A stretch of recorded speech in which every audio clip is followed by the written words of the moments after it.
Great. And we're live. Are we live? Hello. Are we live? Live. We are Oh my here. goodness. All right. Coming to you live. Greetings. Yeah. So we're getting started here tonight. So we're gonna start with just a quick recap of where everybody is, and because it's been a couple weeks since we've done this. Oh look, all my players are in chat. Wonderful. Thanks, guys. Do you have the document? The document. Wait, what document? Oh, right, the document. The document. Hold on. What channel is the document? That one. Session recaps? I think so. Fuck yeah. Okay, here we go. The document. Okay, so basically, oh my god, wow, holy shit, you wrote a lot. Oh, did I? Oops. Yeah. I had ChatGPT help me. Yeah, totally. I figured. Okay, so basically, what's happened is we had you guys were investigating the clerics that were part of the retinue of the Lord of Tuarok, Wuldric, and you learned a few things as you were going through your investigation. You've learned that Mountain Stark's daughter went missing. You learned that Wuldric's brother died, and ever since then he's been a little bit weird and a little bit off. Well, you were, and then as you proceeded in your investigation, I think it's kind of slowly became clear that a lot of the sources of problems in the town could more or less be traced back to Wuldric and his cleric retinue. So as you guys investigated further, you did discover it looked like there was at one point an altar to the goddess Olandra here, the goddess of fortune, and it looked like it was kind of smashed up. It wasn't well kept. Evie was able to see that definitely wasn't an active place of worship from her religion checks. And then as you proceeded, Poe in his investigations, he was jumped out in the cemetery by a couple of ghouls. Luckily, he was able to get away unharmed. Kudos to to Poe, because he's a fucking god. Oh. And then as you guys proceeded with your investigation, Mountain Dark got kidnapped, which was kind of part of your plan. You found out that there was kind of a bit more of a cannibal cult going on here in the background, rather than what was previously a cleric's retinue. And I think there's a few interesting things that happened during the combat. I mean, you guys were kind of getting pelted from all sides and surrounded a little bit. Mountain Dark was a little bit kill thirsty, so he was kind of running in, and you guys were really trying to keep his cool, which was funny. Poe, you had an interesting run-in where you shot an arrow at a creature that you saw through a doorway, and the arrow shattered against its scales. Yeah, one of my goodest arrows. One of your goodest arrows shattered against its scales, and it Womp womp. and then it disappeared. Ridiculous. Yeah, and it's almost like you didn't roll high enough. Anyway, so at the end of the day, I think at the end of the last session, you guys ended with a climactic boss fight against Wuldric, which I think Evie was right on the ropes for quite a while, but she pulled some fucking all-star moves in that fight. Snuffed out the candles, stopped a bit of a ritual that was going on, definitely drew some attention away from the rest of the party. Brother. Which is Yeah, she cut the difficulty level in. I would say that's a bit of an all-star performance. And I realize, and actually now that I'm saying this, I realize that I haven't really been using this feature yet, and we should probably introduce the concept of inspiration. That's right. I've thought about that a couple times. It's like, you know what? Yeah, we have not been using it. And I know all you guys played Baldur's Gate 3, so you have an idea what inspiration does and what it is. I know exactly. And it basically. But you only stack one per character. You can. 4. Yeah, you can only stack one per What? character, and there's two ways of doing it. And you guys can kind of help me decide which way you'd like to do. So I've seen it before where you get inspiration if you basically like if you do something really cool. So like in the last for this session starting out in that last boss fight, because Eevee really Right. pulled an all-star move, blinking in, shutting down those candles and really kicking off the With fight by that. taking the attention. I'd say I'd be willing to give Eevee inspiration for this session. So you'd start out with a point of inspiration to use. The part that's important is that inspiration does not carry over between sessions in regular D&D. Okay. Oh, okay. Good to know. So when you have it during a session, you have to use it during that session. Okay. Okay. So don't be scared to use it. Right. There's two ways of doing it. So one, we can do it on points of high role play, and like when you do something really, really cool. The group can kind of vote and collectively say, hey, I think that was really cool. Let's do inspiration for that. Or B, and this is how my DM does it on our Thursday night games, is if you roll a 1, you can have inspiration the first time you roll a 1 during a session. And then you can use that later. So it's kind of like you fail and you get it. But I think with this group, because you guys all do such an amazing job of roleplay, I think it's probably better to do the high impact roleplay moments. Okay. If you guys are cool sick. with that. Hell yeah. I am game. I'm cool with that. Okay. So dialogue, you can use it during dialogue. You can use it during dialogue or during an attack roll in regular D&D too. So like if you really if you need to clutch up in a fight and you fucking whiff a really critical attack, you can inspiration an attack. Amazing. Sheesh. That's good for you because Eevee's guiding bolts have been either total Whiffs failure every or total time. success. Yeah. Whiffs every time. Okay. Ridiculous. So for the start of this session, because of the performance last week, Eevee, you definitely are starting with inspiration. So you do have it to use. Depending on what goes down this session, the other guys might pick it up. We'll see what happens. Amazing. Cool. Okay. Congratulations. So, as you guys are standing over the corpse of Woldrick, I think did I distribute the loot from this fight last week, or did I not do that? I only remember. Oops. Um, I only remember us going over the candle situation. Wait, no, did we? No, I think. Well, I think. There were Yeah. definitely the Oh, candles that you guys picked up. Eevee has a Ring. ring. Oh, you got a ring? Yeah, 'Kay.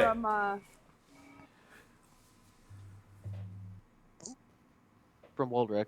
Yeah, from his corpse. Okay, perfect. That's fine. That was what I was making sure that we got. Did I explain what that ring was? I believe you did because Ew. yeah, Okay, I'm gonna go grab them. I'll be right back. yeah, thank you. I don't think he explained the effects of the ring. You and Clink looked into it because you both dove for it and you got it. Yeah. And then you saw like an image of Woldrick, like essentially like an eternal lake of infernal fire. Oh, And you yeah, both I don't went, think you guys "Ew." actually learned what it does, but I do think, yeah, you kind of saw what it is. So, yeah, there's a little Woldrick spinning around inside it. Yes. Remember, I also gentle reposed Waldrick's body, so if you had plans of making him undead, you have to wait 10 days. Unfortunate. No, it's fine. Okay. Just saying. So, without further ado, let's get this on the road. So, to start, you guys are, fresh out of the fight. Mountain Dark is, he'd probably be sitting over Woldrick with a hammer, kind of like smashing his skull in a bunch, just, for good measure. Once he's done with that, he kind of goes over and hugs his daughter. He's happy that she's safe, obviously. It's a very, touching moment. But he turns back to the rest of you and he says, I don't know what I would have done if my dear Fiona wasn't alive, but it's, thanks to you great adventurers that we were able to get in here and rescue her, so I thank you dearly. You're Yo- welcome. So as he's smashing in Waldrick's head with a hammer, I'm guessing reacting in a fit of rage before anyone else can react to it. Smee still has his hands out from casting Gentle Repose and looks at the mash of putty and up at Waldrick, or fucking Mountain Dark and shit, and then back down and back up at him and goes, "You're welcome. Would you like to question the mush first?" Question the mush? Listen, I do appreciate your fervor with eliminating evil and all sorts from this world, and given the fact that you were through so much hell, I do understand the nature of why you would do something so incredibly stupid. But you need to understand that in order to prevent evil from persisting in the world, we need to get information. So incessantly smashing leaders of hidden cults with heads with a hammer would drastically reduce our chances of getting more information. I'm gonna lean over to Poe and I'm just gonna be like, "Oh, he mad." Ooh. I'm nodding furiously. Yeah. Uh, Matt and Dark kind of, he straightens himself up and he composes himself and he says, well, he says, he says, you raise a good point, but, and he says, perhaps my emotions did get the better of me, but, to be quite frank, Yes. I don't think that there's much we can learn from, thugs and, Well, he's quite more than a thug because he took your entire town hostage and stole the youth from your town. I'm gonna interject. I'm gonna jump in and just be like, you know what? I don't think there's anything we can do about it now. So Yes, very wise of you. All I'm saying is for future reference, Mountain Dog, because naturally now I guess we can't ask for your help with Golden Quay or Alden Quay because the town is leaderless. So he says, well, I'm not. He says, I'm not fit to be a leader of this town. He says, and I gave you my word that I would assist with Golden Quay. yes, that's a good point. And to be quite honest, now that the main culprit of the town's demise has been turned into pudding, you best be scarce, I would imagine. Well, he says, the town folks will still listen to me to a degree, especially to Lady Carlisle. He says we should rendezvous with her and update her as to the situation. Torak is quite a democratic town.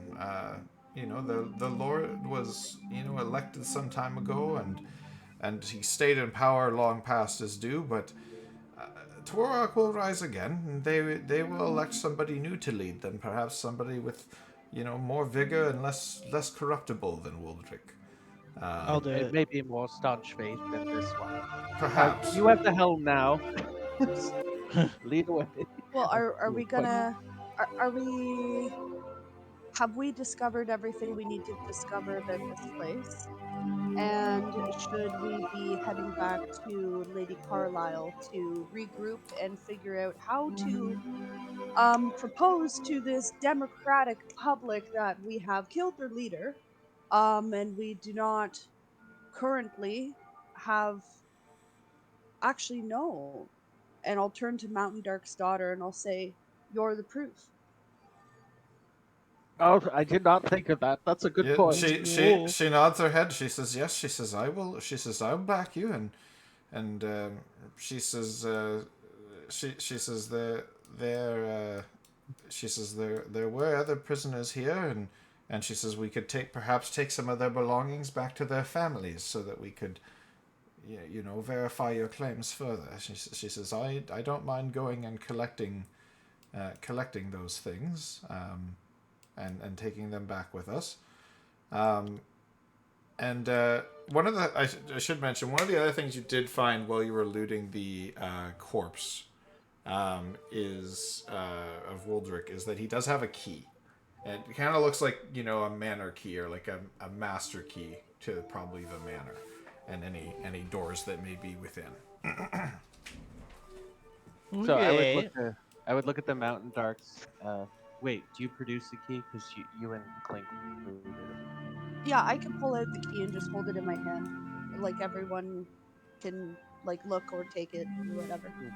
Okay. So, and I turn to Fiona and I say, pray tell, I do apologize for minimizing your ordeal with this cult. I was not eliminating you from the entirety of the storyline, you could say. Uh, but we do have to discuss one thing that this party is very partial to, and that is payment. So instead of you, and I put my claws out to the mountain darks, instead of you having to worry about that, we just would benefit from you turning a blind eye on us, keeping this key until we investigate further its uses. And should we find something of value for the investigation that we're doing beyond this town, uh, please entertain us in keeping those items. Mountain Dark kind of, puts his hammer away, claps his hands together, and he just goes, he says, I'm no longer the commander of the guard and have nothing to do with the law in this town. Do with the key and the treasures in this manner what you will. But he Very says, well, the key doesn't exist. be quick. He says, be quick about it because I doubt it'll be very long before somebody comes knocking. He says, I'll take Fiona, gather some of the personal effects from the other, corpses and prisoners in here, and then I'll meet you at the gate, like at the front gate. And he says, I'll try and, dissuade any who may pass by from entering. Excellent, thank you, sir. So with that, he's going to take Fiona and exit. So they will, take a gander through the prison area, grab a few personal effects of other prisoners, and they will meet you at the front gate. So I take the key gingerly with my two claws out of Evie's hands, and I look to Poe and I go, Poe, steal.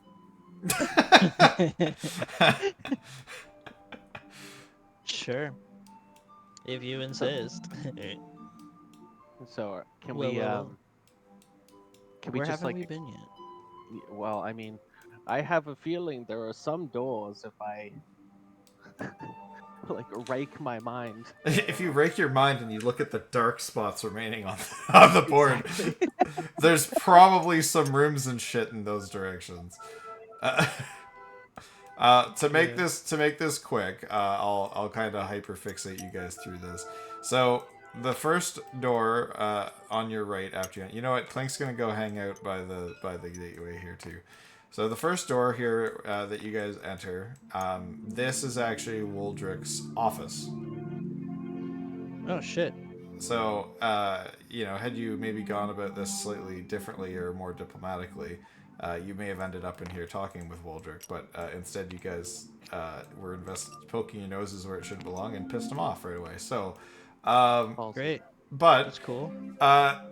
there's a bench, a chair, lots of different books and stuff on the shelf. It looks like kind of a standard office kind of setup where he maybe meets with members of the clergy or members of the town at one point. It basically kind of looks like a priest's office. Or Okay, what? can I what at one point investigate? was. Yeah, absolutely. So I rub my hands together right before Poe does, and I go, okay, so as we all know at this point, this universe punishes us for our time. So we should split up and utilize the most amount of time by investigating different corners. Yep, Yes? yep. Okay, Sure. so where are you investigating, Poe? Is there a desk in here? Is this? that a desk? There's That's a bench. there isn't a desk, but there are two bookshelves and then the couch and the chair. Okay, I'll investigate this one. Okay. Okay. Whoops. Evie will Get out of my way. be there, maybe. Sure.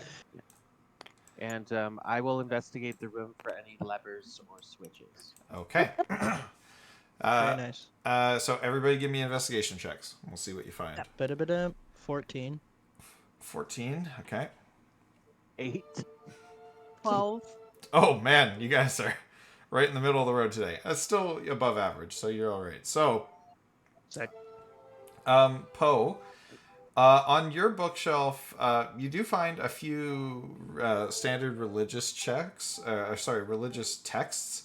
And they, like, a lot of them have to do with Olandra. However, you do find one book, and it seems to have something. What languages do you speak? I speak. Oh my goodness.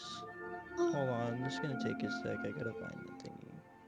No worries. I speak Common, Sylvan, Celestial, Dwarvish, and Thieves' Cant. Okay, so you don't really recognize the iconography and the lighting or the writing in this book, but you can definitely tell it's got much more from the pictures that it has a much more demonic or like evil feel to it than Oh the my God, rest it's- of the holy text that you find here. Black Ooh, Clover. can I like show it to the group? Yeah, Be absolutely. like, We'll, any we'll, of you? we'll come back to that get this? after we finish the rest of the investigations and see what they find. I So Shmi, you rolled an 8, right? Yeah, and I'm lifting the carpet with my claws gingerly. Very, very tortoise level speed. Like, So you don't actually find much under the carpet. However, you do notice actually that when you lift the carpet, you kind of get the slight smell of like blood.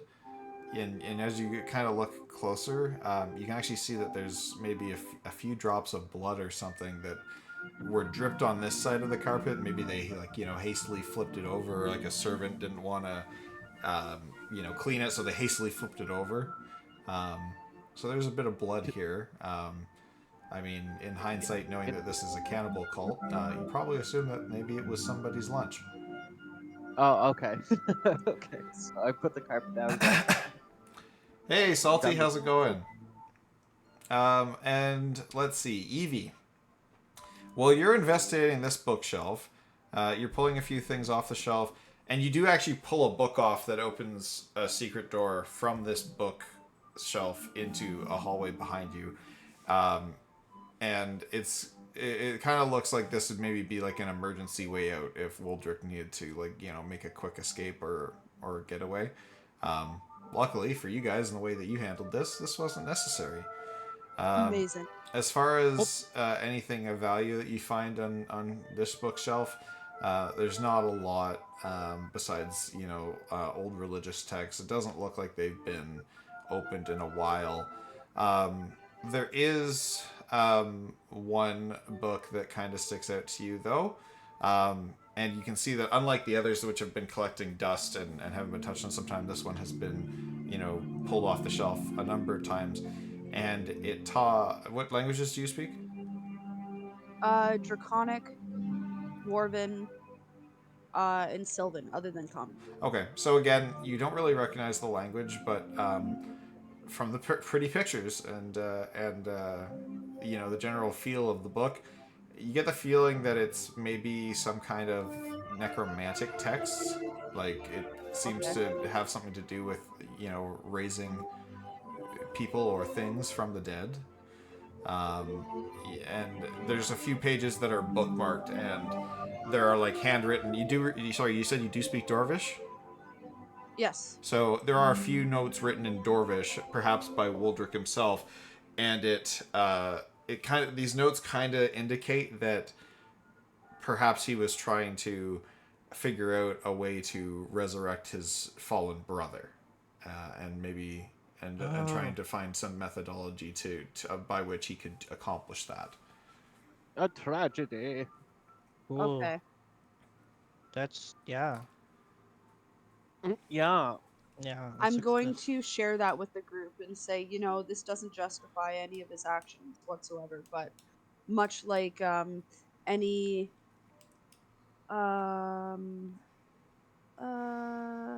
detective fantasy that we would read, it's important to know the reasons and intentions without excusing the actions.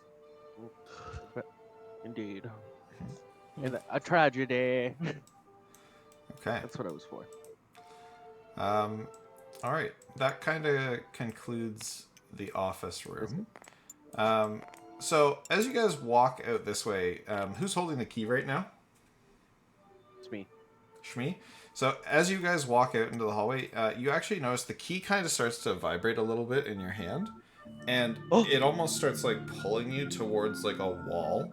And as you kind of follow its pull, the wall Oh, actually shit. reveals a keyhole I see it. for the key. I put it in the hole. Uh, You know, I twist. turn it gingerly. oh, you do a great job putting that key in the hole. I start slow, and then as I start to feel it give way, I do it a bit more forcefully, but Okay. not with too much pressure. Yeah, and Can as you take you it out and put it in again? and as you turn the key, the wall The wall mode. the wall slides apart over, and it reveals a hallway for you guys that goes in two different forks. Inevitably, since they're spoilers, there's not a living soul left in this place. I'm just going to put you into one room than the other. So, first room, you enter a door and there is just a chest. Same Oh, same this is thing. you. Key kind of buzzes in your hand and pulls towards the chest. The key wants to go in this hole too. Okay, Let's open it. and then I do it. Put it in the put it in the hole. Okie dokie. So, Unlock. I need somebody to roll me a D100, please. No. I will. 84. 84, you say? Interesting. Okay, hold on. Hold, please. I need to go to S.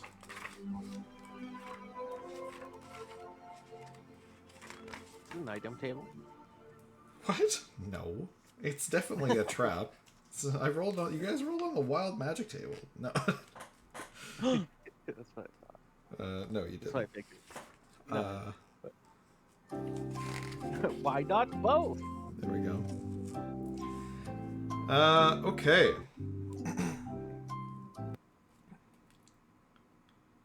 Nice.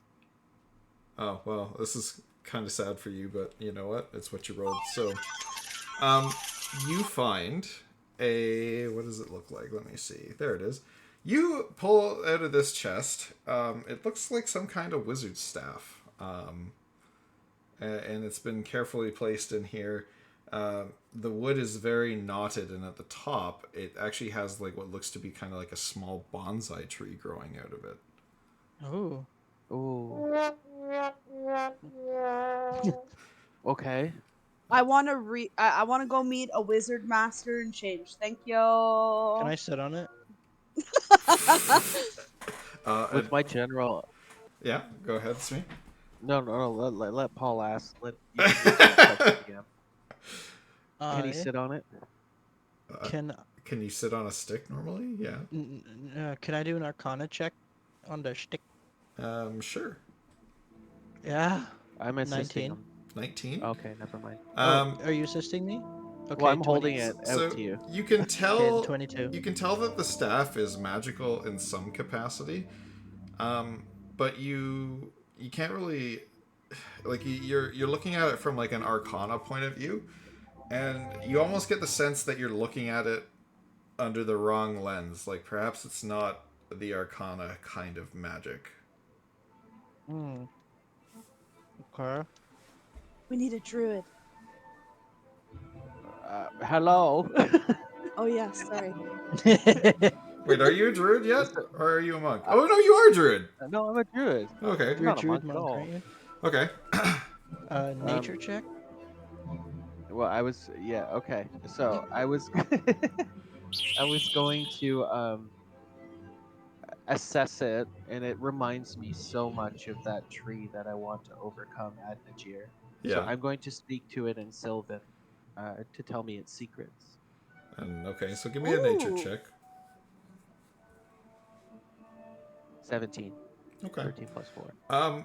You can definitely tell that unlike Paul's check for kind of arcane magic, this is definitely resonating more strongly with some form of natural magic. So you get the feeling you're not necessarily sure. You'd have to properly identify it, but you do feel that this is likely a druid's staff. Okay. So I'm going to assess it after Poe goes. Yeah, it's definitely magic. And I'll go. I think it's deeper than this. I hope you both don't mind, but I might hang on to this one. Yeah. You enjoy. Okay. Okay. So, yeah, I'm just gonna use it as a walking stick. Is it conveniently taller than me? How tall is Shmi? I'm gonna send I you. think I'm 5'2". I'm gonna send 5'4". I'm gonna send you a picture of it in Oh! the Discord so that you can see kind of exactly what it looks like. The DM's trying to push me not to dual class conquer. It's not gonna work. Okay, here, hold on. Where is it? Loot channel. Picture. I'm gonna cover up the name though. Hello. Hey, Poe. Hey. Sorry. Oh, that's My a good idea. my internet might drop every half hour or so for like 30 seconds. Oh, well, that's not good. All right, It does that. there you go. That's what it looks like there, Brandon. Oh. Oh, okay. Thank you. I'm kind of like peeling over the text that you haven't covered. Oh, That's fucking sick. that text has nothing to do with this stuff. Okay, perfect. Well, you know what? That staff just looks like I should have it. Yeah. I like Let's be honest. thunderclap. Let's be honest. Yeah. Okay. Okay. So Thank you. that's it for this room. You go to the other side. There's an almost identical room. The Does key, the key do this? does not pull towards this chest. I look to Poe and I go, "My toy is not vibrating. This might be more for you to do." Have you tried recharging the batteries?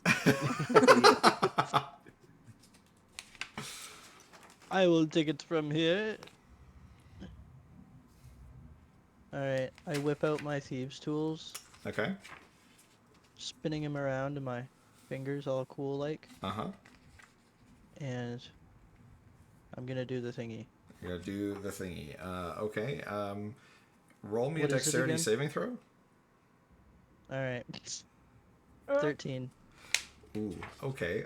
So as you perhaps overconfidently go and start poking around with your thieves tool, you start to click into the lock and stuff, and you're clicking in there, and very quickly there's a little needle that shoots out from the lock itself, and it jabs you in the finger.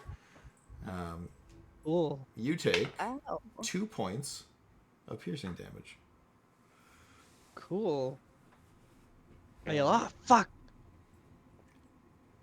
Can I try again? Yeah, absolutely. Okay, this time I'm not gonna be fancy with the lockpick. Hold on, let me remove you're one so of my rusty. lockpicks. I have 7 lockpicks left. Oh, it didn't break the fine. lockpick. It just stabbed you in the finger. Okay. I'm gonna use the. Okay. Is this a regular dexterity, or what is So it? it's still a I forget thieves. It's still a thieves tool check to see if you unlock it. It's a dex saving throw to not get stabbed. Okay, how do I? You could also try disarming the trap instead of doing that. Same thing, thieves tools. How do I roll for thieves' tools? It's just your dex plus proficiency. Is in my dex plus proficiency. Okay. Dex mod plus prof bonus. And what die is it? A d20. 20. Okay.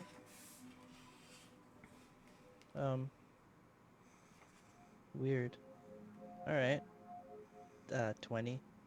20. Oh, yeah, it's a pretty good roll. Definitely disarms the trap. Fuck yeah. Does that use a lockpick? No.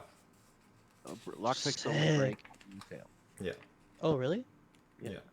Oh. Well. Okay, now do I do it again to open the chest? I say, that's you rolled enough to get open, so you're okay. Sick. So, you open up the chest, and you are able to see that there are a few arrows in the chest. Ooh. Nice. I'm just trying to figure out where they are. Oh, so they're special arrows. There might be. Oh. Where's my list of special fucking arrows? I had a list of special Don't fucking worry. arrows. Where the fuck did it go? You don't get any. Oh my You goodness. get no special arrows because Zach can't find it. Oh. Oh my god, fuck off, Cactus. You get to regain the arrows that you. Yeah, there it is. Okay. You know what? We're gonna make it real simple. You find in this chest 5 + 1 arrows. Are they magic arrows or just plus they are one? magic arrows. So anything that has a +1 on it is considered a magic item. Oh fuck So yeah, you have boy. a +1 to hit and a +1 to your damage with these arrows. +1 to hit and +1 to damage. Yeah. Okay. All Nice. I have 17 of these now. Nice. Okay. That was totally worth getting stabbed, right? Yes. Okay. All right, carrying on. So as you guys enter through, like, you decide to Carnage explore that secret passage you found in Waldrick's office, you see that it takes you back into a room. Evie, you've been in this room before. However, there wasn't as much gore and dead dwarves in this room the last time you were here. Basically, you enter this room. This is the one where Evie stepped in and said, guys, we need to go the other way. And you guys... So Poe and Shmi, you never actually entered this room. This looks basically like a food prepping area for cannibals. So there's a bunch of kind of cooked human flesh, or humanoid flesh, I should say. Dead bodies on the tables. Whoa. More importantly, there are a bunch of, let's say, disemboweled and decapitated, chopped up cultist bodies here, like the dwarf bodies of the guys that you were fighting, and they look like they've been fucking massacred. Like somebody cleaved them clear in half, chopped off arms, chopped off heads. There's not a single. There's probably about the equivalent of 6 or 7 dwarf corpses, and none of them are in one piece. I sniff the air and I go, do you smell that? It smells like fear and regret. I'm gonna have my hands on my hips and exhale and go, well, at least he did some good work. Yep. I found Goldilocks. What? What? Never mind. Children's tale. My parents used to read it to me. Oh wait, but you're playing a rogue. Do you have parents? I did until they died. and- Oh man, brutal. tragic, crazy.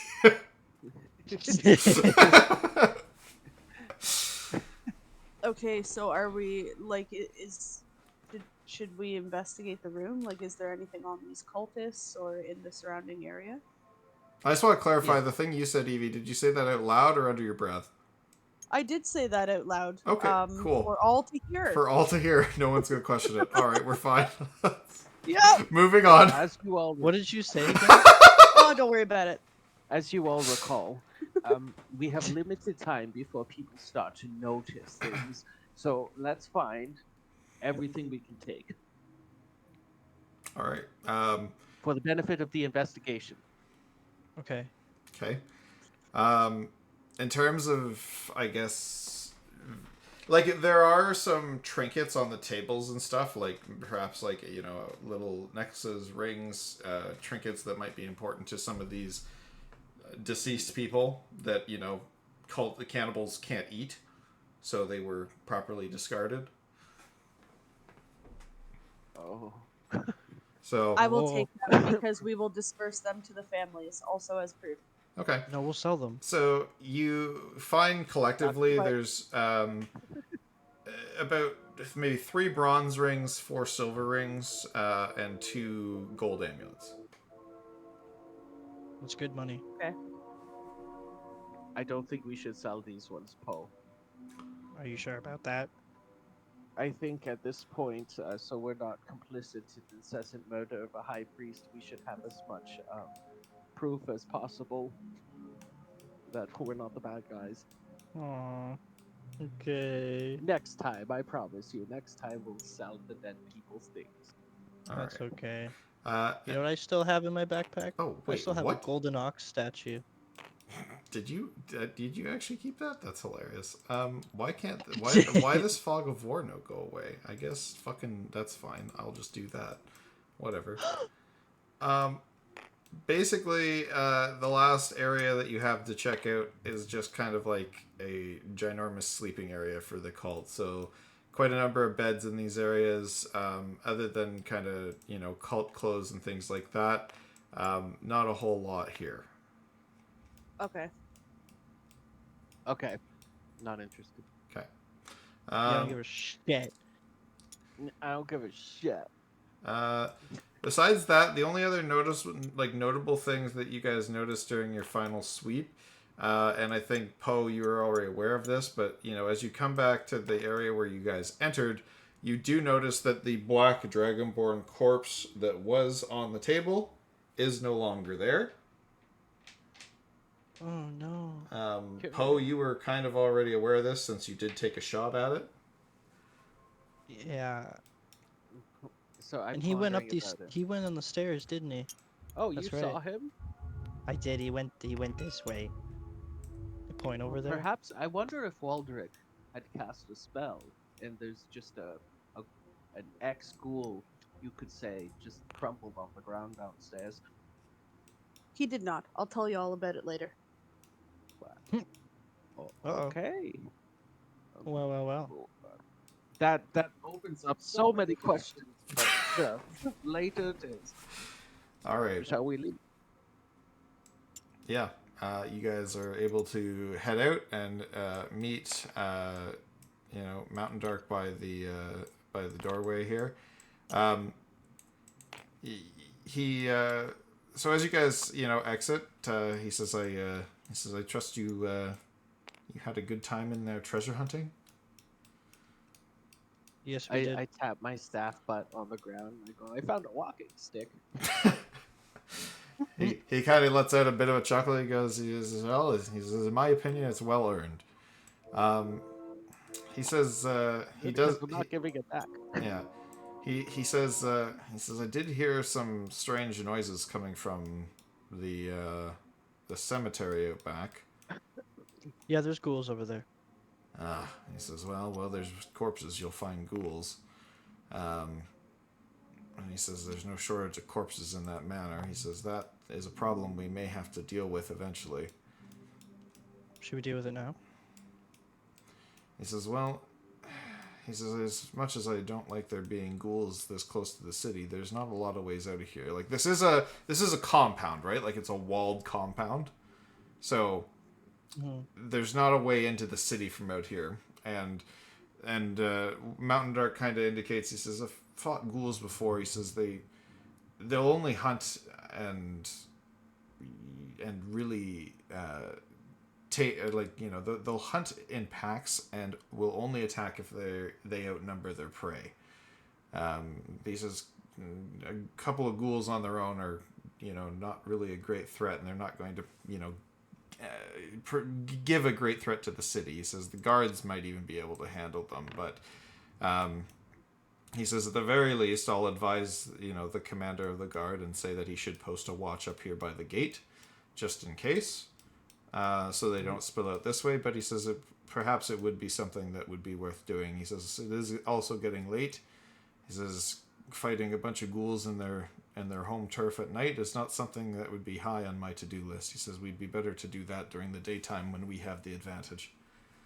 So this is a gated wall. Yes. So I hold up the key to Mountain Dark and I know, maybe we could just lock them in. He says, I don't know if that'll work. He says it's a manor key. I don't know if that'll work on the actual, castle gate, but I mean, he says I can definitely post up some guards here. Okay, so then I pocket the key with them. All right, And just to clarify, the guards aren't gonna like go inside or anything. Oh, he says they might, but he says we should probably explain ourselves to the authorities and perhaps enlist the assistance of Miss Carlyle before we start having those conversations. Yeah. I like. I have an idea. Yep. Drink. I have an idea. Drink. What if we burn this place to the ground? Cheers. You know what? I appreciate the enthusiasm, but I think we should just refrain. Please this refer to my previous statement about destroying evidence before proving the crime. I don't know. Okay, yeah, good point. Okay. All right. Okay. So you guys good to head into town then? Away we go. All right. Yep. New map time. New map. Yeah. Failed to load Wow. model. Times one. Wow, look at that. Can you guys Holy shit. actually see the models, or wait, it failed to load them all? No, we could see all the little peoples. Okay, good, cool. Alright. Some of the civilians didn't load it. Oh, sad. I can see a total of one. One I civilian. can see. I see a two- fuckload of like tiny little balls. Oh. Yeah, you can see the dots of the people. Okay, well that's unfortunate because there's a whole bunch of them. Oh well, that's fine. I don't have time to fix it. So I mean, at least the balls are labeled. At least we can see them on the stream. Yeah. Can you see the important people here? Yes, I can see. Yeah, I can Yeah. see Mountain Dark and Mountain Daughter. Yeah, I can see Evie's girlfriend. Good. Yep. Okay. Cool. Yeah, everyone that matters is there. Perfect. So as you guys head through town, you're able to head towards. What did I call this place? The Golden Goose. Golden Yep. Goose. Yeah, you guys are able to head towards the Golden Goose. You enter in the front door, and Lady Carlyle is actually there waiting for you. She sees Fiona, and she runs over and gives Fiona a big hug, and Arknell's waiting here with her as well. Carlyle looks over at the rest of you. She says, I am so glad that you guys came to town. She says, I never thought we'd see Fiona again. She says, I can't thank you enough for helping this old drunkard. And she kind of gives Mountain Dark a bit of a, punch on the shoulder. Ouch. Of course, it is our pleasure, and thank you so kindly for offering us lodgings and information that assisted with this bubbling of a dark evil cult of demonic. I'm gonna cut him off, and I'm gonna say, can we all just move to a place a little bit more private to talk? And she says, yes, of course. She says, yeah, we'll go up to my office upstairs, and I don't have the office loaded in because they couldn't have enough space on this map to get the second floor. But let's just say that these rooms back here are the office. Nice. Perfect. We're moving. Yeah, sorry, I knocked over one. Idle animations. Yeah, so you guys go We're moving. up the stairs and into her office area, which is much more private for the conversation. So Mountain Dark starts off the conversation. He says, our suspicions were correct, Miss Carlyle. He says Waldrick's, and his merry band there ended up not being so merry. They were the ones behind the abductions. We were able to free Fiona, but there were many of the missing civilians among the dead in the manor. These four adventurers can attest to what they've seen and explain it for themselves. But he does produce a few items. He says, this is this used to belong to the smith's son, and here the courier's wife. And he presents a ring, a brooch, and a couple of things. So she's nodding in agreement. She says, "Yep." She says, "These certainly do belong to the missing folks." And so I'm gonna put the items, the other items that you said that we got as well, like the rings and the amulets and whatever. I'm gonna lay them out on the desk as well Okay. as he's identifying them. Yep. So she looks over the rings and she picks out a couple and she says, "I do recognize some of these are wedding rings for lovers and other things that people that she's seen in the town." She says, "I know who many of these belong to. I'm not too sure on a few, but she says, if you wish, I can make sure that after we explain to the guards and clear your names of any wrongdoing, that these are returned to the proper families." Yes, please do this. Yeah. Okay. And she says, "Don't worry about the guards." She says, "I'm well respected in this town, despite my profession." She says, "Most of the guards are in here, on their off time anyway." So she says, "I can pull a few strings and a few favors here and there." But she says, "Rest assured," she says, "I think this is plenty to clear your names of any wrongdoings." But she says, "Please explain, the situation with Waldrick and what happened." I'm gonna say before we explain just the mass casualties that occurred, I'm gonna present the book with the notes. And she And I'm gonna say, kind of looks through it, and she actually takes off a pair of glasses that are in one of her pockets, and she puts them on. And you can see that the glasses actually kind of have a bit of a shimmer of magic to them. And she's kind of flicking through the pages, and she says, "This is a necromantic book." He says, "It looks like he was trying to find some way to resurrect his brother, but ultimately gave up on this book." Mayhaps he was experimenting on the people he kidnapped to test, so he could hone it before he attempted it on his brother for real. Well, she says, no, it looks, she says, from his notes and from a few of the notes that are scribbled here and there, it looks like he tried quite a few times to resurrect his brother, but his power was insufficient. What was so important about his brother? Well, and she kind of looks off. She says, of the two of them, the brother was he just simply was the better man, a better leader, more charismatic than Waldrick. People wanted to follow him. Waldrick was always probably a bit jealous of his brother, but of the two of them, he was the original elected leader, and after his passing, the town elected Waldrick to lead, just by association. But she says, unfortunately, he never really was the same dwarf after his brother's passing.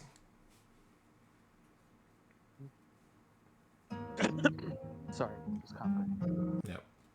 So, well, if I may, deign to mention, a heavily mercantile town makes more sense if it was led by leadership that values revelry versus one that values cannibalism. And she says, I think you're onto something. She says, right you are, and she kind of gives a little bit of a wink, and she says, yours truly, I'm sure, will be among the candidates to lead the town. I'd vote for you. Me too. Same. Well, thank you, dearies, but unfortunately, as not residents of Twirock, you wouldn't be able to cast your ballots. But in any case, the town will need to rally around somebody, and she says, despite my profession, I at least run an honest business, and I've tangled with enough of the nobles that I think I can persuade a few of them to provide me their support in leading this town. So she says, with any luck, the next time you're in Twirock, perhaps you'll have a much friendlier experience. And she says she reaches into her pocket and she pulls out these bright purple. They look like scales, but like they're kind of like drawn up to look like dragon scales. And she brings them out and she writes your names on them and she hands the one to each of the four of you, and she says, "In any case, the four of you are always welcome in my establishment, free of charge, anytime you're in town." Whoa, thank you. Thank you so much. She basically just handed These you like like a golden passes? membership card. A golden membership it's a scale. VIP. VIP Golden card to the brothel /inn. Amazing. Clink goes, "Ruh, you're my friend."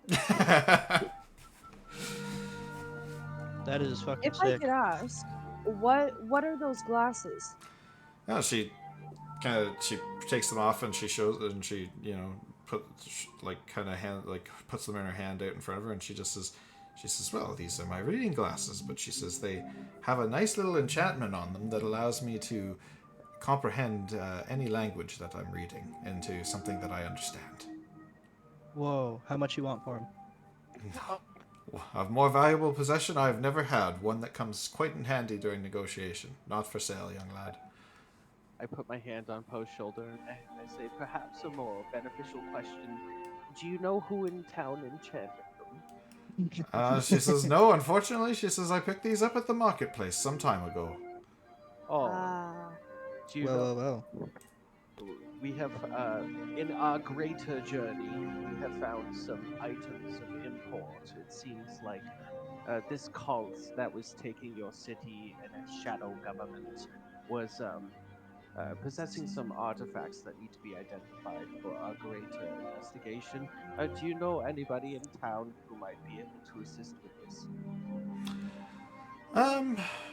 She says she kind of scratches her head and she thinks for a bit and she says, "Well, there are a few wizards here and there that might be able to help identify some of those things. In terms of it further enchanting," she says, "we don't really have a talented enchanter in this town." I think what we need right now, if you both would agree, and you Clink too, I know you're still there, we more so need answers rather than actions. So, if we've been told a few times about these shops, but we've never been told where they are. She takes out she takes out like a map of the town, and she kind of circles a few spots, and she indicates that there's a relatively talented smith. There is a wizard that provides services for identifying and deals in light magical items, perhaps like health potions and stuff. More of like maybe an alchemist rather than a wizard. And then there's also a herbalist shop.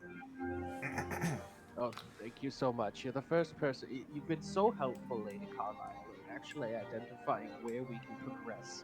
So, we are very appreciative of your patronage, or of your fucking hosting. Shmi's trying his best. I am the patron. She says, I'm happy to be of help. But she says, it's getting late. Enjoy some merriment here in my establishment. She says, I'm going to call in the commander, and I'll have a meeting with him and explain the situation with Mountain Dark. Will the four of you enjoy yourselves for the evening? And yes, she says, we'll reconvene in the morning to see what the best path forward is. before we depart, I just have 2 more questions. Mm-hmm. So, and I'm gonna pull out the candles that have the like scripting on it, like the invocations. Yep. So I'm gonna pull them out. I'm gonna pull Waldrick's ring out. And I'm gonna look to. What did I say about the invocation candles? I think I told you what alignment they were, right? Yes. Okay. Yes. and you said that there was symbolism that was carved with blood and the ritual candles of invocation. Yes. So Cool. I guess that's like everything, but I'm more so looking, I guess, to see if there's any like familiarity in her travels and like whatever. If she knows what god it is too, because it Mm, said dedicated to a god of certain alignments, yeah. So she most like. she takes a look at it and she says, "Well, she says I'm hardly one to dabble in sorcery and the like. Um, Sister Arknell is with you guys too, even though she's further down the stairs there. Um, when Sister Arknell sees the candle, she actually like kind of quickly clutches her head and she kind of gives a quick cry in pain. Ooh.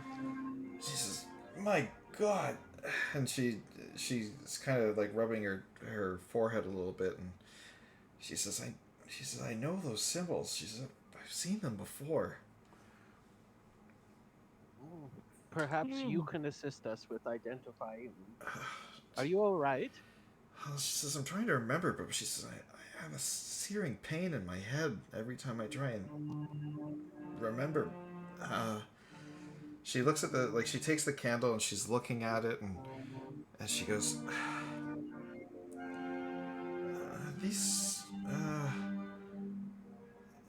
this symbol has something to do with the hells. A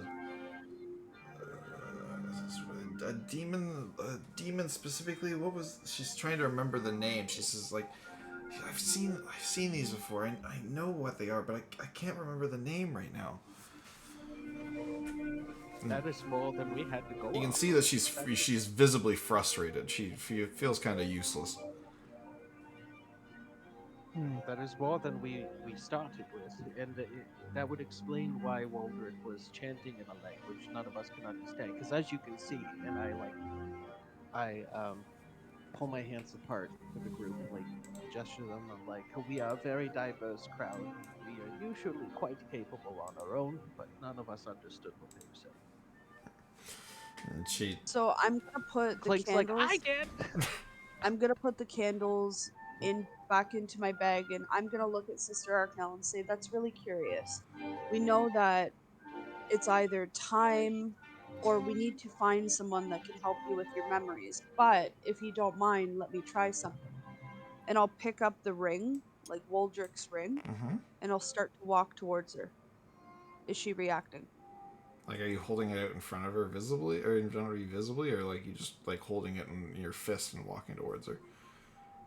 I'm holding it visibly, like in between my index and my thumb finger, and I'm just kind of holding that in front of me as I walk towards her. But I've already pre-warned her that this is what I'm doing. Okay, hold on a second. Let me just give a read and see if she would have a reaction to it.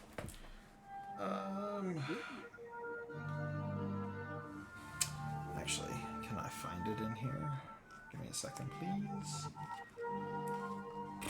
No.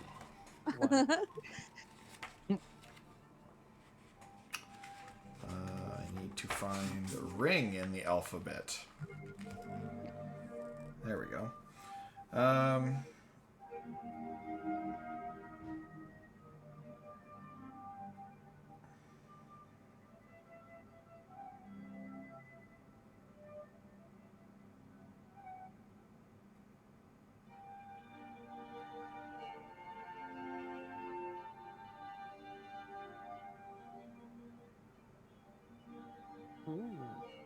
Okay. Um, the ring. So for the ring itself, she doesn't really react to it. She, just kind of looks at it oddly. Um, she says, "I'm not sure what this is. What are we trying to accomplish?" I was just seeing because clearly you're reacting to the invocation candles that are aligned with some sort of demonic entity, to see if this ring was also of the same entity.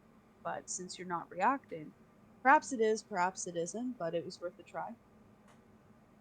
Might have sparked some memories. It's a good idea. That's a really good idea. She does look at the ring for a second, and she asks, she says, "May I look at it for a second?" Yes. So she picks it. Although I suggest you don't put it on. She picks it up and she looks at it and she says, "Well," she says, "this isn't the first time I've seen one of these." She says, "This is a ring of mind shielding." Oh. And she says, Is that she the says, dangerous looking at thing? the gem in the middle, she says, "I see that there's already a soul entrapped in it." Oh, okay. And she says, "Well," and Lady Carlisle kind of looks over at her and she says, "Well, that would explain why Wuldrick didn't see him himself. Perhaps it was all an act." But Sister Arknell explains. She says a ring of mind shielding allows somebody to keep their thoughts hidden.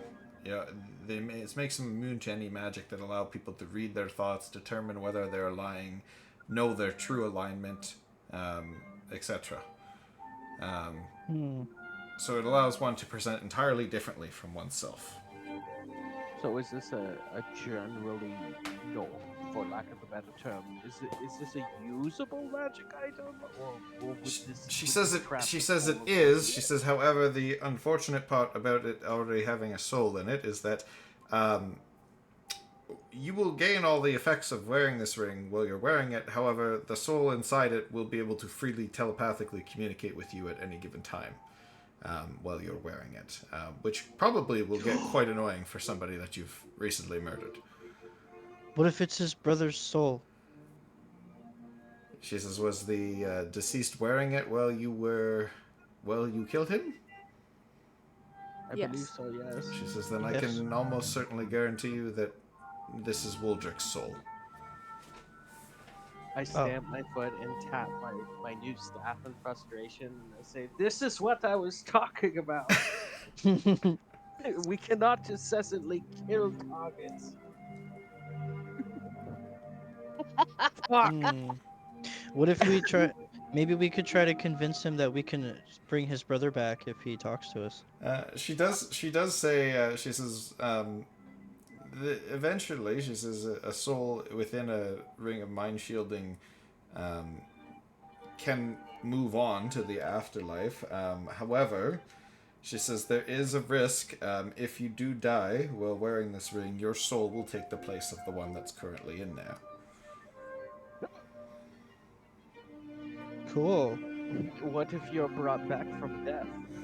She says you can't bring one back from death when their soul is not able to be taken out of the ring.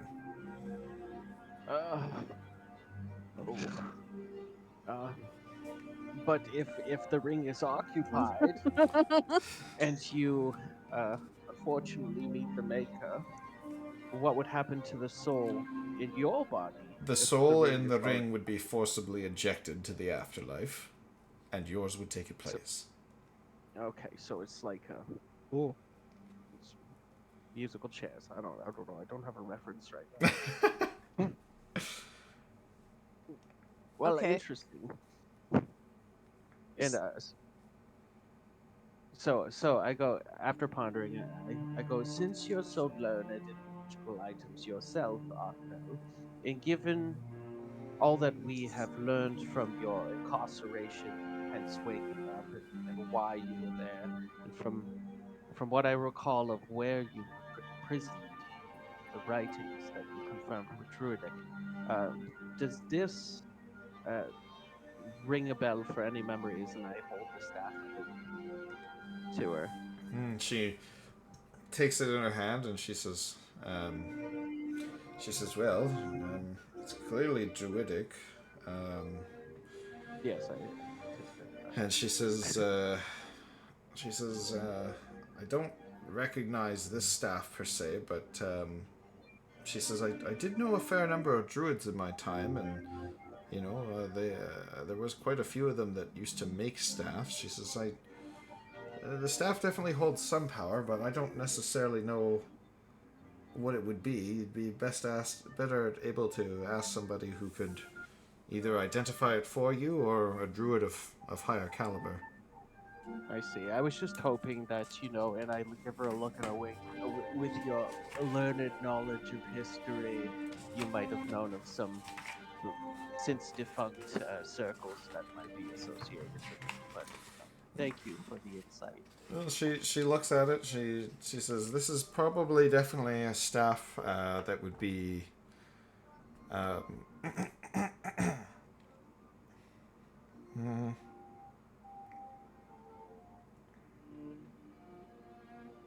I'm getting to him, guys. I don't know. Getting answers out of the DM.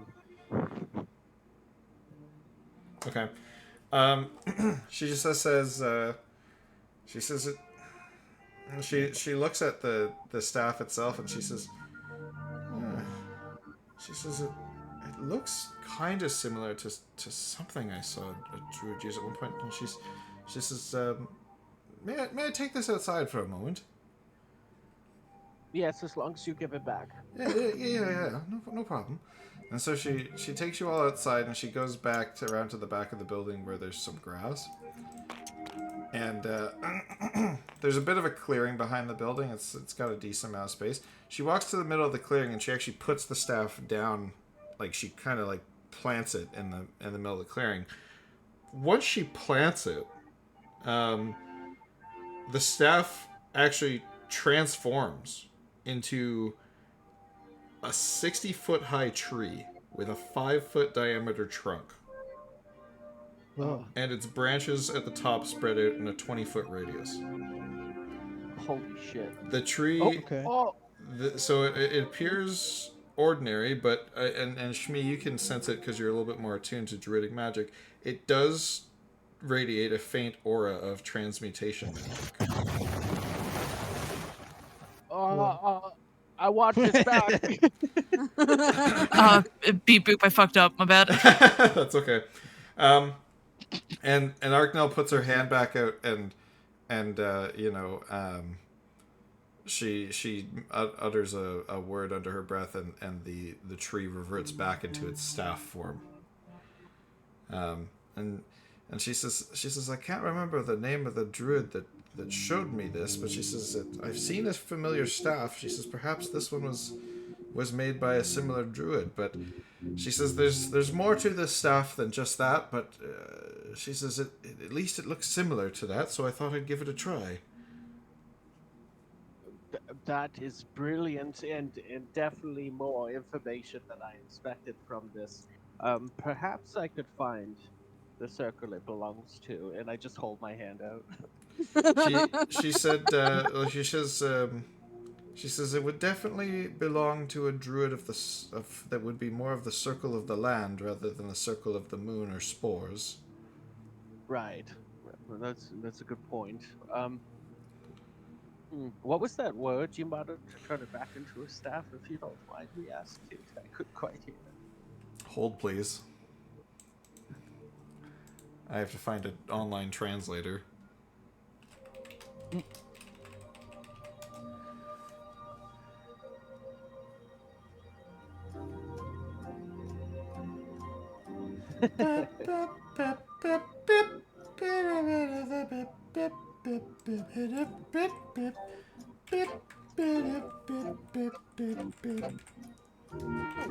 Thanks. And we got copyright strikes.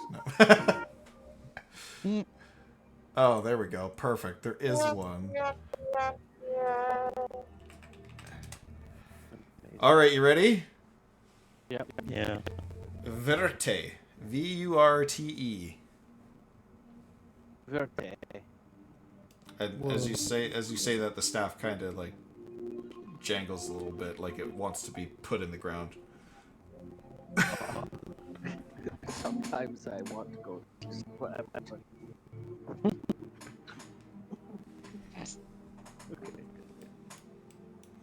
Okay, so I'll put. Sick.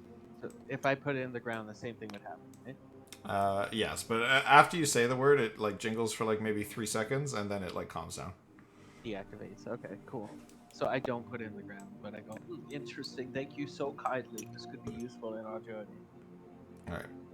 And you recognize verte as a druidic word for tree. Very fitting. I should have just guessed that. Okay. All right, and then you guys go back inside to the meeting hall.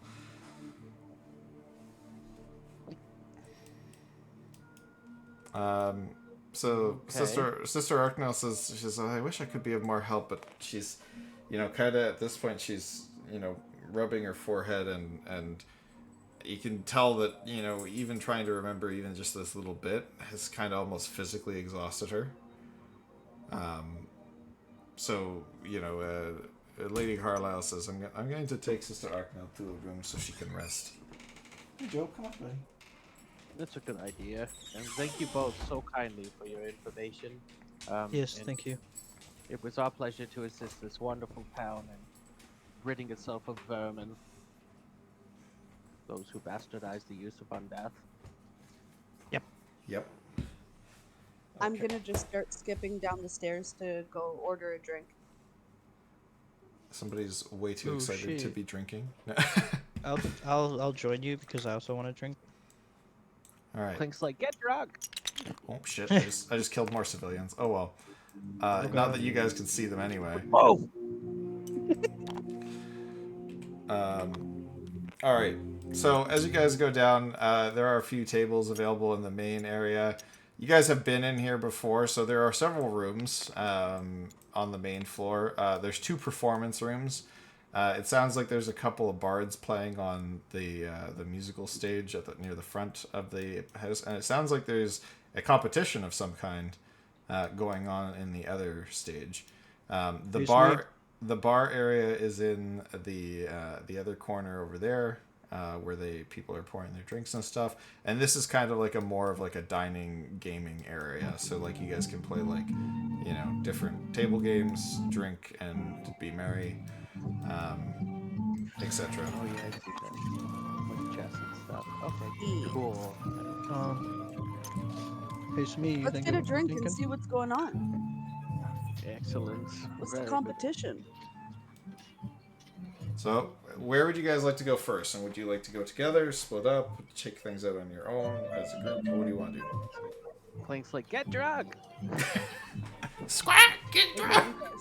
I'm open to going to the bar, and I play with my little DIP scale. So let's see what this gets us. Yep.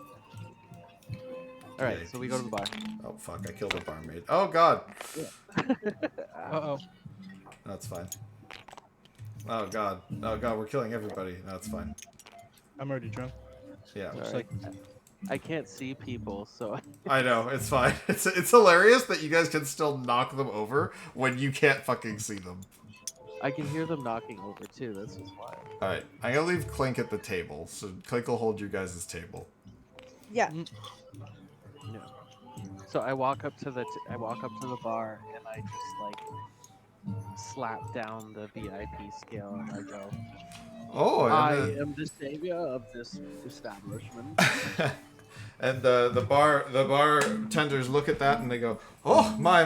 Well then, you know what they say? The friends of Lady Carlisle, the first drinks on the house. What can we get you?" A glass of your finest, highest quality grog. Coming right up. And for the cat and the lady? same.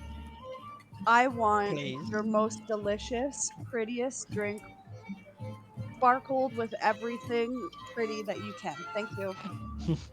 Oh, yes, perfect. And so they bring, Poe and Shmi these giant, mugs of grog. And you can tell from the smell, this is the good stuff.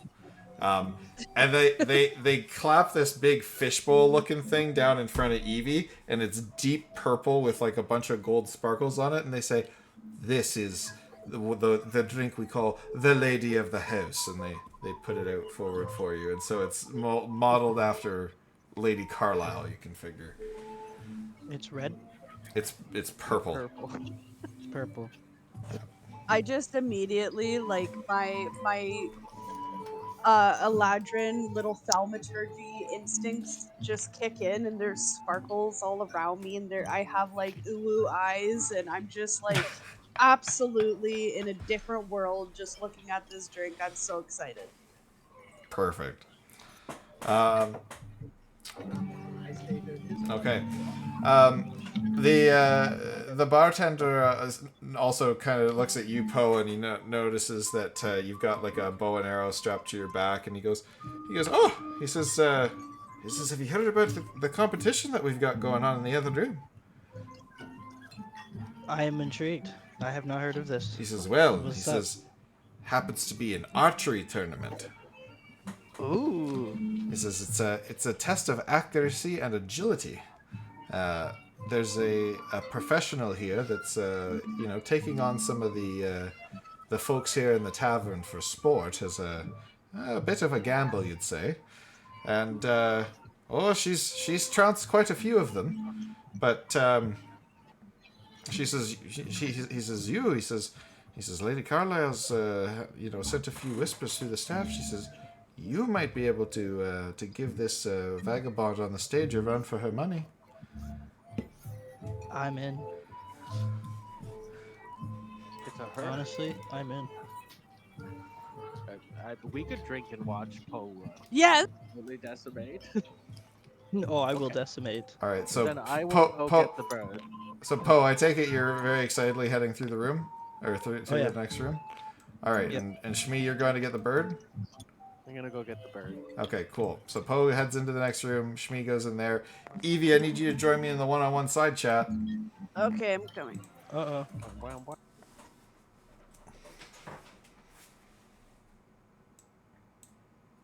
I just dragged you. Okay, perfect. Alrighty.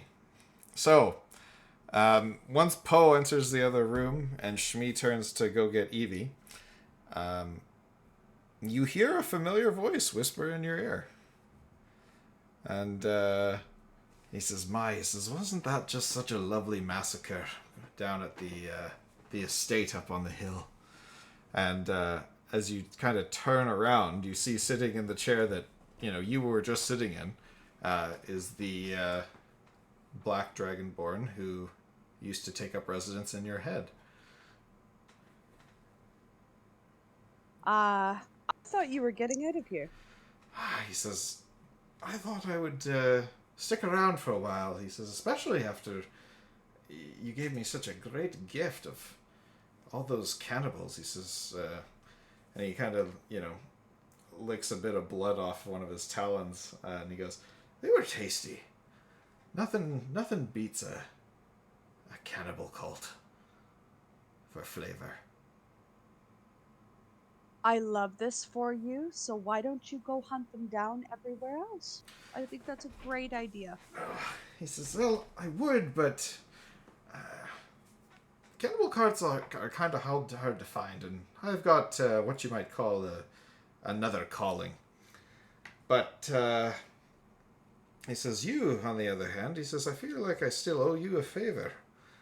Because for finding me this glorious body, so to speak.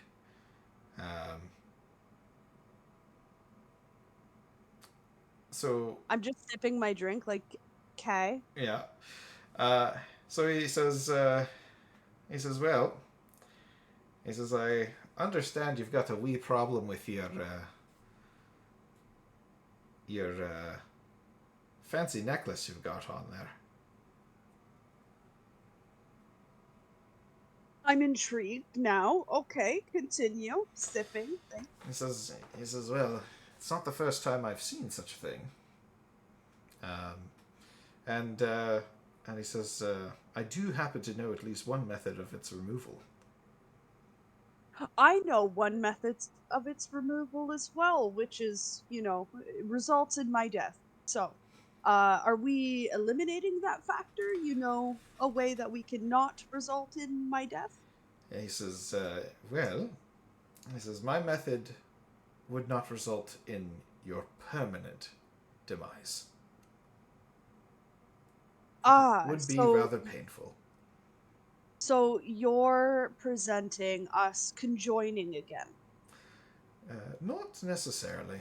I would not have to inhabit your body, and nor would I want to again. He says, you're a bit too... And he kind of like... his face kind of twists in disgust as he says, they're a bit too good for my liking. Ah, my bad. So what are you presenting? Lay it out plain. He says,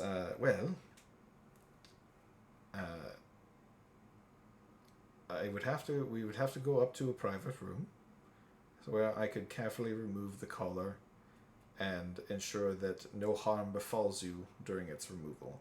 However, as I said, it will be quite a painful process, one that you will survive, I guarantee.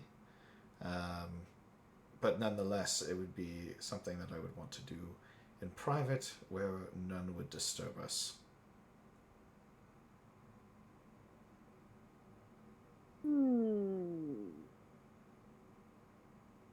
Can I warn my friends first? Says, you really want to warn your friends about somebody like me, a voice who is in your head for so long? Yeah, I think I do. Well, he says, but then, won't your friends want the same deal that I'm offering? I can only perform this act for one of you. Perhaps they might get jealous that you'd be the only one that could be freed. Perhaps, but I'm willing to deal with the jealousy. The choice is yours. He says, he nods up the stairs to a door. He says, my room is that one there. He says, if you desire the collar to be removed, you can meet me there throughout the night. I will be departing in the morning, but you may see me again. I still think you and I could be quite good friends. Well, thank you so much for the offer. I will have a think on it.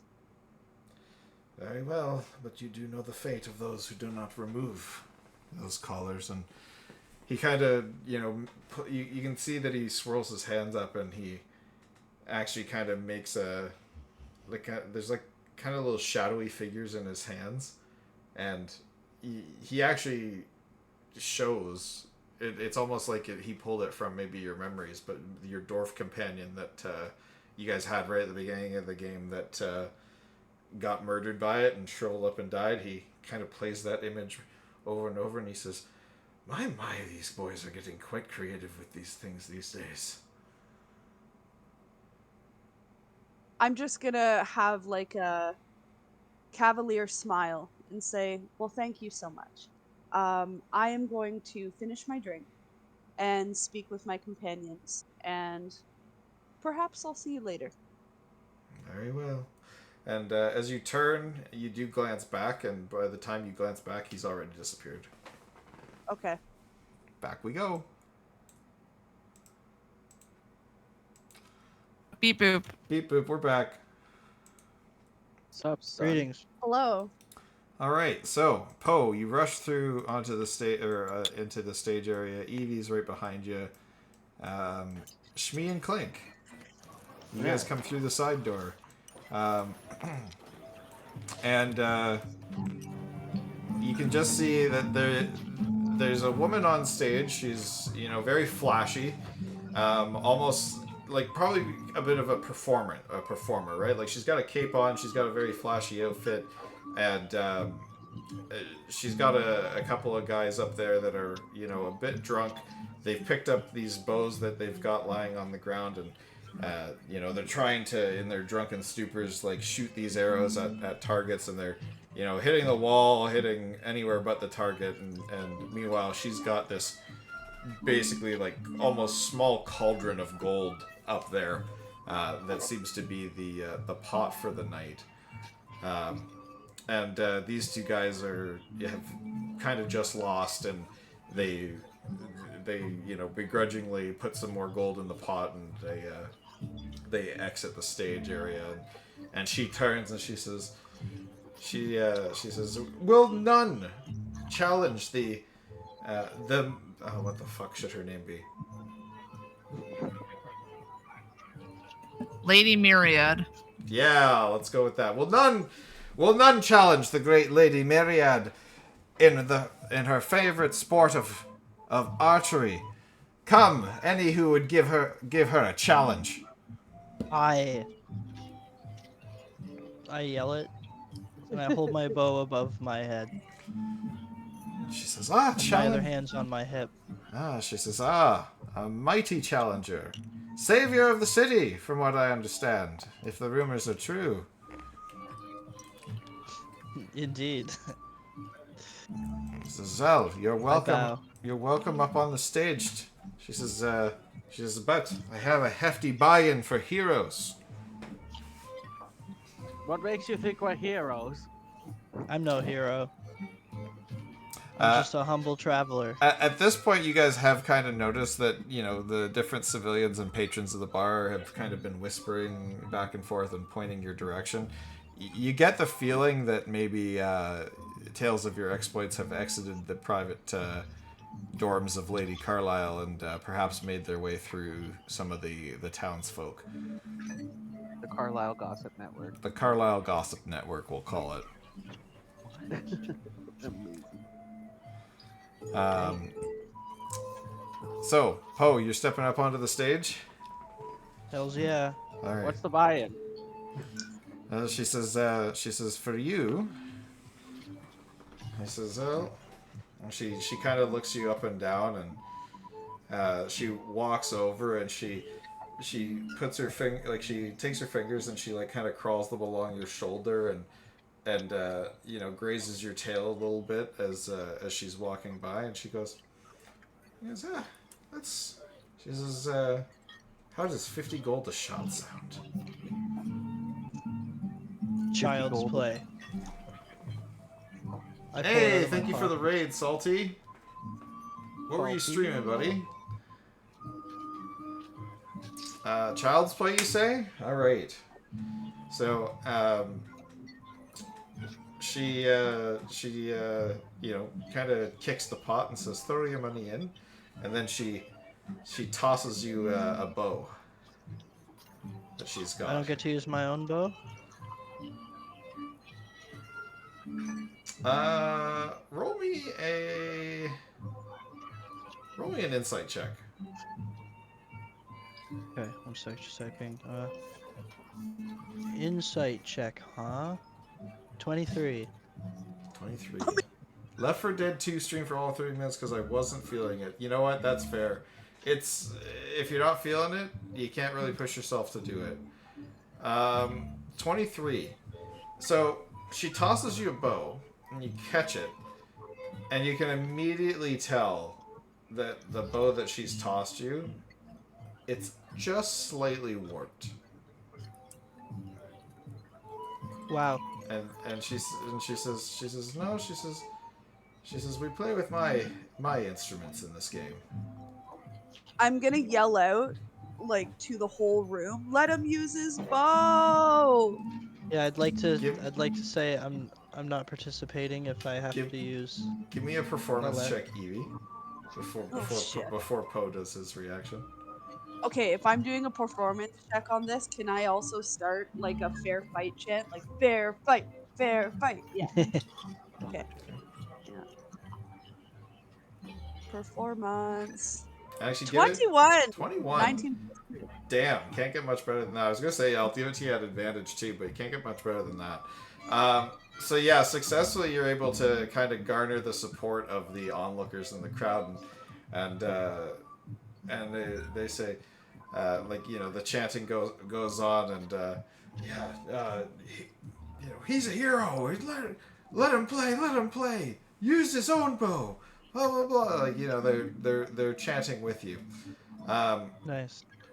And I so, wink at Poe and hold up my glass. Got you, boo.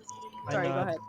okay, so she kind of sees that she's losing the room a little bit, and she goes, "Very well." She says, "I'll rely just as much." She says, "I have my own talents to fall back on, and I'm confident you won't beat me." She says, "Here's the rules of my game," and she says she indicates the 3 targets. So she's got two bullseye targets on either side, and then one kind of like training dummy target in the middle. And it's got a like a melon on its head. And so she says, here's how it goes. She says, we each get 10 shots. She says, we score points based on who has the better shot each round. So on the bullseye targets, if you're in the outer ring, it's only a score of 1. If you're in the second ring, it's a score of 2. If you're on the bullseye, it's 3. If you're aiming at the dummy, a body shot is 3. An arm shot, a score of 1. An arm shot is a score of 2, and a shot into the melon is a score of 3. If you're able to dislodge the melon from its perch or break it, you score 10 points. So in addition to having the higher score each round, so if you have the higher score in the round, that goes towards your overall score. At the end, your overall all of your overall scores will be added together to make a grand total for the bet. But each arrow you shoot is going to carry a value of 50 gold coins. Okay, so if you score lower in that round, you do don't not score have any points points. added to your pool. Yeah. Okay. So you only add points to your pool by winning each round. Okay, and each arrow costs 50 gold. Yeah. Each arrow carries a value of 50 gold, which, if you win, all of the rounds will double your value at the end. You will win the pot. Does that mean that every arrow I fire, I'm losing 50 gold? No, that will just be what it costs you by the end.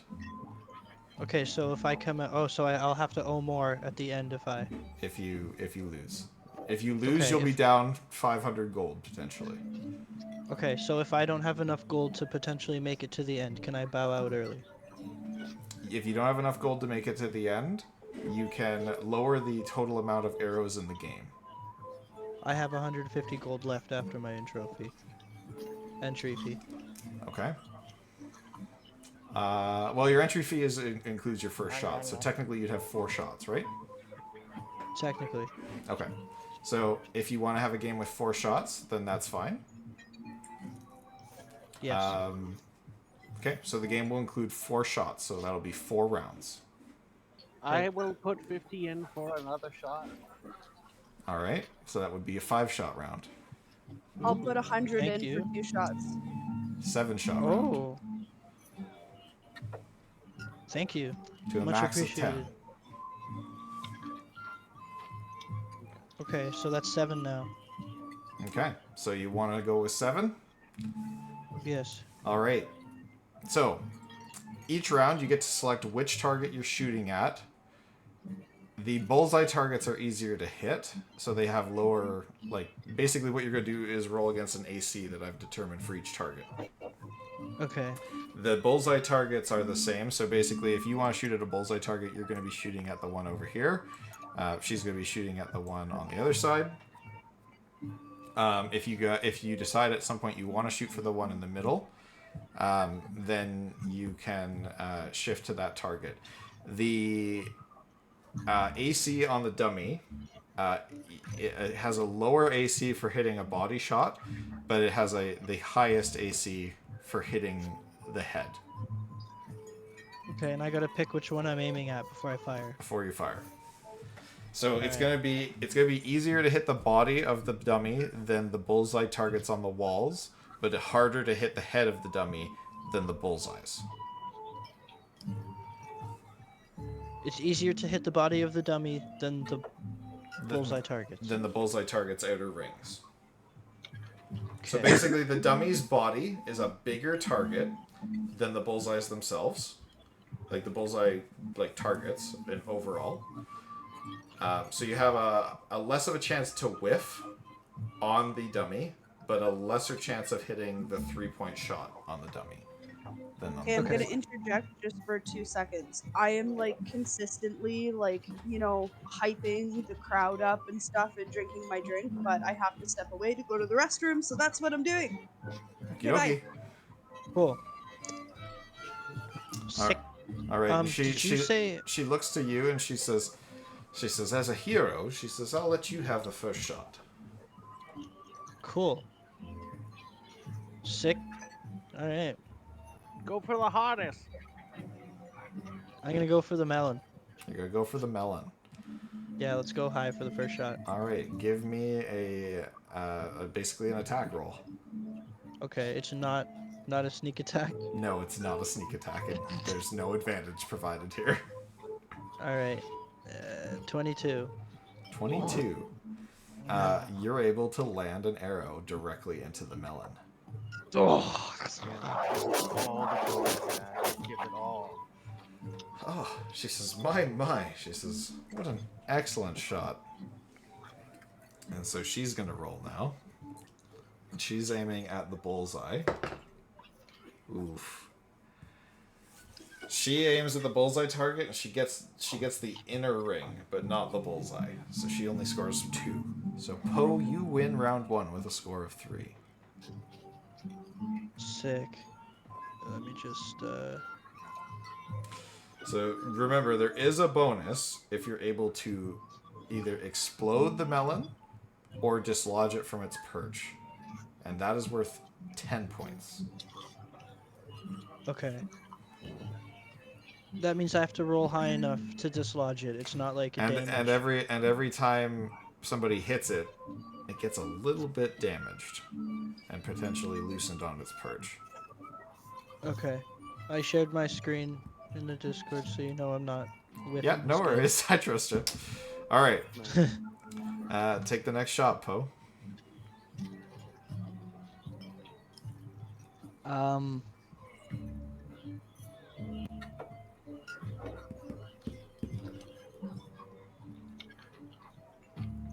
And where are you gonna aim?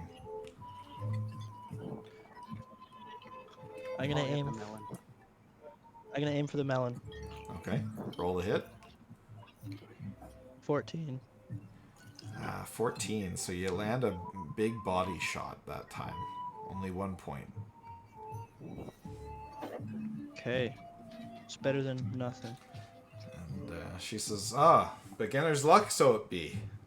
She shoots at the bullseye, and she fucking whiffs and misses the target entirely.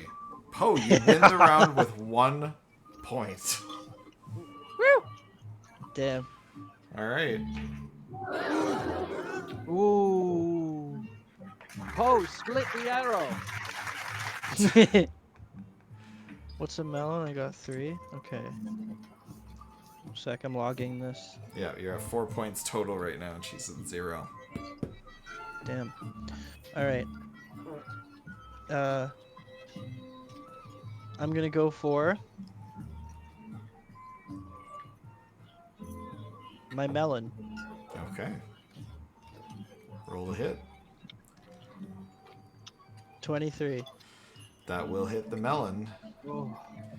And Oh my god. I turn camera. around and put my arms out and just like face the crowd. Give me a performance check. Oh. 18. The crowd's still with you. Thanks to Evie's chanting, they've seen you score a few points, and you see the couple guys that were up there before that got trounced. They're like, "Win back all the gold she's taken from us." So the crowd is with you. She takes a shot, and she decides that she's going to shoot for the melon as well. And she only lands an arm shot, only worth 2 points. Oh, this poor girl. Damn. She's she not shouldn't rolling have- well. She shouldn't have challenged me. No, she really shouldn't have. So going into round 4, she Give me a. What's your passive perception, Poe? 16. 16. You can see that going into round 4, she reaches to like a little side table and she like grabs a glass of water, but you notice that as she grabs it, you know, she's got a pretty good sleight of hand, but you know, as a seasoned rogue yourself, you can tell that she slipped something into her own drink and she takes a swig of it. Oh, was a potion of accuracy or something? Don't know. Oh. What should I do about this? What should you do about this, Poe? I'm not metagaming. I wonder if I should call her out on it. I'm thinking in my head. I wonder if I should call her out on it or just turn back and see if one of you will cast guidance on me. Because if she's gonna up something, I'm gonna too. Has guidance got a vocal component? Yeah.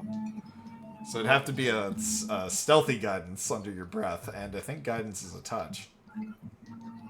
So somebody would have to find their way onto the stage to touch Poe with guidance. Okay, I this- walk off the stage to go to the table to take a swig of my drink because I do have a drink. Yeah. So once I get back to the table, I wink at Smee. I think Evie's your guidance caster. Then I I wink, at wink Evie. back. Yeah, Shree just winks back. Like, no, Then I Clueless turn to has Evie no and I idea what's wink going again. Evie, give me an insight check. All right.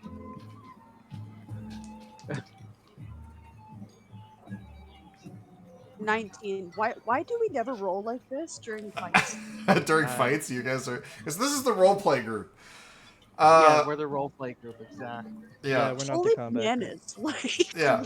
So, Evie, you're able to... Poe is very subtly indicating to you that he wants a helping hand. okay, I'm gonna reach out as he like grabs his drink, Mhm. and I'm gonna say like I'm gonna do my guidance thing under my breath. Mhm. And then I'm gonna say, "You're gonna be fine. This is amazing." Blah blah blah, and then look to the crowd and hype them up and be like, "Isn't he amazing?" Okay. Clapping like amazing. And during this distraction, you're going to cast guidance? Yeah. Okay. So give me a stealth check on guidance and a performance check on hyping the crowd up. Okay. It's okay if one of those doesn't go well, because I'll call her out if this fails. Okay, which one's first, Zach? I would say the performance check, because you're going to be using it to cover your guidance. Amazing. 9. So, Can I join in the performance and sure, just like to give advantage, like, absolutely, "Hurrah!" go for it. Oh, Alright. thank God. Okay. 12. That's still better than Yeah, 9. a little better? So you haven't lost the crowd. You know, your second round of cheering isn't as boisterous as your first, but you know, the crowd is still with you. So they're all, you know, yelling and whatnot. So make your stealth check at advantage. Okay, cool. Phew. Stealth. Where's stealth? Right. 20. Perfect. 19 plus 1. So yeah, you're able to get a guidance off on Poe without anyone noticing. Okay. And Poe heads back to the stage. So you Sick. can tell Poe that you're getting a little bit under this lady's skin, and she says, well, she says, I wasn't expecting to get trounced by some hero. So, she says, how would you like to make this a bit more interesting? What do you got? She says, this round, we shoot two of our remaining 4 arrows. And whoever has the higher combined score wins this round. Deal. Can I actually, sorry, Poe, before you answer whatever, Yeah. can I DM, can I tug on my earring of messaging Yep. shenanigans Yep. and message to? Does it only go to one person, or would Smee hear as well? No, you can go to one person at a time. Okay, so I'm gonna like message Poe I would say under that my you breath. you can pick that. You guys can decide if you want to go to everybody or one person. Okay, Or then you I'll could do just tell everyone. me after. That's true. That's true. I'll do everyone regardless, and I'll say, Poe, is she cheating? Like, Yeah, are you good? she slipped something into her drink. I touch my earring and I go, why don't you just flirt with her and drink from her drink? Oh, That's a good If this idea. I also have guidance already active, so that'll yeah, just but you don't know if it's accuracy. I don't, but like why would she take something that hinders herself during a competition? No, I know. Meaning, like, This is pretty funny. she might have drank something that is like, no matter what, it's gonna be perfectly accurate. Zach, I've been sitting on that meta because I forgot about that theory. Okay. Which meta? Just metagaming the idea. Yeah. I wouldn't do it, but you're like, oh, you I have didn't think of communication that's, rings. that's Yeah. fucking brilliant. Paul, go flirt with her. Poe, go flirt with her. All right. How many of your 4 messages have you each sent today so far? Oh yeah, true. I Yeah, only sent one. that's fair.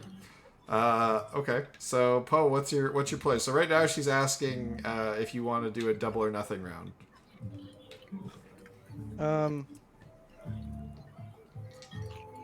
And she's getting a bit jury with it. She sees her hesitation. She says, "What are you, chicken? The chicken hero?" One more I- message. Flirt and take a swig. I gotta be as drunk as you. Okay, I'll use up 2 messages for that. One sec.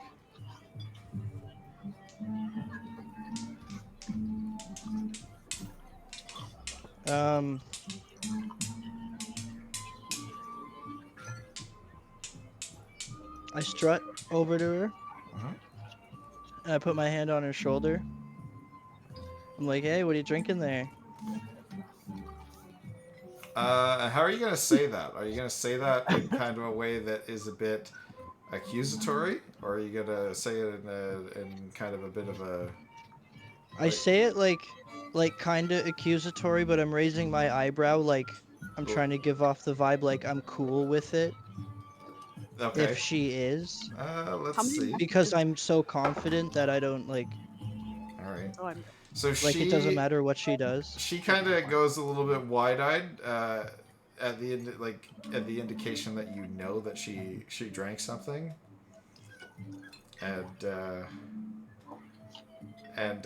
she goes an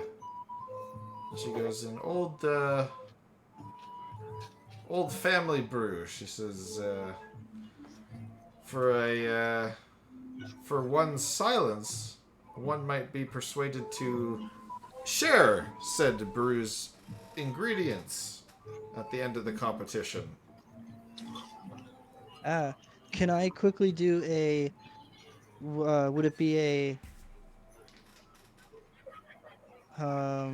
what check would it be? What do you want to do? Just A nature check to, What do or you want to do? I want to see if I can identify like what exactly the drink is, like what kind of brew. Give me. It'd be a perception check right now because you're not really able to like fully examine it on the stage. You're just kind of looking at it. Okay. 12. Hard to say. You can definitely see that there's slightly different colors. Maybe like a lighter blue color in the standard clear water. Like the bubbles are kind of glowing a little bit blue. So there's definitely something in there, but you can't really tell what it is. Okay. Can I try to whiff this and be like, I see the gradient of your drink. If I'm not mistaken, I have come across this before in my travels to some extent, and I must say I am a big fan. Give Can I me have a a swig? deception check. All right. 4. 4. 4. She kind of laughs under her breath to herself, and she said, "If you knew what this was," she said, "you wouldn't be asking any of your silly questions. Now, double or nothing, or are you a coward?" All right, double or nothing. Very well. She says, "First shot's all yours." All right. Well, I'm gonna aim for the melon again. Okay. Roll to hit.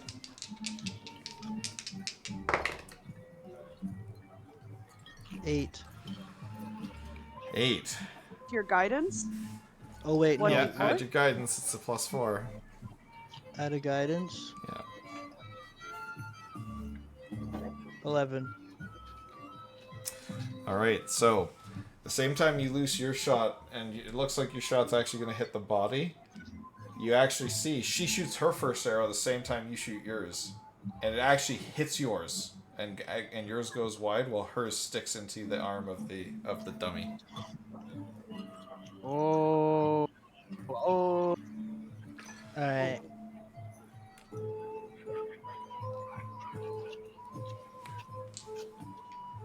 She says, "Well, next shot's all yours again."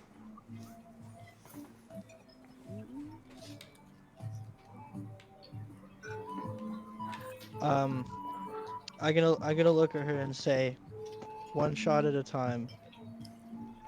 Oh yeah. She said, "There." She says, "We're still on our double or nothing round. She's only got one shot left." Like I'm not firing my arrow. Okay, no, I tell her you fire your arrow first this time. She says, "Nothing but a scaredy cat, are you?" But she says, "Very well. You can think so. She says, "I'll shoot first." And you can see, and Poe, you're close enough and your perception's high enough. You can see that the veins in her muscles are kind of bursting. Like they're like much more pronounced than they were before. And as she's got the arrow back, you can see that there's no shakiness. Like she's like locked the fuck in. As she's aiming at this dummy in the middle. All right. Fucking Christ, she can't roll well to save her life. So even with all the bonuses that she's got right now, she only gets a 12. Oh. Sick. Which She's is in the cat. She's nervous. which is enough to hit the body of the dummy. So right now she has 3 points on the board For this round. for this round, the double or nothing round. Okay. I'm gonna aim for the melon as well. Okay. I'm gonna roll my 1d4 first, so I'm gonna add 4 to Oh, not 30. not 20. No, Nat 20. Nat 20. And I roll a 30. All right. So you loose your arrow, and a truer shot you have never fired. You perfectly lodge your arrow into the neck of this dummy, which causes the head of the melon to go falling off the back. Oh! I turn around and throw my arms up in the air. Like, this how it's done. And with that, she hangs her head, straps her bow on her back, and she says, "Well, there's no beating a hero, so they say." And I correct her and say, a god, actually.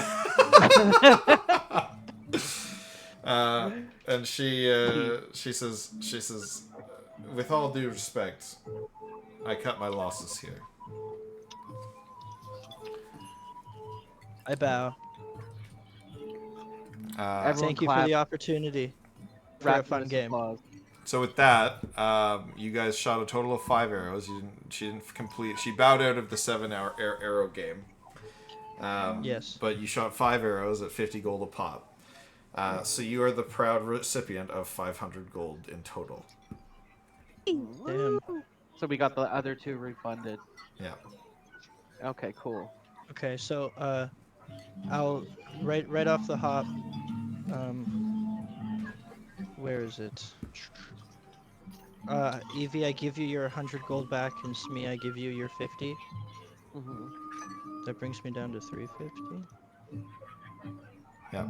Wait, what? No, because we had 2 arrows refunded, so I get my 50 back and she gets 50 back.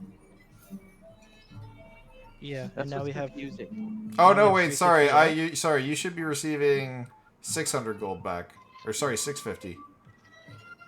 Because she would Right. have Oh. She would have refunded the 100 from Evie and the 50 from Shmi. Right. Okay. So you guys get all that back. Yeah.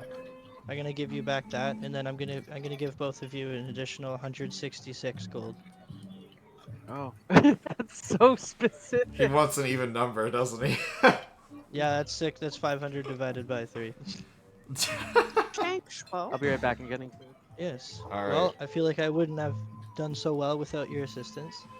We got you, Boo.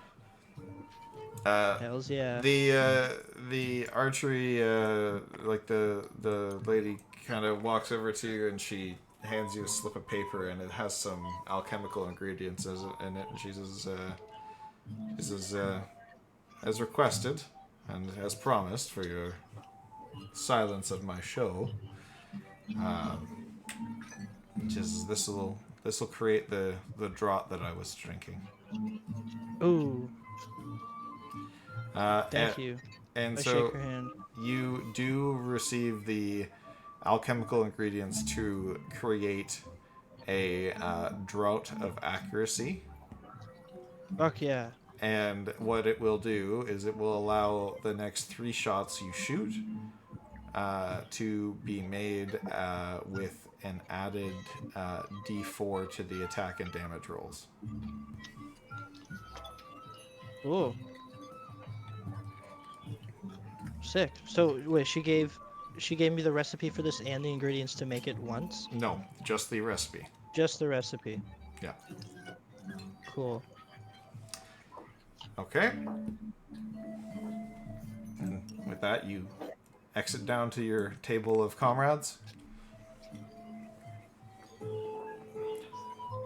Nice. We all welcome him. I put my arm around him, like, good job, Ben. I'm patting his chest. I'm like, let's go. Fuck yeah. I raise my what's it called? Fucking tankard up and give a hurrah. We all do it with him. And Shit, yeah. the rest of the crowd kind of sees you guys doing a cheer, and they all go, "Ah, yeah!" Sick. Shmi is almost back. 2 seconds. Okay. Okay. So, there is another room with a couple of performing bards. You guys kind of do like a once over of the establishment. There's not a lot of other activities in the bar right now, other than just drinking and being merry. So you can either sit down with your compatriots and have some, conversation regarding, recent events, or you can peruse and explore the rest of the bar, or call it for the night in the party. Well, I'm gonna look around and just. I want to see if anyone's listening in on our conversation. I'm gonna speak quietly and say, like, I need to speak with you guys about something serious. So let's all just kind of keep our heads on a swivel for the next few minutes. Evie, give me a quick Okay. perception check when you look around. Yeah. Perception. 8.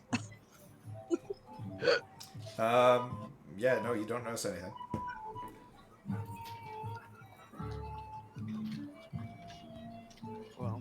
I'm gonna look around too. If that's okay. Sure. And I'm gonna like zen out for a second and just expand my consciousness, call on my best friend to assist me and heighten my senses with hallucinogenic powers. Brandon, you're draining out into the quietness a little bit. Could you maybe put your mic a bit closer? Okay, yeah, I'll start sucking my mic off again. Sorry. So, Thank you. so I'm going to, as I go into a meditative state to Yeah. expand my awareness, Yep. I'm going to call on my best friend to give me hallucinogenic sense and heightening powers, whether they do or not. That's just RP. And I'm gonna do They my don't perception this check. time. That's fine because I rolled a 17 plus 4. Okay. 21. You do feel like perhaps there are a set of eyes watching you, but you do a quick glance around the establishment, and well, you feel that there probably is at least a few sets of eyes on you from like the passerbys and stuff. You can almost feel like one gaze that's almost piercing or burning, but you can't really place where it's coming from. You just have an uneasy feeling about it. We are being watched.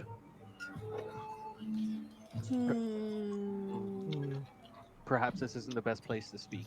Yeah, I think we should around you know how there are like tables that are near the bar, like in that room? Are they empty? Yep. Alright. Maybe we should I'll just say follow me.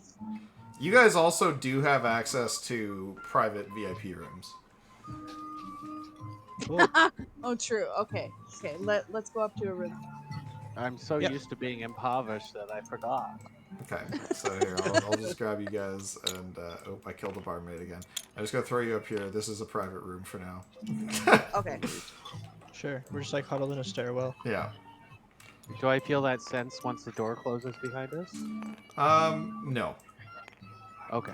Okay, so one thing I can be for sure, it was somebody in that room. Okay. Well, we'll go down and check that out, because clearly maybe just someone wants to talk to us. But, okay, so here's the thing. I'm just gonna lay this out on the table. I wanted to speak to you guys about it, but I couldn't.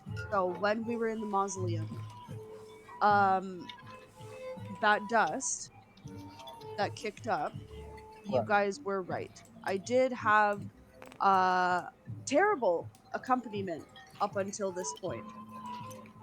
And I was forced with a very grave decision.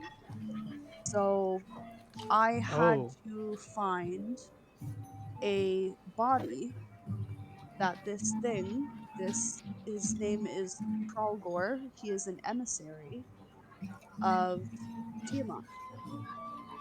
Okay. Okay. You're fucking serious. I am serious. Cool. Cool. So, Cool.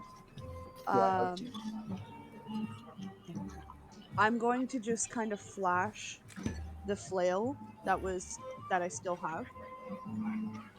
And I'm gonna say, so I was told that I need to collect the heads of this flail. And For context, that I- this flail, it basically right now just looks like a stick with 5 chains on it. No heads on any of them.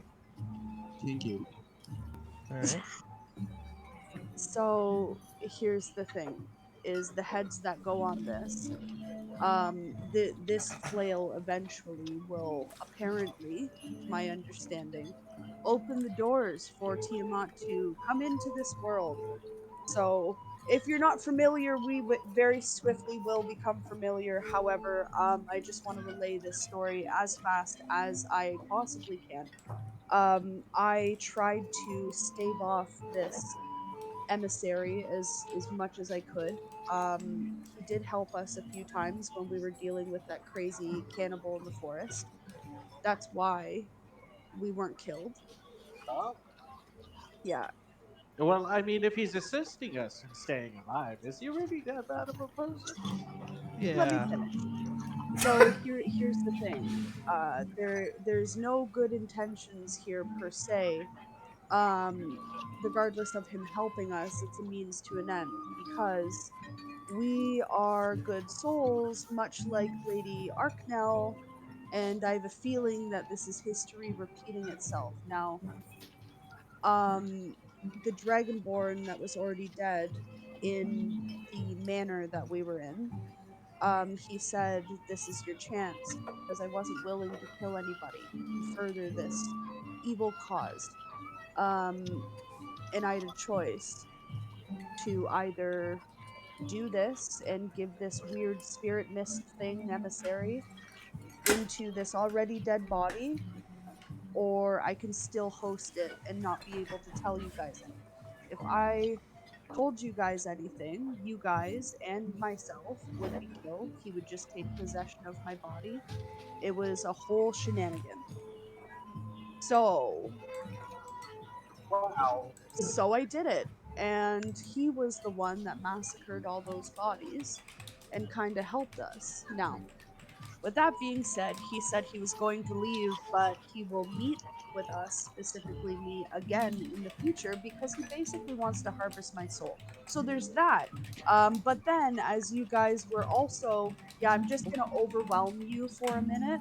While you guys were going to the archery place, he appeared at this very table thing. I'll gesture to the bar, I'll say, and he told me that he hasn't felt that he has repaid me properly for, him involuntarily taking half possession of my body, I suppose. So he said that he will be waiting in a room somewhere up here where he can take my collar off. How, Okay. We do not want to do anything with the things on our necks. however, it will be excruciatingly painful. I may half die, but I won't fully die. He won't take repossession of my body. I clarified that at the very least. Um, but he can't take your collars off. Only mine. I have no idea what you're speaking of. Okay. My internet There's dropped for a nothing about second, our so necks that are tracking what we're saying about the things around our necks at all. You I missed guys about are 10 allowed to seconds talk of about that. your collars. You just can't talk about them with other people. Oh. Oh, Oh well, fuck. shit! I forgot about that. Fuck. So I just go, well, you forcibly ejected a possessive spirit that seems to be from some world ending uh, Yep. Yep. Yep. monster, Yep. Yep. and now they want to offer you a favor in exchange for dispossessing them. Well, pretty good odds I would do it. I'm probably gonna do it, but I just wanted to start off with the honesty that I wasn't able to give because we have all agreed that we're gonna be honest with each other and try to embark on this journey to trust each other when we've been forced together and don't know each other. So I wanted to start this with being as honest as I can, and I was trying to lay hints, but it doesn't make sense when you guys don't know anything. So I wanted to let Yes. you, Well, thank you for that. yeah. So I am going to take his offer. And I would appreciate maybe by the end of the night, when I am about to go, that perhaps, and it may put you guys in danger. We don't know this thing's real intentions. If you guys would accompany me to make sure that nothing happens. Let me ponder on this for a moment. I gotta walk away for a second. Okay. Oh, he's got to grab our food. Yeah, no worries. Uh, Well, Poe can weigh on Oh, in with his 2 cents. yeah. um, I lost about 15 seconds of your dialogue because of Okay, my where were internet you? dropped. Um, the details of the trade, or not trade, but like the details of the circumstances. I don't know how to word it better than that. Well, not to make the same mistake twice. I'm going to like casually just point at my collar, and I'm gonna say there may be a favor where there may be an item that will no longer be in my possession. However, it will be excruciatingly painful. And I'm not entirely sure of the true intentions of this being. Um, he did, and I'll clarify with me when he comes back. He did indicate that he's aware of the mm, magics Your involved fashion in. sense?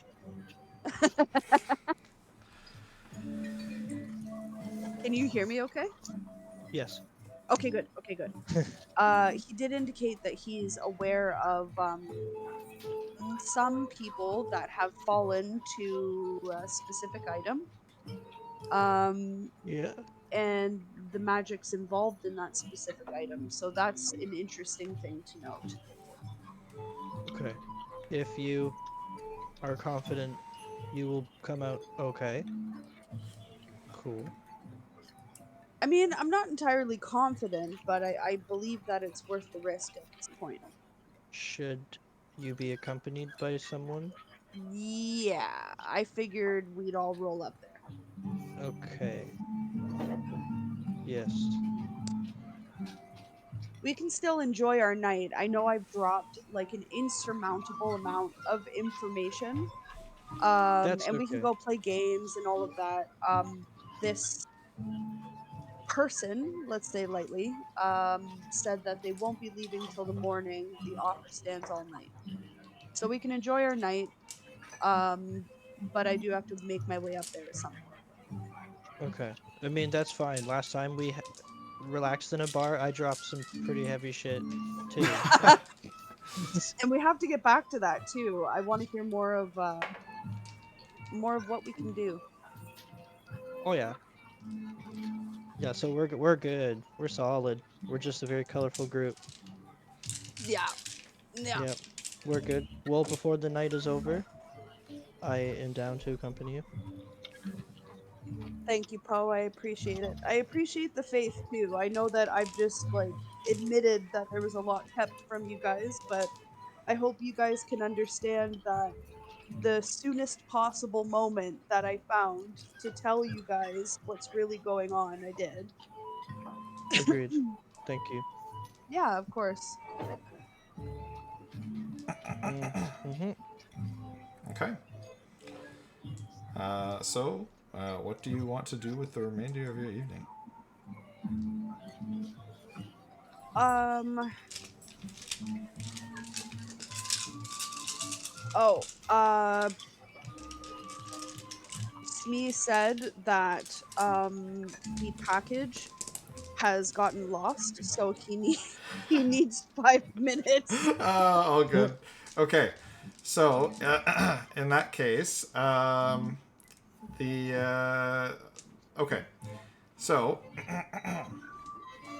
I am going to go into a quick one-on-one call with our sound effects bot to Okay. prepare some sound stuff, and then Oh, no. I will jump back to this in a second. That's concerning. I am concerned. Yeah, maybe like explosion sounds or something. Yeah, or like screaming. I Beep boop. Requests are always welcomed. Oh God. All right, Maybe hordes of we're zombie going. noises. Hello, sound effects bot. Hey, hello, hold on. All right. Stop sound effectsing. So, here's where we drop some great lore for the stream, guys. Cactus and I have been discussing things. And since Cactus is here every single week, we just have decided that Cactus will be joining as a player. Cactus has created the fairy known as Fred. Or Pixie, I guess, known as Whoa. Fred. Yeah, I guess he's technically a pixie. He's technically a pixie. Okay, folk.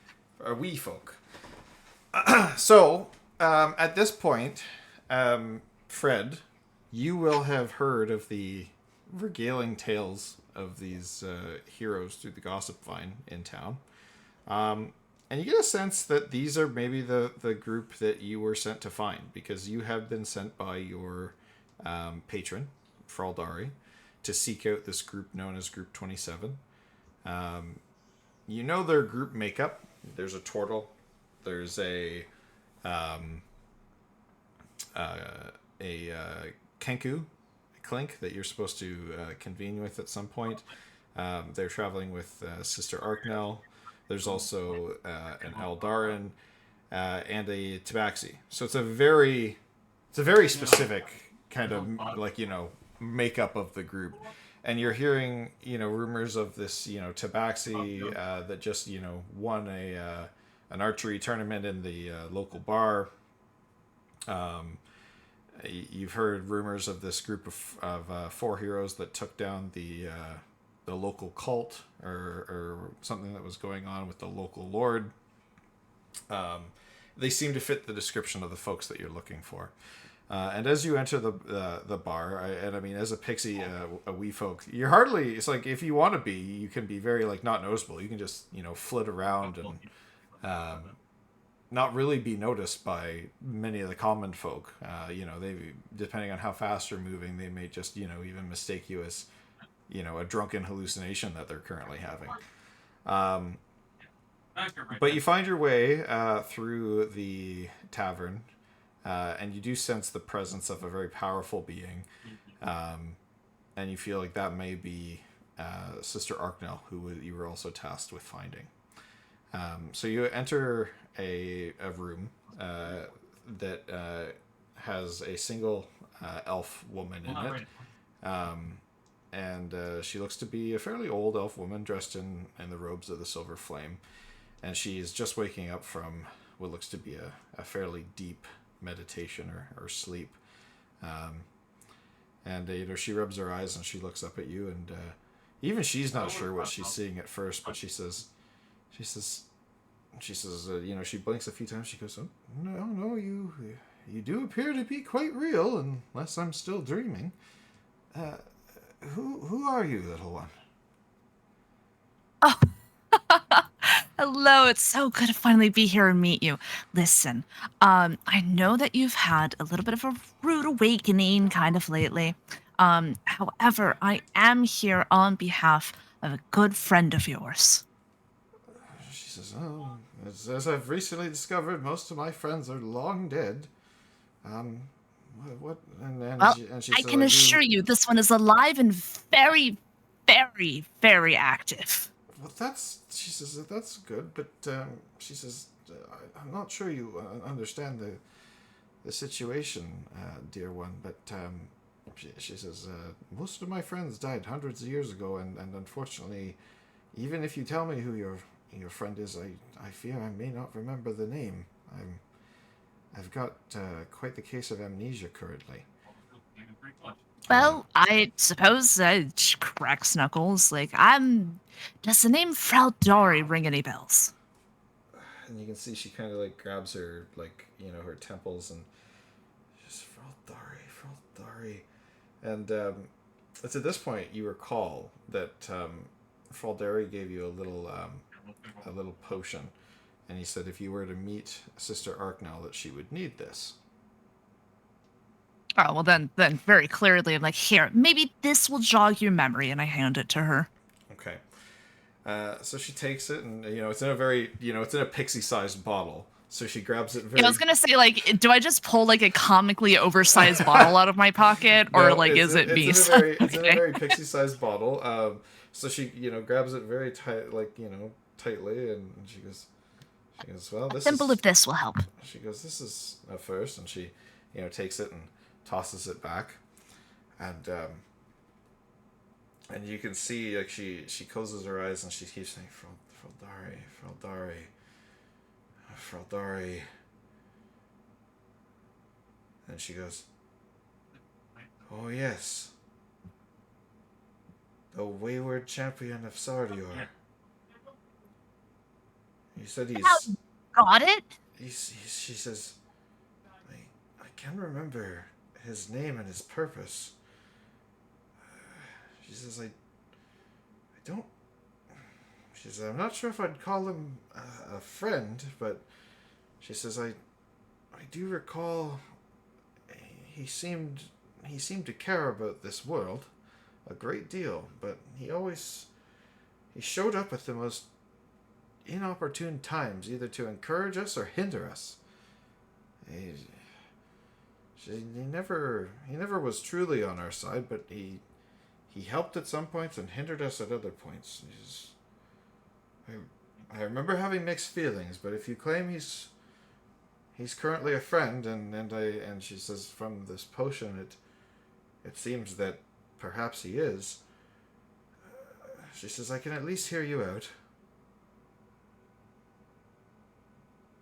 Excellent. Okay.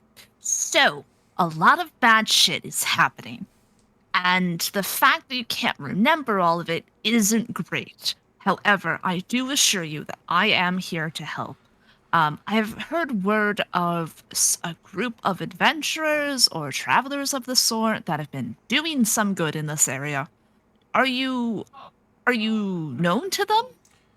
She says I think I know who you speak of. She says they're currently my traveling companions.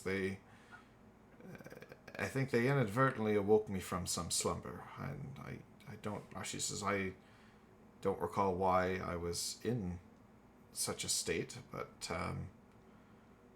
she says nonetheless they do seem to be trustworthy folk. That they are afflicted with.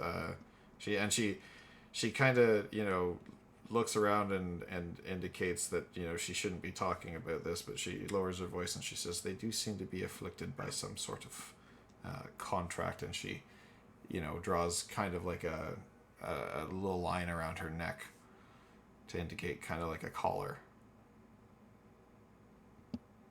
All right. Well, could I bother you to introduce me to them? I think that making their acquaintance would be beneficial to all of us, truly. She says yes, let me bring one of them here, and I'll see if I can at least provide an introduction of sorts. She says I don't, and she says I must advise caution. She says I can understand that you're potentially a friend, and maybe Fraldari is currently helping us, but she says my memory of Fraldari has indicated that sometimes I looked on him with disdain, and others I looked on him as a welcome friend. So she says, forgive me if I must keep my guard up around you, but knowing this about Fraldari and the ones I currently travel with, she says, I don't know if I would make that known to them just yet, given my current feelings on the circumstances. But oh no, Fraldari is truly a father figure, where with one hand he gives you all of his love, but on the other hand he will smack you upside the head if you misbehave. yes, she says that seems to be an accurate description of the man. Very well. She says I will call one of them here. Give me a moment. And now we're going to go back. All right, we're back. Incredible. Jazz music returns. Did we find Shmi and his food? Yes. Smee wakes up, the bubble pops, and he goes, I'm satiated. Good. Okay, so as you guys are making your way back down, Making my way downtown. Sorry. not so good. Making your way back down to the bar room floor, you do. Shmi, you actually get a call on your messaging earring, and it's just to you for now. And it's Sister Arknell. She's got the fifth earring because you guys had 5 of them. So she kind of tugs on it and she says, Shmi, Yeah. she says, I'm up in my room. She says, I've received a visitor. I would like you to come up here on your own for now. And just I'd like to introduce you to this visitor. She says, you seem to be one of the most level-headed of the bunch, and she says, I've had some memories return thanks to this visitor, but I would like you to come and assess them and their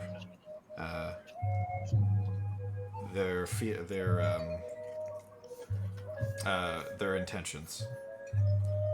Of course, right away, Miss Arknell. And I turn to the group and I say, prior to the arrangements we made, I might have to step away for a moment to check on the priestess. Is she okay? She seems fine, but she would like me to observe something. Apparently, she has a visitor. A visitor. Yes. Can you message her and ask if it's a black dragonborn visitor? So I send a message and I go, would the visitor happen to be a black dragonborn male? Believe you've hit your 4 message limit on your earring. Oh, it's Can 4? I ask? I think it's 4. How dare you? I ask.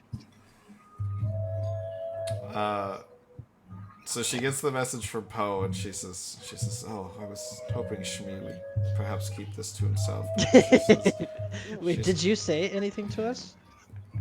Or did you just say I gotta go? Well, no, I don't lie. Yeah. So I Okay. So alright. she says, "No, it's not a black dragonborn visitor. Although I am curious as to why you would think that." Hmm.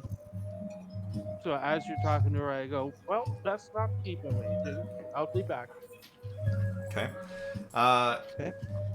Now, Yeah. before I grab Shmi and fuck off to the one-on-one room, I'm gonna grab Evie and fuck off to the one-on-one room. Oh God. I have to God. just keep waiting and waiting for my time.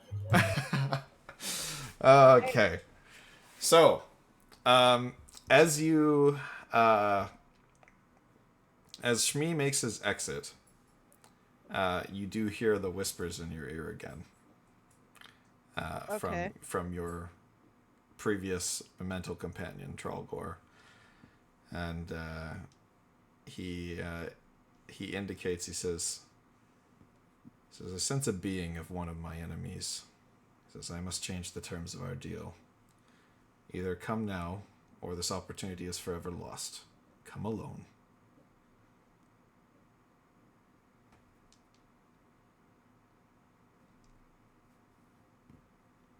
Okay. Anything else? Nope. And with that, his voice leaves your head. Annoying. Try. Do you want to give me your answer privately, or you want to go back to the group? Can I? Okay. Listen. I. Can I not cheese this and just basically tell Poe I gotta go now and I gotta go alone? Sure, you can do that. Yeah, and then I'll get up and go. Okay. All right, we're back. Greetings. Poe, I Yeah. have to go now and I have to go alone. Oh my god. I guess you're taking care Good of her. luck. Thank you. If I don't come back, you and Smee can split all my stuff. Okay, can we have it now just to be safe? I give him my bag.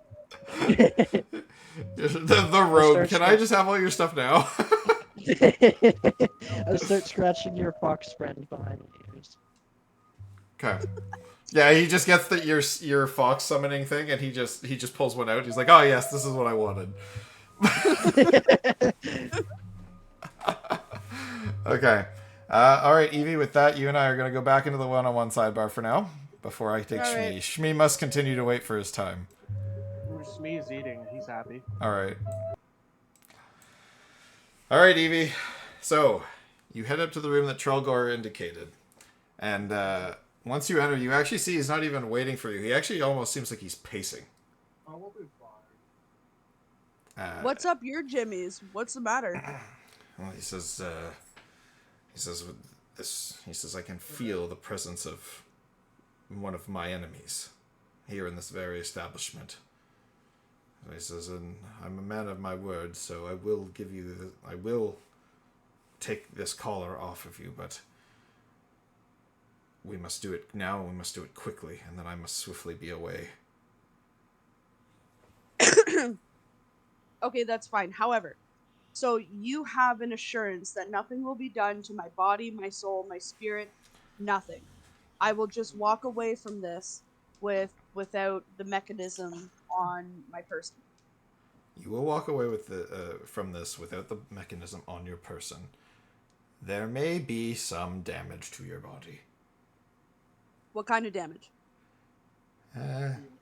Let's call it scarring. On my face? No.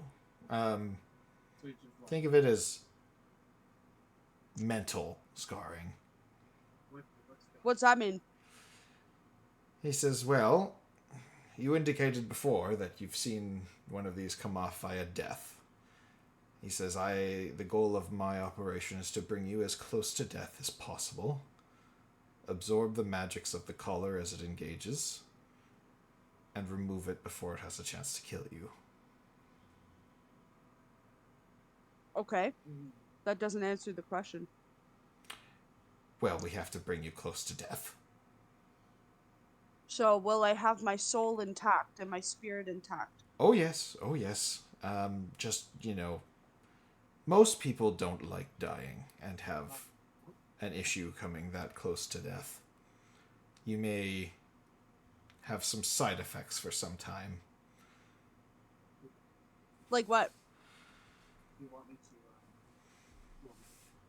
You may have an unnatural fear of dying for the next few months. May impact your life as an adventurer ever so slightly, but I mean, your current circumstances already seems to impact your life a great deal. Interesting. Okay. Will I have my memory intact? Oh yes. You just might be more prone to fright in situations that you're facing death.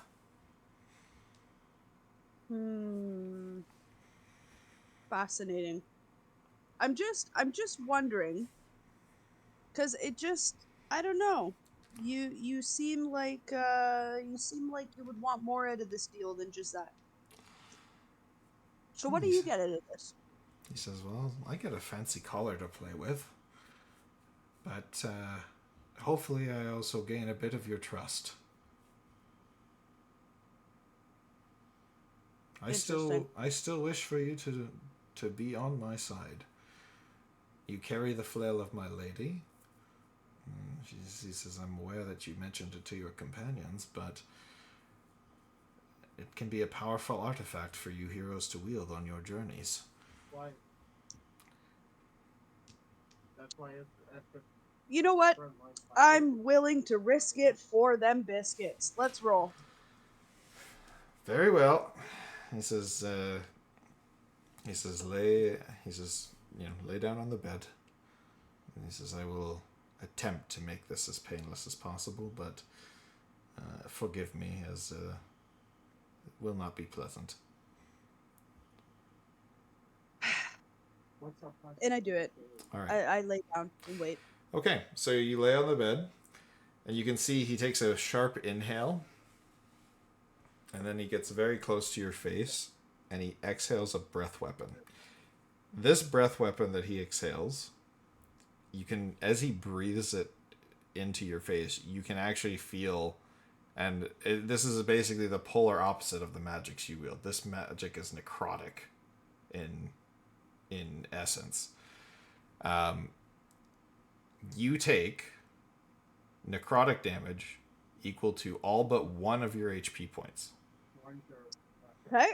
This is reducing your hit point maximum by that amount to the point where you have 1 HP.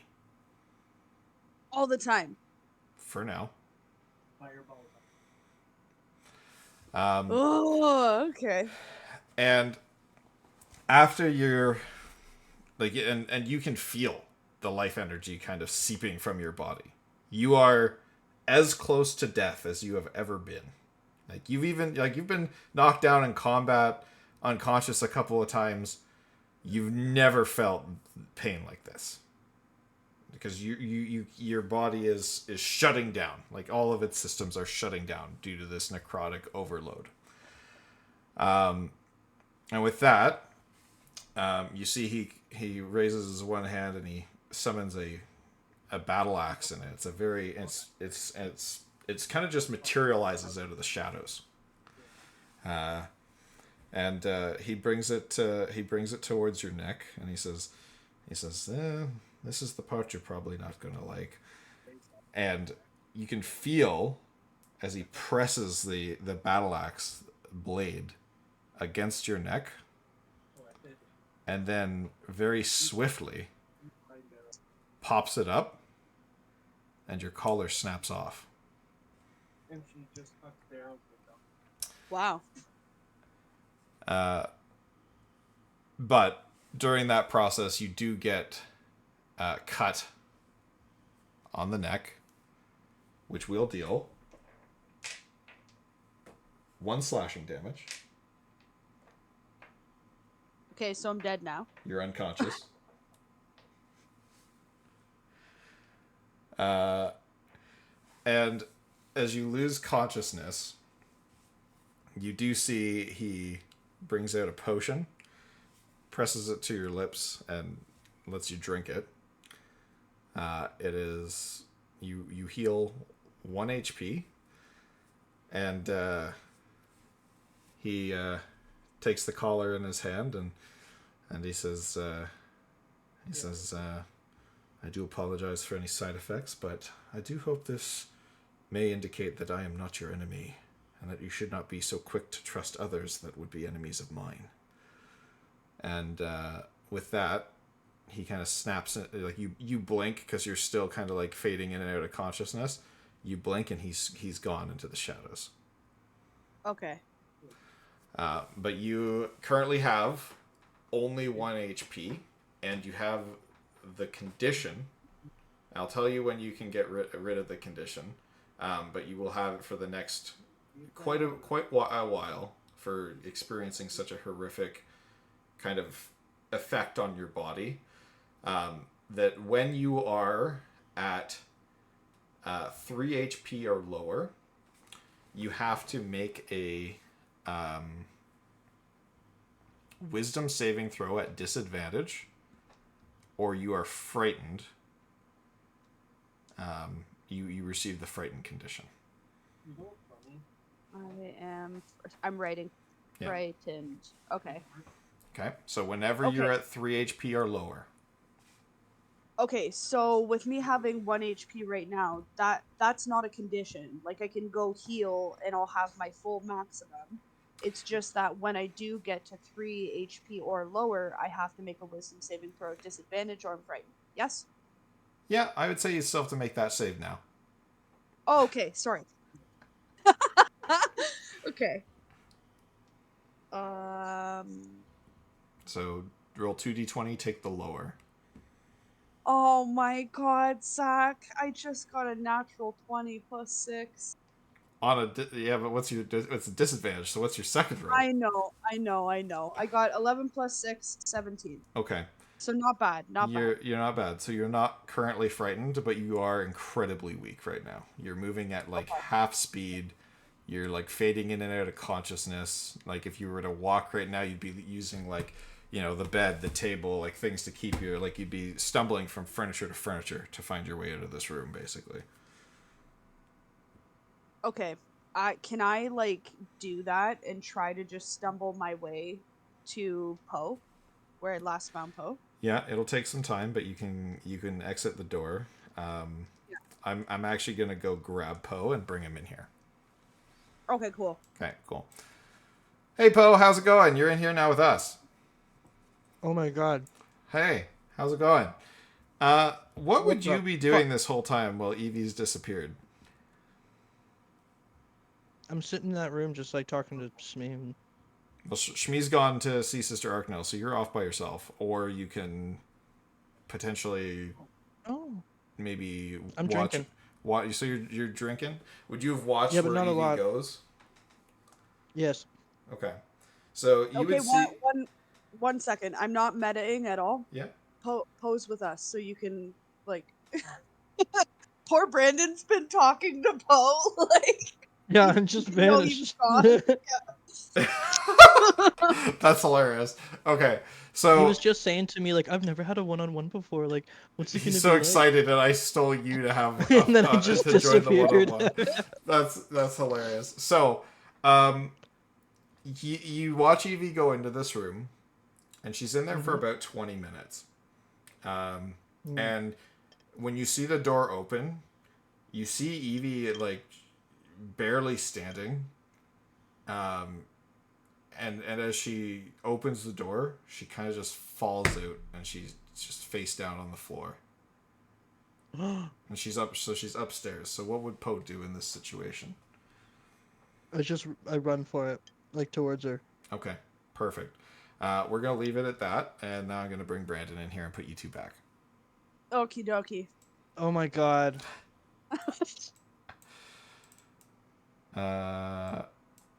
All right, Shmi is here, and so's Cactus. Bro, the shit we heard. I think it was Poe was just going. Poe's getting turned into a shish Yeah. kebab. All right, so Shmi, welcome to your first one-on-one chat. That's not really a Yeah. one-on-one. This is Question. Can I join the tabletop game Yeah, so that I absolutely. can see what's going on? Oh, nice.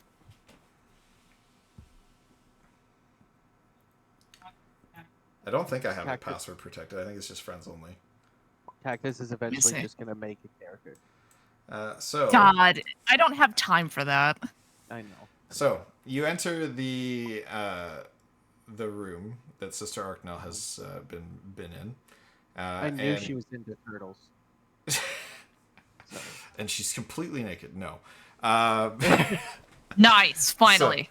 So you enter the room where Sister Arknell is, and you can hear her conversing with somebody, but you can't, like, you haven't heard the voice before. You can't really make it out. So you open the door, and Sister Arknell is speaking to some kind of being. Being from the Feywild, you're maybe a little bit familiar with them. It appears to be some form of pixie. It's a very small, about 12 foot high, or sorry, not 12 foot, 12 inches high. But only about a foot high. Being that's kind of fluttering in the air in front of Sister Arknell. And as you enter the room, Sister Arknell says, Shmi, thank you for joining us. And she points to the pixie. She says, this little one has given me a potion that has restored part of my memory. They appear to be a servant of an old friend of mine. Allow me to introduce you to, and she scratches her head and she says, sorry, I've misplaced your name, little one. How about you just introduce yourself? Oh, that's perfectly all right. Hello, my name is Fred. I'm here to assist you. Oh, hello, Fred. It's so nice to see a fellow countryman. Yes, on very, this very side nice, of very the- nice. What can? And I look back. Eddie looks back at Arknell and he goes, "So what is this about? I'm quite confused. Thank you for helping her with the memory, madam. It definitely assists with the situation." Well, I will be the one to explain if that's all right. That's perfectly fine. Sister Arknell is very tired. That's all right, sweetheart. You just go ahead, take it, lie down. I'll take it from here. Smee, was it correct? Yes, Salamegaron, but you may call me Smee as a countryman. Megaron, what a fantastic name. I love it. I well, inherited it, yes. very nice. You see, my patron has a very keen interest in making sure the world isn't destroyed or ruined or anything. And thus, he has tasked me to come here, and he has caught wind of you and your group, and has asked me to aid you and sort of gather information and see if we can't get to the root of all of this. I see. And he ponders.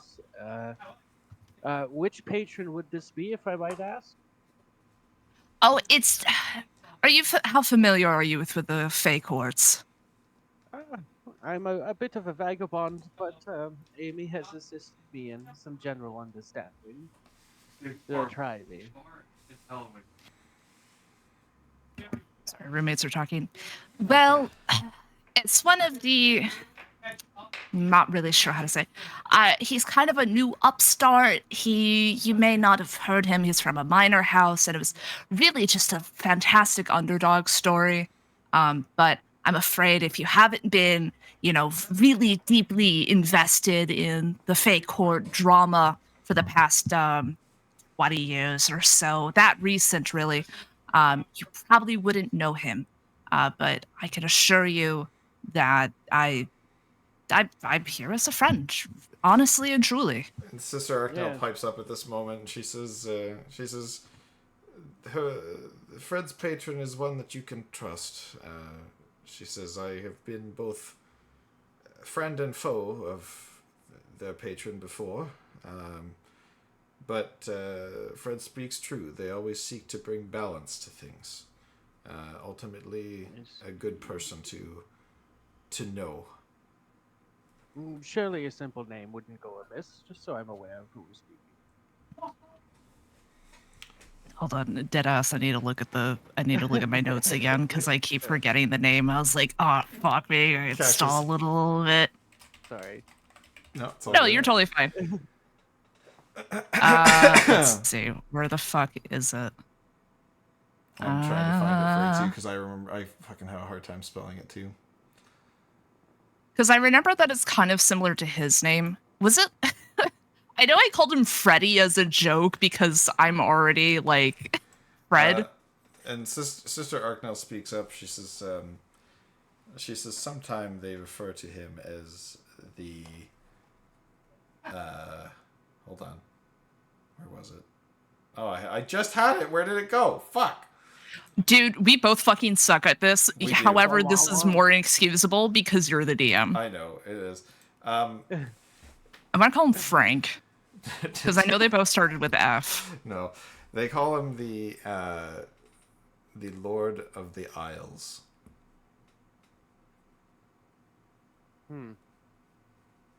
Does Amy wiggle? Or no? Amy does not wiggle. I rolled for Amy wiggling. That's interesting. Okay, well, Lord of the Isles, okay, that it's something, and that way, should I ever get the pleasure of meeting your patron, I can at least use the proper title and moniker. Thank you. So what would you like to know? I must, and he puts up a claw before you can start talking, because I must emphasize that due to certain embellishments on my being, and he kind of like just scratches above the necklace. There are certain details I cannot speak of due to confidentiality clauses and such. Quite mortal ramifications, if you will. So do have patience with me in trying to find the right verbiage to portray the proper, I guess, mental image of what I'm trying to convey to you. Yes, an NDA. I've familiar with those. Though I think yours might be more drastic than anything I've ever had to sign. Let's see then. Give me a quick insight check, Shmi. Yeah, sure. Insight 20. Also, Zai, can I have permission to spawn objects so I can get my please. dice and shit? Sorry. Oh Yep. yeah. Yep. Surprise! I lied. I'm the DM now. Should we go to a random room? Okay, and so, what was I gonna say? What did you? So, what you got? 20, Shmi? I got 21. 21. Okay.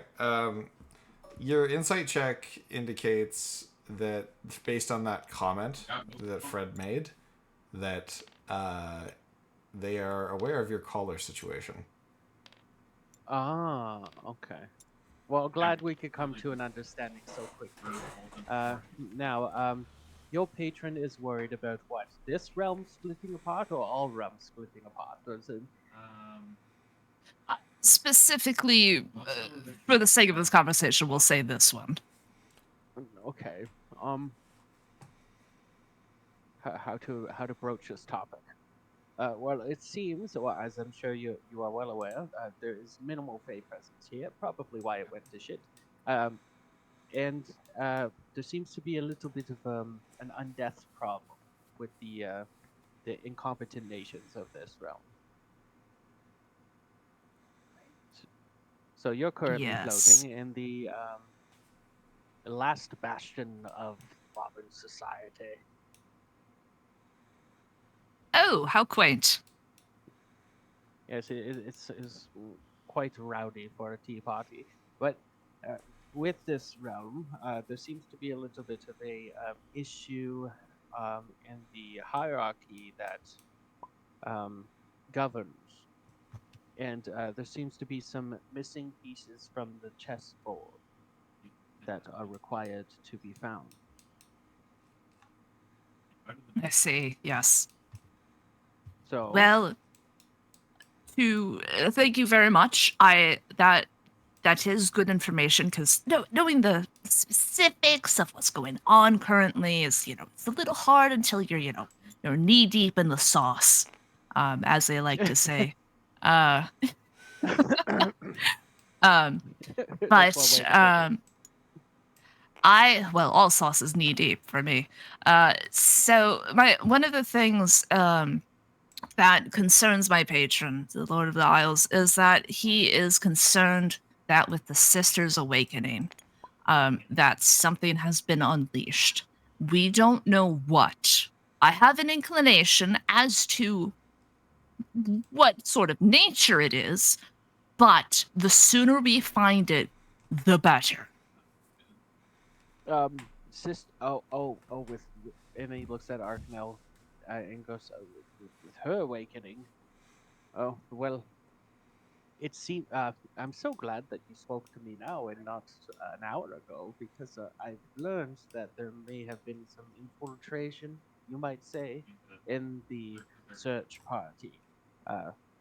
They're okay now.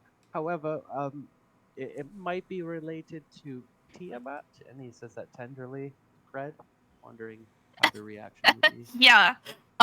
Fred's not even gonna try to hide it. He goes, huh? Yes. So Arknell, in her divine wisdom, I'm sure, found a way to trap an emissary, if you will, that is looking for a key, so to speak. And I guess I could speak freely about this because it has nothing to do with the other thing. That's true. So apparently, Tiamat has seen maybe the weakness of the nations of this land, maybe the fact that apparently the elves have been missing for some time and nobody can find them. Um, she seems to see an opportunity to now use this emissary to open a portal to the underworld and bring it back, wreak havoc and chaos. So that could be what the Lord of the Isles is noticing. Okay, well, yeah, I think you've hit the nail on the head with that one. Wow, that was immediately fruitful in a way I wasn't expecting. That is a lot to digest. However, who was it that you said was inflicted by this?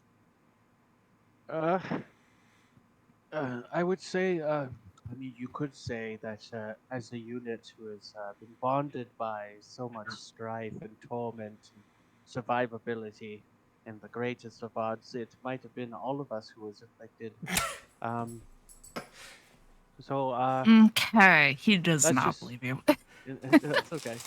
Let's just say it is somebody who is more kin than you know. More kin than Ah, you know. riddles. Okay. I was never very good with those. All right. Two words. First word. Yes. No, never mind. I was bad with charades as well. Perhaps it would be Grog. best if Smog. smog. Okay. Frog. Dog. Is it dog? Ass. Well, in that case, then I was hoping to keep it sort of down low, but perhaps it would be better if I did meet the rest of your party and see if we can't undo, or at least put a band-aid on what's been done. Are you speaking of with the emissary? Whichever group it is that is, and he gestures to his neck, similarly afflicted. Oh. Okay. Well, I don't think they would be quite abject to discussing this. Perhaps, and he switches his language into Sylvan. Perhaps we can discuss in the tongue of our kinfolk, because the whole party can speak as we do. Ah, that would be perfect then. It's more fitting given the state of the situation. Okay. He sends I sent a group message. It's 5, I thought. And Is it 5? was Maybe it's Jeff- 5. You did- I can't you remember d- what I said. You did was- say it was 5 Okay, earlier. it's 5, Yeah. I guess. So Whatever. it was Jess that used up all our messages going flirts, Oh, right. not me. So I send a group message that everyone is required at Sister Arknell's room. Okay, we're going back to the streaming chat now. Whee! Actually, well, yeah. Oh, Hello, we're all back. Okay. greetings. So, first off, Hi. let's resolve the Evie Poe situation. Oh, Oh, fuck. God. So, Evie, Well- you're currently Yeah. unconscious. Poe, you are currently rushing to the rescue. Yep. Sorry. As you are rushing to the rescue, you get a call from Shmi over the Oh, earrings. It says that your presence and everyone's presence is requested in Arknell's room. This is Shmi's last message that he is able to send. Oh my today. god, no! I know what's happening. Okay, Zach, am I passed out? You're passed out. Okay, then. Stable, but passed out. So, Poe, you go rushing to Evie's side, and she is unconscious on the ground. As you kind of shake her, she kind of fades in and out of consciousness. But as you look, you get closer and you look at her, her regularly very vibrant Eldaran skin is like a pale white. Oh god. And it seems like she's barely alive. All right.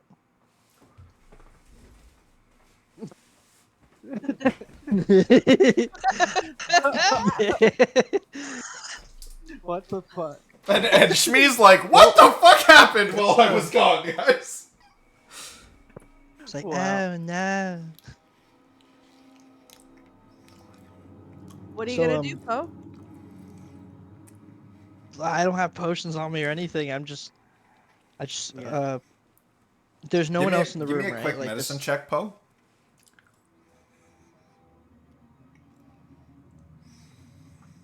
20. Dirty 20.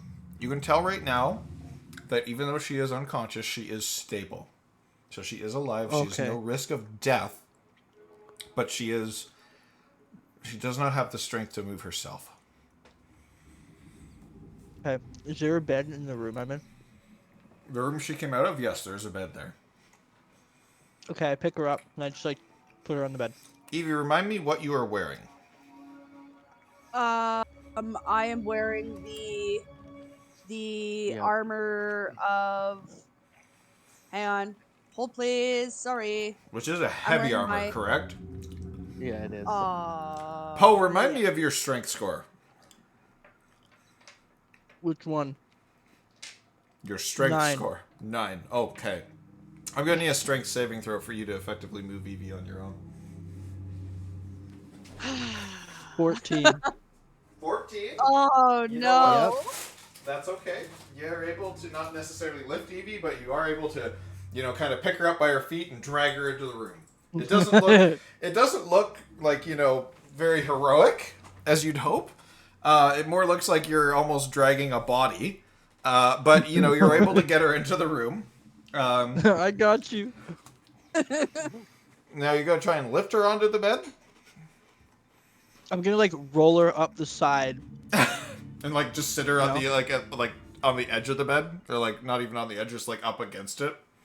No, like if you use like a log to get something over a non-spherical object, I'm gonna like roll her up the side of the bed, onto the bed. Does Okay, that make give me sense? another I don't know how to strength explain check.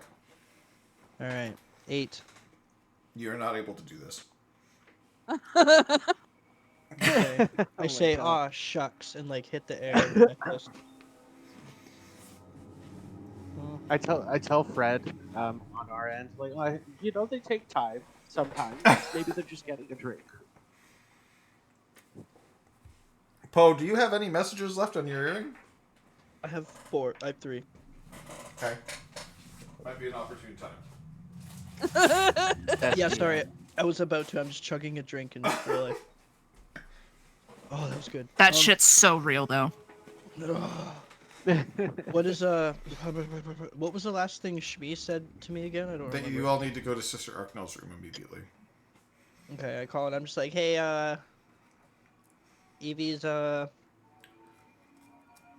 she's in a little bit of trouble. I don't think I can go to Mel's room right now. Can you come here instead? Okay. Oh dear. Fred, I may have to retrieve my compatriots. There seems to be a little hiccup at the bar. Do you mind keeping company with Arknell to make sure she is okay while I retrieve them? Oh, yes, of course, by all means. All right. So thank you so much for your patience. Toodaloo, and I'll Shmi, waddle so- out of the room. All right. So, based on Poe's description, where are you going?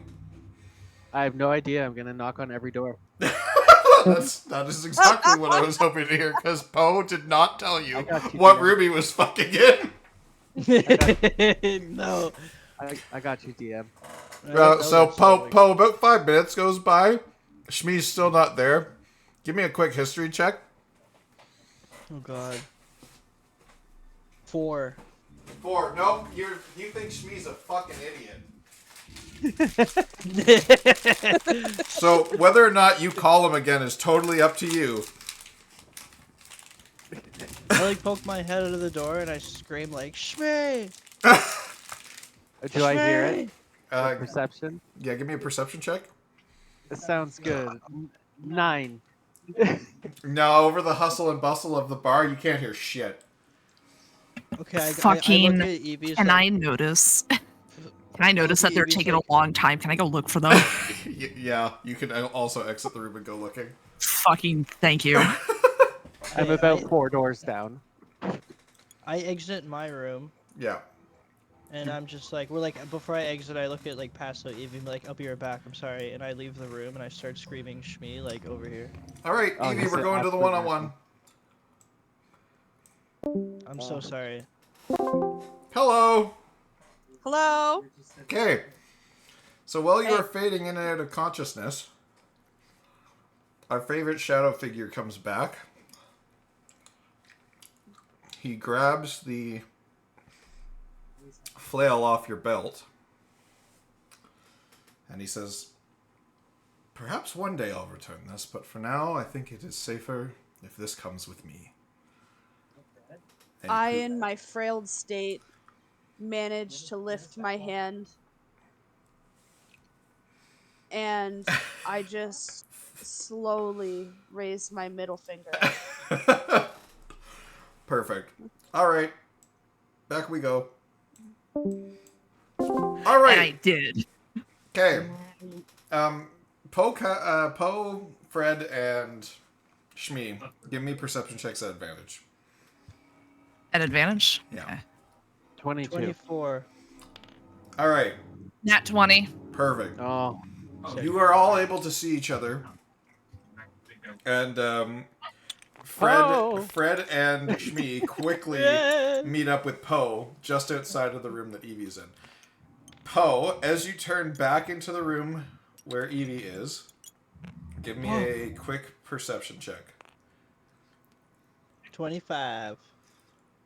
Dirty 25. As you turn back, you do notice a large black dragonborn figure standing over her.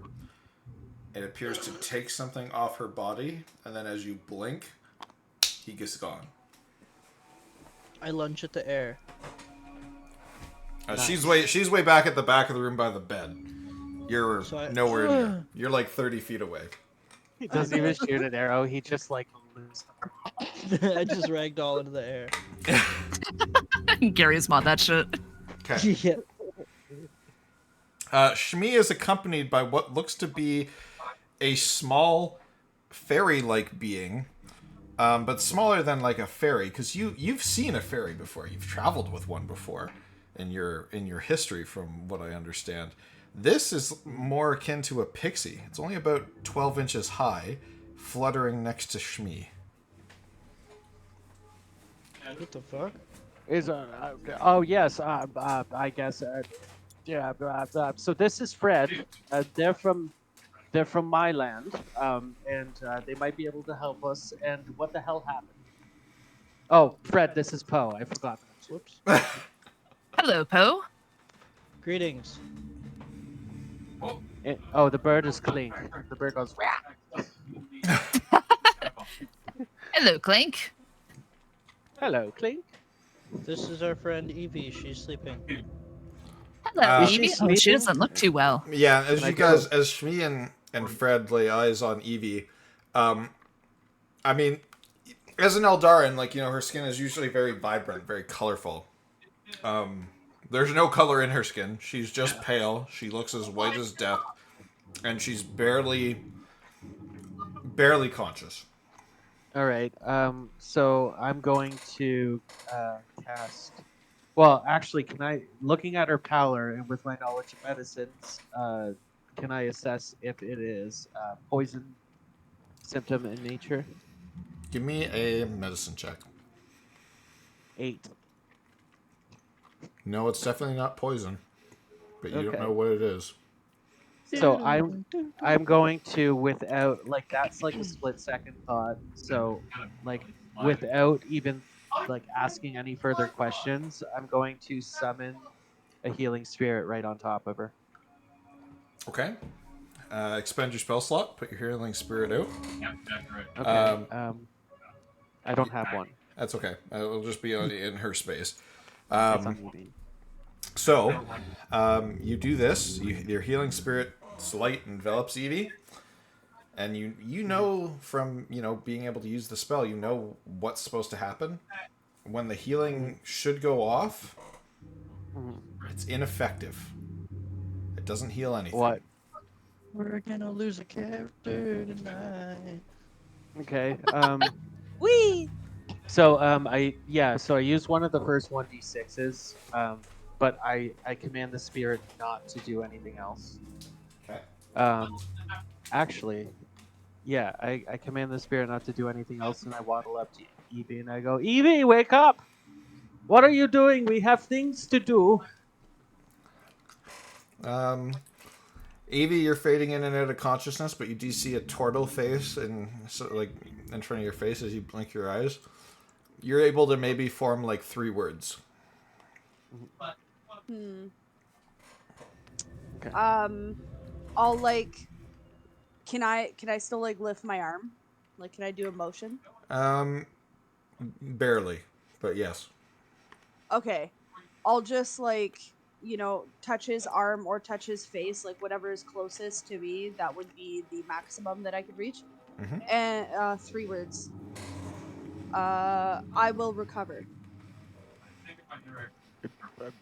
Yes, because I'm going to recover you right now, Oh, thank God. I'm gonna go get a drink. and I'm I'm just kidding. I was like, Okay. I'm stressed. I'm going to the bar. Fuck this shit. Can I continuously say just 3 words? Sure, but I'm gonna give Cactus an opportunity to roll a medicine check at advantage. Okay. Yes, before Poe please. before Poe leaves, I'm gonna say. No, I was "Give joking. me I'm bag." Okay. it's like, bring me a gin and I'm tonic. I'm proficient, so I could just. Oops. Fuck me. All right. Well, that was first one was a Let me put 5. You said a medicine check. You said. Yeah. At My advantage. Though. goodness. Let me Wow. check that. I have medicine. Okay, I do get jack of all trades. Okay, well that one's not gonna be great. So, anyways, advantage. Fuck me. Well, that is a 7. That's an 8. Inspiration. An 8. Wow. You guys are rolling Mhm. Oh, great. do I get Yeah. an inspiration from winning that game? You know what? Yes, you do. Fuck yeah. Sorry. Lead Uh, you. So, go ahead. Okay. So, Fred, you have no idea what what Evie is afflicted by. Fuck. Not with an 8. You guys do know it's not a poison.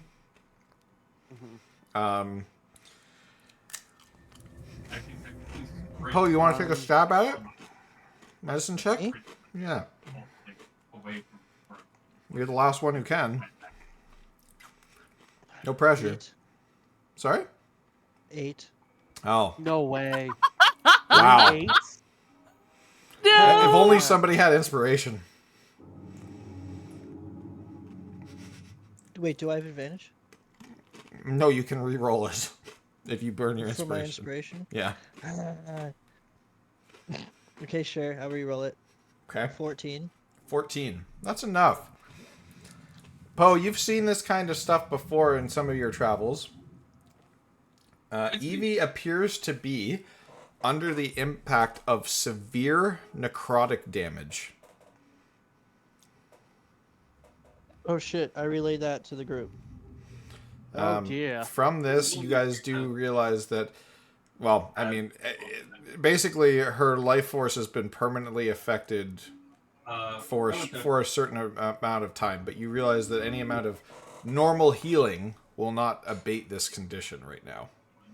What's needed is a long period of rest. Oh, she must have had a run-in with a shade or a wraith of some sort. Evie, I told you not to make out with things that were undead. I have to step away for like 3 minutes. I'll be right back. No worries. I'm sorry. All good. Give me 1 sec. Okay. Okay. Well, I mean, given Poe's background, it's understandable, my friend, that you would understand what it looks like to be absolutely demolished by necrotic power. So, Evie, we will make sure you survive. Something. Okay. Currently, Evie is still quick- just laying on the fucking floor. Quick question. Using my keen nose, can I give Evie a sniff? Absolutely, you can. Ow, thank you. You Fred hovers over and goes in there for a fucking sniff on the head. You have an immediate allergy attack and start sneezing uncontrollably. Into the wall. I'm gonna say my 3 words. Oh, how cute. And yeah, Bless you. for Fred, evilest stench you've ever smelled. Oh. that's not good. Who did this to you? So I put up my claw and I go, you don't have to speak, Amy. Fred, remember that little temporary setback we spoke about when we woke up Sister Arknell? This could be related to that. I'm thinking, maybe. Evie, say yay or nay. Dragon? Yes. Yes. There you go. Oh, this is worse than I thought. Was say it my- perchance a black dragon? Yes. Fuck. I'm gonna say my three words. Flail is gone. Oh, he took the flail. Shit. Did he say where he was going? No. Of course he didn't. So Cactus, roll me a history check. With advantage. Yeah. Where'd my dice go? Okay. Oh yeah, that's right. I can just hit R. Base 18. Do I need to add anything? No, it's enough. Okay. You do recall from your many lessons from your patron, one of the artifacts heavily tied to Tiamat is the flail of Tiamat.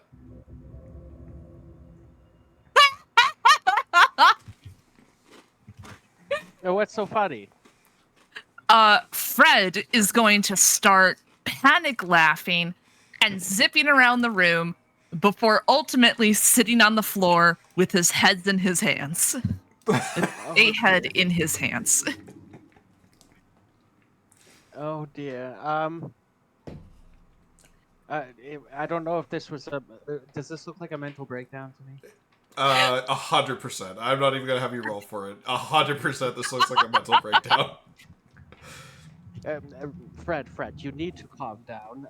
We've only just met, and this is way too much energy for me to really place you in a box of whether you're helpful or harmful to the party.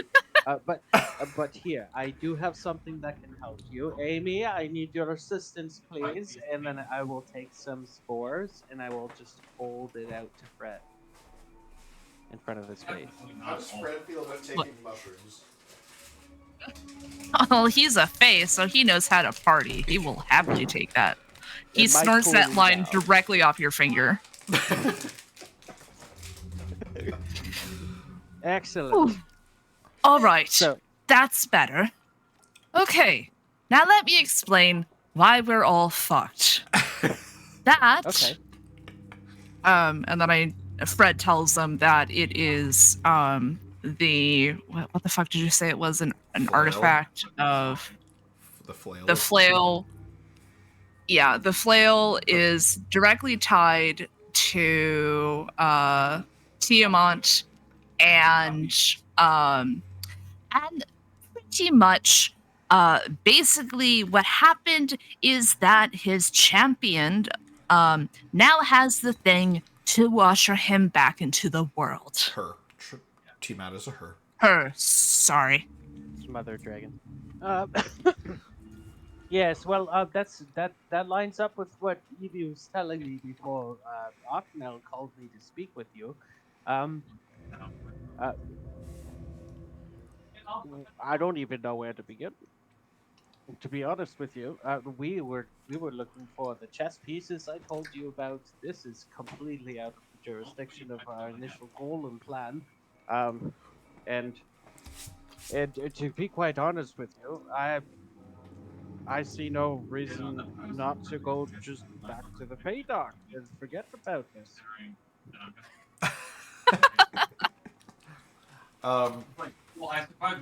Yeah, so Fred, you do just have like the sinking feeling in the back of your head that like you had one job. I really actually had one job and it was over before I even fucking got here. Yeah. Fred's just like, I had one job. I had one fucking just job and I muttering to fucked it yourself. up. Like, I didn't even have like an opportunity to not fuck it. It was pre-fucked. It is only been fucked. The world is pretty fucked, to Yeah. be honest. At this point, based on what Poe was saying, I can hear all of the patrons I knocked over on my way here. Yep. Um, According to Poe, from what he's seen from his past, Evie needs to just have a good long rest. And I feel like, given the nature of her state, pursuing this Dragonborn right now might just be a suicide mission. Not to mention, now we have to um, do some sort of investigation to find out where it's going. Did you patron Fred by any chance speak of further of what your um, how do you say, I guess, enemy would need to go to do to complete the flail? Um, with the Lord of the Isles have told me that. You would know that if the flail was completed, it would be an artifact that could bring great destruction on its own, but it could also be utilized in the capacity that you have been told. Okay. Well, I suppose the next best thing we can do is make sure that flail is never completed. Very good. So I don't even know what the other pieces are. I'm gonna say my 3 words. Collect dragon heads. Like real dragons? No. Okay. I was thinking of that sassafras, that saffron tax. Pieces of flail. Oh. Oh, okay. So the bludgeoning pieces at the end of the chains, I think, are what she's speaking of. So if we collect these dragon heads before the black dragon, we can safeguard them or destroy them to ensure he can't put the flail together. Well, as much as I hate to admit it, I don't think there's much else we can do right now. Yes. So fuck it. Let's drink. I am okay with drinking, but I really don't want to leave my compatriot's side. Has Poe, are you back? No, he's pooping. Are we still pooping? No, He I said think 3 he's minutes. pooping. God, I no, it's think fine. he's pooping. Get faster. God, shit faster, Poe. Because Poe's already left to go to the bar, right? Yeah, let's say he did that. I think Okay. he said he was joking. He did. said He did was say like he was joking. Oh. I really hope he's Oh. not. He just knocked over everybody. I did. Ow. Okay. Okay. I do want to actually ask Poe if he is going to be going to the bar, so we'll just wait until Poe gets back. Take a quick $5.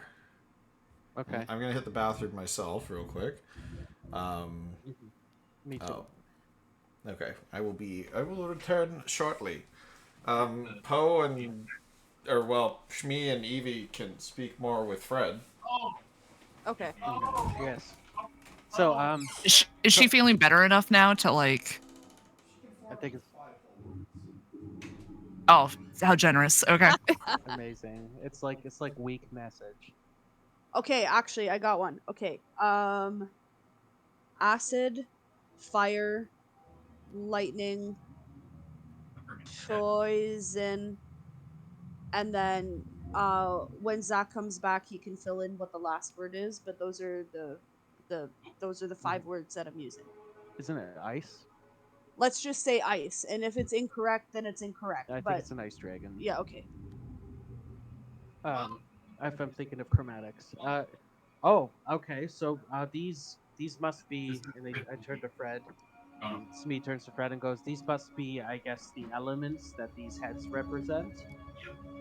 Now, if I was going to hide a stone or the head of a dragon that represents an element, I would imagine that putting it within the plane of its element would make sense, no? I Uh, suppose that reasoning follows, but they are lost to merchants. Oh, they're on the black market. That's lovely. Yes. Yes. Okay. Well, People don't know true meaning. oh, okay. So that leads me to think that, as merchants do, all they see is a quick buck and a collectible, and they're holding a key to the end of the world. Correct. I know. I'm quite intelligent. Thank you. Amy. Man, you guys are nailing this apocalypse stuff. Simple sussing voice from above. Simple sussing. I'm counting with my fingers as I talk to try to adhere as best as I can. Fucking with my system. Okay. So,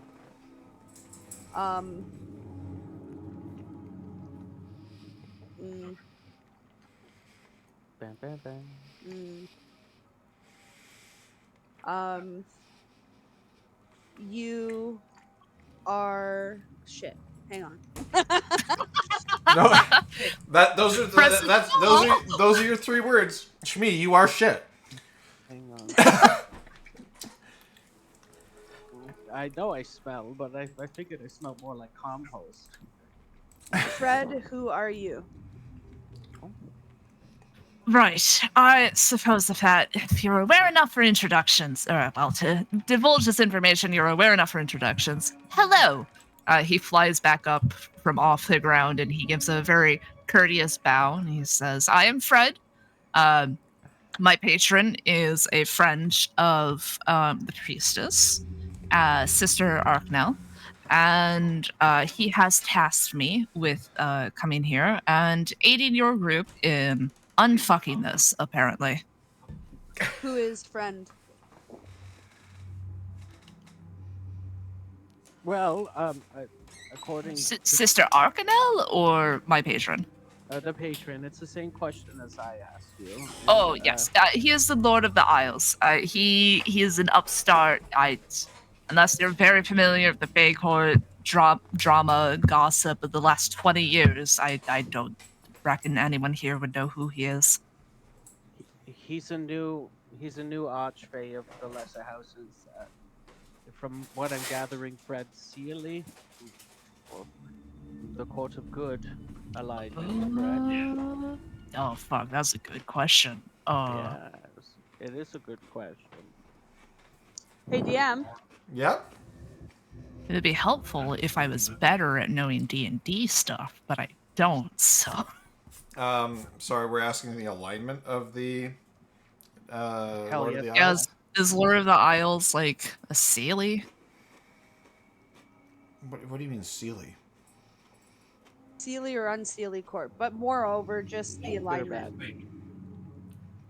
From Um, face standards. The alignment would be fairly neutral. Okay. What are Fred goals? gives whatever answer is appropriate for that. What are goals of patron? Simply to return balance to the world that is going to be fucking tossed up. He wants to put an end to Tiamat, Amy. Evie.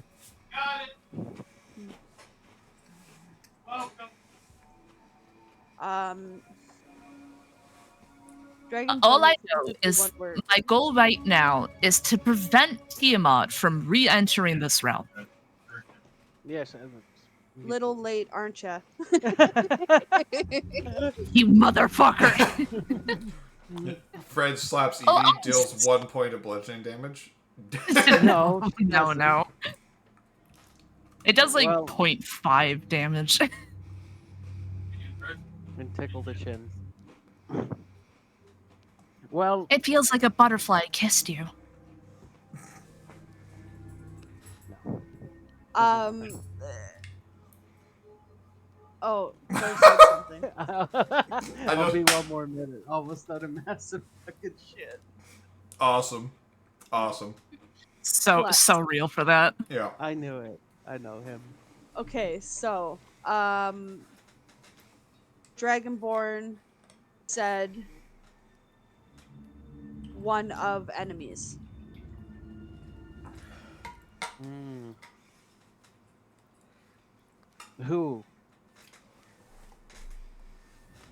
Either Fred or Patron. Enemies to Beg the your pardon? Dragonborn. She's saying the Dragonborn was aware that you were coming. Oh, well, yes, and in that case, yes, I am very much his enemy.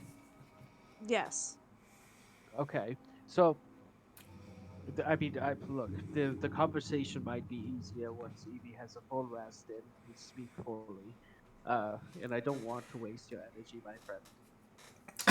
So I feel like I am going to sleep here. Fred, what are you capable of doing? Can you ward the room?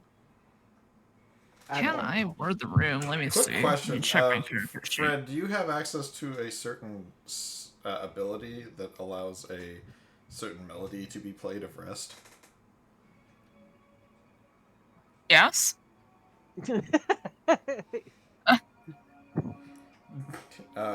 How much more would you like me to expand upon that answer? You figure that might come in handy currently. You must come from Okay. the land of Ardbase. All right. So, in that case, then Fred is like, "Here, perhaps this will help," and he pulls out a flute and he plays a little song. Oh, I thought it was And, going to be he plays Kazoo the- Kid for a second. Don't tempt me. And he plays a song of rest. Evie, you regain 10 of your lost hit points. And you are able Okay. to gain a level of consciousness and speak normally. Okay, I'm just gonna say hi, Fred. I'm Evie. Nice to meet you. Thank you so much. This has been a Hello. night. Oh, sorry. Oh, Evie, I'm so glad you're okay. What can I do to make it easier? Healing spirit, heal! Your healing spirit continues to have no effect. What the fuck? I dismiss it with an angry, like, wave around, and the spirit's gone. Okay, so it's been an evening.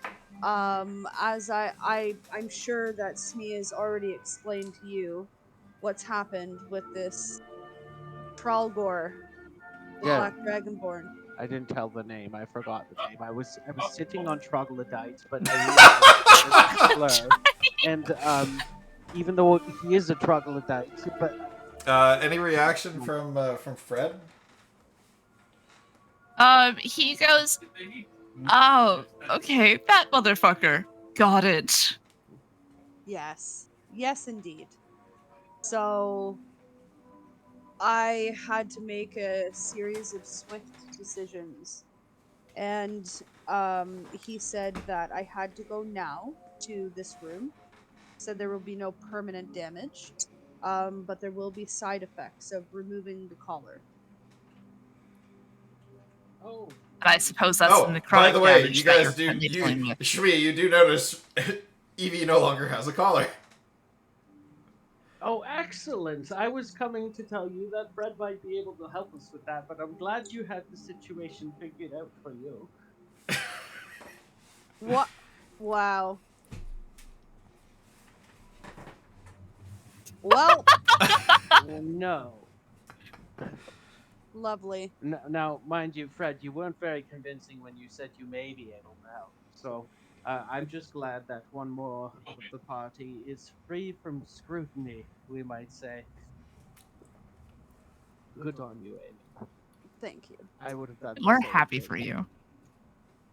So who are you? What are you about?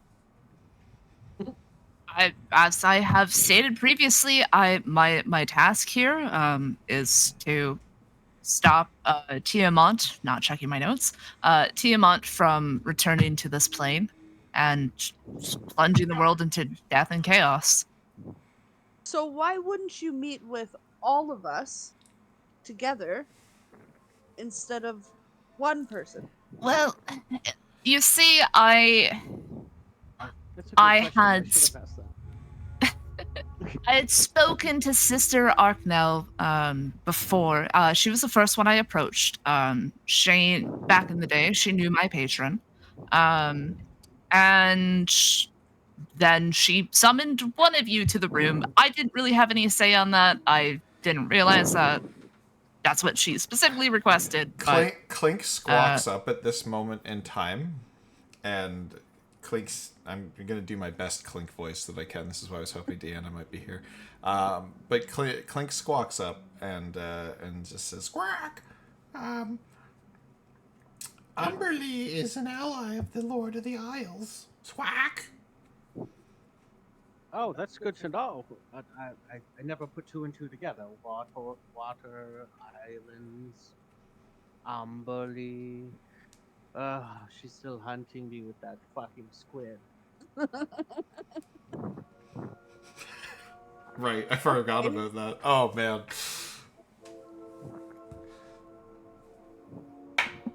there's a So fucking squid. are you gonna be with us permanently? I mean, if you'll have me, I would quite like to help you. I'm gonna say in Sylvan, I'm gonna be like, oh my god, we get a pixie! You're so cute! Yes, and I'll say in Sylvan to Fred, see, I told you, we can speak in our tongue. The cat He just speaks kind it of too. he puts hands behind his back and he does like a shy little aw shucks in the air. He kicks the air. I'm gonna say you can ride on all our shoulders when you're, you know, tired, and Smee's got mushrooms. And I think that this has been one fuck of a night, and we should all go get drunk, and Smee can spike our drinks, and it's gonna be a hell of a time. Let's go do it. All right. I Is couldn't Poe agree more. back yet? No, but I have to pee. Okay, go for it. So Smee will actually be like, hold on, and they'll go over to the pee bucket. Into a room. Fucking unzips pants. Yeah, unzip shell.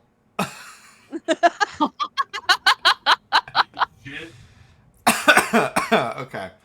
All right. Well, I'll retroactively do Poe's bit, but yeah, if you guys want to go to the bar and drink, we can Party, party, party, party, party.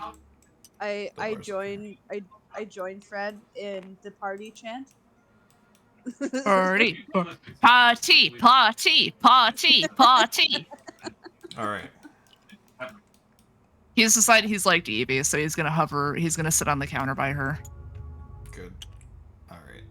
I'll decide if Poe. Well, once Poe gets back, I'll actually ask him if he fucked off on his own to go to the bar beforehand, or not. But we'll see. In any case, yes, you guys can, get to know your new compatriots, make merry, drink the night away. What does Fred look like? Like, what's the aesthetic? Give me the rundown. Oh, I am so glad you asked. Hold on, give me 2 seconds here. I do have this, but I actually went through all the effort to find a single fucking pixie figurine. But here's that of him. So to properly describe Fred, he is a very orange, very amber looking pixie. All of his hair is sort of spiky. If you want to share it, and- there is a character designs channel in Group 27. Oh yeah, that's true. Excuse me. Gesundheit. To come in with a burp. So No just worries. to catch you up quickly, I'm asking, like, what's the aesthetic? What's Fred look like? Yeah. I feel like I keep getting like if Tinkerbell was actually the Peter Pan aesthetic, that would be Fred. And like you guys, With a little Cactus has Peter Pan followed with suit and wings. upgraded their icon to be Frederick or Fred. Oh, cool. I like how you cut it out. Thank you. Oh, yo, anime. I did. Okay, I want to be abundantly clear. I did not make that. I did edit the fuck out of it, though. Yeah, That's that's fair. awesome. That's dope. Now that makes me want to finish Yeah. Black Clover. I did not make nor edit my photo for everybody's awareness. That's super valid. But yeah, so he's got a scar on his left cheek, on his jaw. He's got these pink pretty earrings, and as for his kit, you can see that he is wearing studded leather, and he has a short sword at his side, as well as a tome. And also, this is a pixie-sized short sword. Yes, everything is pixie And I don't sized. think he'd have a tome. He He'd is have a some flute. kind of musical instrument, wouldn't he? Well, he also has a flute. He already pulled that out. Yeah. Yeah, he's a flautist. He's yeah. a flouter. Yeah. A I'm flautist. gonna reach. I'm gonna reach out my finger to Fred, like as in beckoning, like touch my finger. He's Are you like, gonna oh, okay, and he just reaches one finger out and touches your finger. Okay, and then I'm gonna do my like Eladrin shenanigans, and my hair is gonna go like the same orange color, and my pupils are gonna go the same color, and my skin is just gonna like glimmer and tint a little bit with like a sparkly orange. So you're still pale as a ghost, but you do your best, but everything you say is just slightly paler than what you actually want. Well, fair. So it's still clear she has the necro set, but she still changes her features. Yeah, Okay, yeah. love it. Oh, that's a neat party trick. Well done. Oh, I like that. Thank you, thank you, thank you. I don't need tricks myself. I bring favor. Party favors. Okay, so I want to order at the bar the same drink, and I'm gonna say, if you'll trust me, Fred. And I'm gonna like gesture to Fred and say, if you'll trust me, but also like say to the bartender, can you make like a teeny version of this for Fred? The bartender, nods their head and brings out a tinier glass and, mixes the drink. Thimble. Yeah, mixes like much smaller amounts of the liquid in there, and they're like, I don't know what a body mass index is because this is the medieval ages, but good luck, buddy. I'm Fucking sure Fred he's takes a robot. sip. Dies. Big ass syrup. fucking gets that shit. It sounds like me. Has Poe returned from the deepest dungeon? He had to go outside to the outhouse. That's where Totally. he went. Honestly, Yeah, fucking journey, man. amazing. He had anxiety shits. Okay, don't be mean to him. It was a very stressful situation. I feel like this has got to be the most life-changing shit he's taken in his entire life. I think he's digging for gold nuggets. Oh. God damn, corn again. Yeah. Oh no, it's stuck. I gotta free him. Oh god. Okay. So I ordered grog. I should probably for change me the and music Poe. to something cheerier. How much is the grog?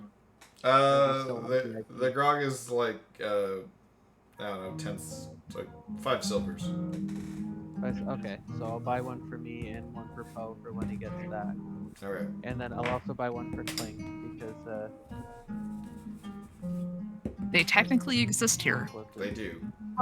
How much are our drinks? Your drink? Yeah. 7 gold. Okay. So before Evie puts down the money on the table, I go, hold on. I know our companion is quite small and we're serving this all for them, but you have to understand that there's no way that that thimbleful is 7 gold. So why don't we He give says, you oh, 8? that one? He says, that one we can do for 2 gold. Why don't we give you 8 for both total? Seeing as you're Lady Carlisle's friends and all, I guess that's alright. Just to be sensible, I'm not going to haggle you on every drink, but for this one, thank you. As a thank you for such a decadent drink, I'd like to play you a song. And he pulls out his flute, and I'm going to cast Enthralling Performance, Okay. where I can inspire wonder in my audience by singing. I'm gonna play a song, and a number of humanoids within 6 feet of me, which is going to be all the bartenders who watched and listened. Let's see. How many bartenders is it? 2? Just 2, yeah. 2, yeah. Okay, cool. Then I can do that. So they need to roll a wisdom saving throw against my spell save DC, or they are charmed. One got a nat Oh, wow. 20, and the other one got a 17. Oh, God fucking damn it. All right. Well, they have no idea that I tried to charm them, but they did get a nice little song out of it, and They clap, they're impressed. we'll do this one. Hi. Poe's back! Poe, I got you a grog and I slam it down in front of him. and I go, Also, Poe, very quickly, we're going to retroactively do something. Would you have, after Evie was stabilized, actually have gone to the bar by yourself? No. No? Okay, cool.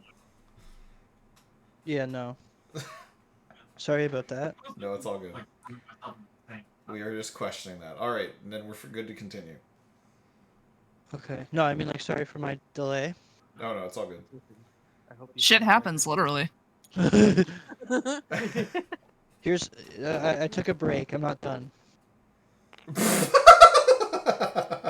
God, I felt that so fucking hard. God. Okay, anyways. So I'm gonna stay in for a bit and play. Understandable. Oh, God. Okay, so you have a Yeah. new compatriot. You've missed all the context of Fred's descriptions, but Cliff Notes version. Fred, go. Sup? A small, 1 foot tall, pixie. He looks like if Amber was a person. And he just played a really kick-ass song because he was trying to get free drinks from the bartenders, but they both fucking rolled so high, but they have no idea. So everyone enjoyed that little song. The end. And he's only had like 7 mental breakdowns in the course of since his introduction. Oh yeah, yeah. Cool. He had an episode, and now he is enjoying his thimble very greatly. Yeah, he's Cool. reached acceptance that he failed his task by his patron before even transporting to this realm, and now he's Yep. just happy to go along to get along. All right. Yeah. So High five. what we also said too, okay, so Fred healed me a little bit, so I'm like I'm stable in talking and walking and drinking and whatever. But what we discussed was there's 5 heads on the flail, and the flail isn't complete, so we have to go and find the 5 heads of the flail before this dickhead goes and finds them and completes it, because it'll literally usher Tiamat into this land. Now, with that being said, going back into character, I'm gonna say, okay, now that we all have some drinks, there are some details that I think are important as I'm pulling up my notes. All that while. Okay. Oh yeah, also Poe, you notice Evie no longer has a collar. Sick. High five. I high five him. 2 left. 2 Only down. necrotic damage, but To go. Are you good? I'm good. I'm good. She was Looks like you described need as a being drink. like very desaturated. Sick. Okay. So I just have like a faint smile, like as much as I can muster, but on the inside, I think I'm doing like wide smiles. Like everything's just a bit more muted, even though I'm animated. Hmm. Yeah. Well, if you ever need anything, Thank you, Poe. I appreciate that. yes. What we learned, Okay. So you guys drink and make merry, and you hang out for the evening with your new companion Fred. You snort some more mushrooms with Shmi, and we discussed everything that's happened up to this point because Cactus, from watching, we discussed everything in Sylvan, so nobody in the room, I assume, would know what the hell we're saying. Cool. That So works. we would- Yes, I speak we would- Sylvan as well. Exactly. So we would draw attention to ourselves, but nobody can do anything about it. They can't do shit. No. No, Okay. they got nothing on us. all right. So yeah, you regale Fred with tales of your adventures. Fred, you're already partially aware of some of these things that they tell you. Yeah, I show her my cute little. I show him my cute little dormouse. Oh, yeah, Oh, Oh, fuck yeah. who the fuck is this? Like, maybe you two can Oh, be it friends. There's Oh, only it room in here talks. for me. Only vermin are allowed in this. Maybe want to explain to Fred what this does. Yeah. So, wait, Cactus, were you there for that? To be honest, I have not been paying attention to any of these sessions. Well, the dormouse came as a gift from Amy when Poe and I got really, really intoxicated on the spores of love. So, not with each other, but love for reality. And the dormouse is now a part of the party. But he's very particular. Shut the fuck up! I get that. And the dormouse pets in, and he goes, "Don't break my house. I will break your face." And then he closes the lid. Okay. That So, was yeah. weird. Anyways, Good. I think it came from the witchlight, but I digress. Good. Okay. I forgot about that, Poe. All right. So, you guys decide to, call it for the night and head into your rooms. You've all got VIP suites. Fred, you can crash with Arknell. do I even need to sleep as a Fae? I have no idea, actually. It's a good I I question. don't think I do. I think you and Evie trance. Our long rest is Yeah. 4 hours. Yeah. Oh my god, it actually fixes the fucking watch issue. Yeah, Yeah. actually. Oh Yeah. shit, yeah, there you go. There's 2 people on a watch now. Okay. These are all the problems I was hoping this was going to solve. Anyway, so That's what Fred is here for. I'm a team built helper? Fuck, I fucked up that sentence. Anyways, yay, drinking! you fucked up that sentence like you fucked up your mission already. Anyway. Yeah. Yeah, Fred just cries at random intervals now. he forgets and then remembers and goes, Dad's gonna be so disappointed in me. oh man, Dad's gonna fucking be pissed. It's okay, Fred. All patrons have their ups and downs at the beginning of their arch fate. Okay, so I'm Yeah, gonna but say the world's gonna end. it may, but there are some things that are important that Troglodyte told me. So, Okay. sorry, I have the notes up. One second. Yeah, no worries. So Arknell had talked about the hero's soul and about what she had experienced, so she can expand on that in a bit in her time. But he had also talked about the hero's soul and said that I supposedly have one, which I'm guessing that all of us do. So he the flail being completed is obviously important. However, he needs a hero soul to open the doorway. It has to be a source that's alive, for the dragon to enter the realm. So, yep, there's that. So he said that he will basically come back, and he's trying to get me on side to be on his side, which I'm not, as we know. Yeah, don't fucking do that. Yeah, I'm not really interested in exacting vengeance upon the world, so you know, no thank you. Yeah.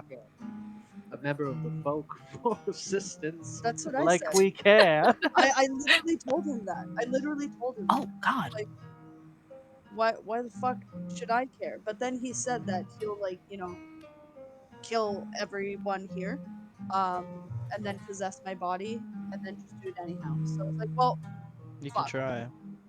Look, I can understand that sometimes in the nature of self-preservation, we have to keep things to ourselves. What I am grateful for is you are no longer bound by an egotistical asshole that was locked with Our Lady Octel in a prison for 500 years, and also that you are no longer blazoned with jewelry that take your soul. Yes. So this is a success. I know it wasn't a success for you, Fred. I'm not downplaying your situation, but as a whole, now that you're part of the group, this was a successful. I hold my tankard Okay. up. Cheers to Yeah, we being killed alive. it. Cheers We to being killed it. alive. Cheers. On to the next journey. On to the next journey. All right. I'm Whatever the Sylvan equivalent of cheers is. Cheers. So, No, we all say slange. Slanch. Launch it. Slaunching. All right. Slange. So you guys retire to your rooms for the night Sick. to take a rest. You've each got your own individual VIP room. It comes complete with its own bath. You're able to freshen up, especially after being in a blood-soaked cannibal cult. You guys probably didn't smell the best during this whole party sequence. Yep. In hindsight, Yep. it's whatever. Cool.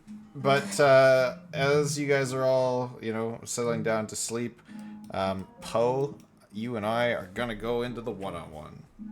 Oh no. Hi, Poe. What's up? Yo. So, while you are sleeping, I need you to give me your passive perception's high enough that you would hear something. I need you to give me an active perception check. Active perception check. 17. It's enough. You didn't hear your door open, yet you heard Okay.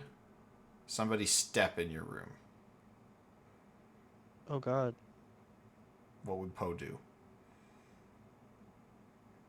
I get up and I sit up real quickly and I draw my dagger. You have dark vision, right? Yeah, 60 feet. Okay, cool. The second you bolt upright, you do see a large black dragonborn standing in your room. And he's twiddling a very familiar looking arrow in his fingers. It's the arrow that previously shattered against his hide. It appears that Oh my God. he's reconstructed. Dude. Oh my God. What do you do? While he's sitting there kind of twiddling it. I ask him what he wants. Oh, he says, "This is a nice shiny toy that you broke on my scales."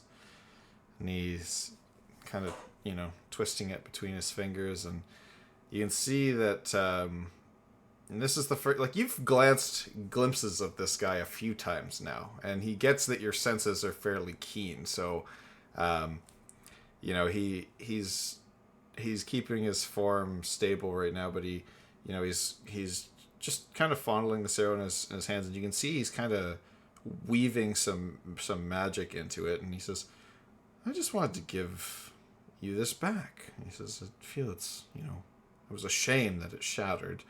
But he says, I wanted to give it a little tweak should the need ever arise. He says, you're quite a good shot. He said, if it had been, slightly better, it may have actually hurt me. So he keeps weaving this magic into it, and then he says,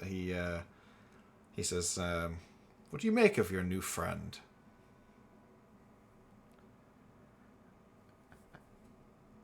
I don't exactly trust them yet. Good. You're He talking says, about Fred, right? Yes, the little one. It's good not to trust anything overtly. And he says, that's why I'm here, to make sure to keep my invested interests safe. So he says, should the need arise, and he hands out the arrow, he says, this arrow would be a fine tool for slaying that brat. He says, I've tweaked the magic within it so that it may serve you better if should the need ever arise. And he hands it out to you. What is your goal here? Like I said, protecting my invested interests. And you trust me? I think when push comes to shove, a rogue knows how to get things done.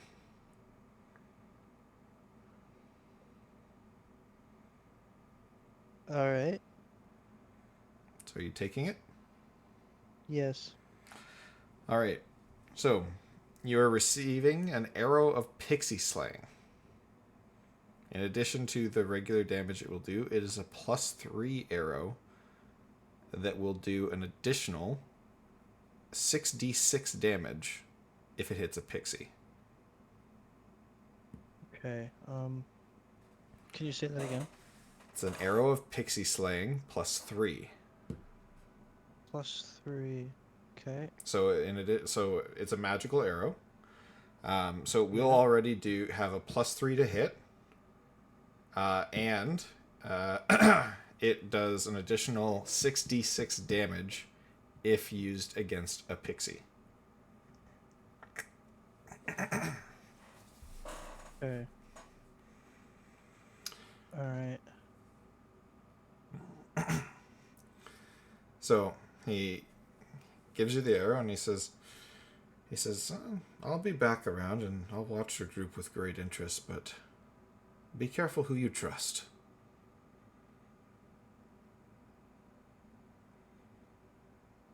Okay. I'm like skeptical, but okay. You're skeptical? Okay. Yes. All right. And with that, he turns to leave. Do you want to do anything while he's leaving or just let him go? Let him go. All right. So you blink and he fades out of existence back into the shadows. And we're Alright. going back. All right. You all wake up nice and rested. Hooray. Oh boy. I'm so glad I slept so well and that nothing bad happened. No, Cactus, Fred sneezes a whole lot when he wakes up. Oh, that can't be good. He's gonna go sniff around and follow that trail. Hmm. Roll me an investigation check. Absolutely. Let me double check my investigation bullshit. Wait, who's missing? Are Plus we one. all together, or Yeah, are you we all just wake up very well rested. Yes. Just Oh, fuck. Man, I'm so bad. Fucking Fred sucks at his job. 7. 7. You definitely are getting a smell that there was definitely. You're getting your smell triggering that there was bad things around, but you don't know exactly where and you can't place it. But definitely Yes. bad things happened last night. There was too much debauchery. It's confiscating all of the fucking smells. I just Obfuscating, heard- not confiscating. I'm gonna turn to Fred and be like, just kind of tap him with my finger and be like, are you okay? Like tap him on the back because he's sneezing a lot. Yeah, you can do that. No, there's something foul in this that happened, and I don't know what. Perhaps we should all Everything's fine. reconvene and. Can I Everything's totes can I fine. sniff everyone individually? Sure. Just like go over to Smee, like While you're sniffing You? Smee, I pass prestidigitation, and I On- smell like roses Oh. now. Okay, good. Okay. Okay. So, Shmi smells normal. I smell like Okay. my spores that are passively around. Okay, Yeah, wait. exactly. wait. Evie smells fine. Poe smells like roses. And Arknell smells like an old elven lady. Nice. Like an old goat cheese sandwich. Wow, you nailed that right first. Jess just typed out prestidigitation like it was nothing. Oh, shit. Okay, so Zach, Yep. it has vocal and somatic components. Give me a stealth check, Poe.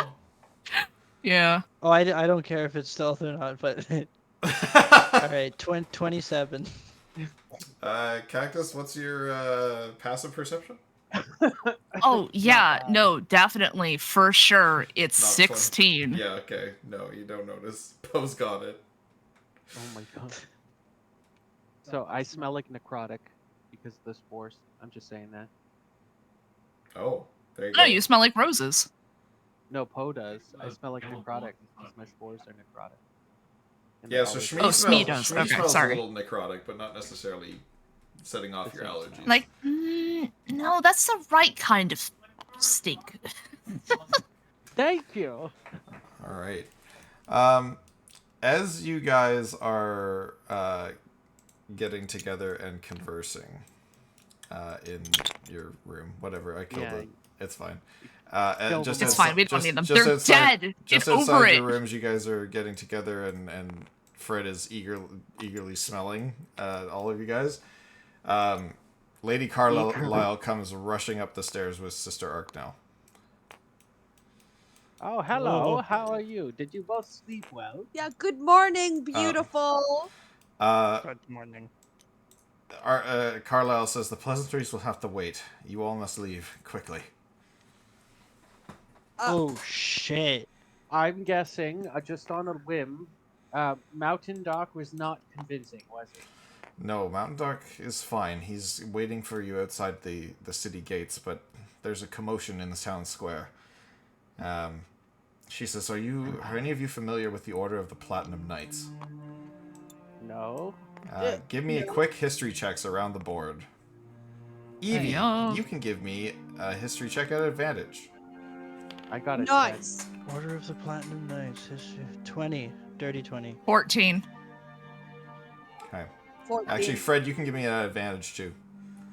Oh, advantage? Okay, let's watch me fuck this up. Let's go, guys. Wait, that is a 20 history, you said? Yeah. 21. Who got above 18? Poe Me. and Fred. Okay.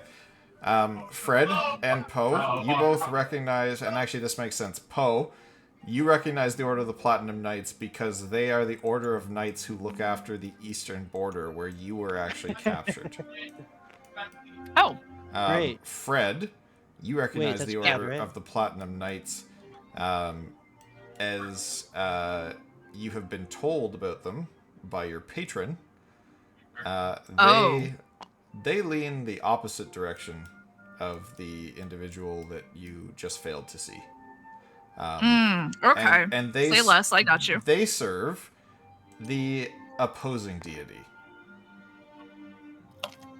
Oh. I'm confused. Are they good or bad? Bahamut. Oh fuck, we should go. Your armor. He's Hold on, shoveling so like oatmeal into his this is mouth. bad, He's right? like, So I say in Selvin, hold up. Everybody, before we go speak to these people, we were all waylaid by this thing, and he ran off with an object. This has nothing to do with Evie. Do you understand me? Lady Carlisle says, look, I'm not sure what you're talking about, but she says, these people are not here looking for somebody else. They've come looking for you. Oh, And okay. she's- So I flip back the comment. I go, oh, okay. That's what we were discussing. I was just concerned because the previous order in this town was called. So She says, and I give everyone a look. she says, anything else further in this town will have to wait. She says, I can cover the entrance, but you must not engage the Platinum Knights. She says, I don't know why they would have come out of the eastern border or what could have brought or have brought their order out, but they've sent 2 of their top knights that are currently in the town square. Sister Arknail pipes up at this point and explains. She says the Order of the Platinum Knights has been around for a long time. When the war went and she says more of her memories have returned, and she said they were brave defenders of the lands of Zion, of the Kingdom of Zion. They allied with the kingdom, and she says, I believe, as things were going south in the war, they agreed to hold the choke point of the eastern fortress. It is through their power that the undead hordes have been kept at bay, and it is their duty to defend that point. It is unheard of for them to leave their post.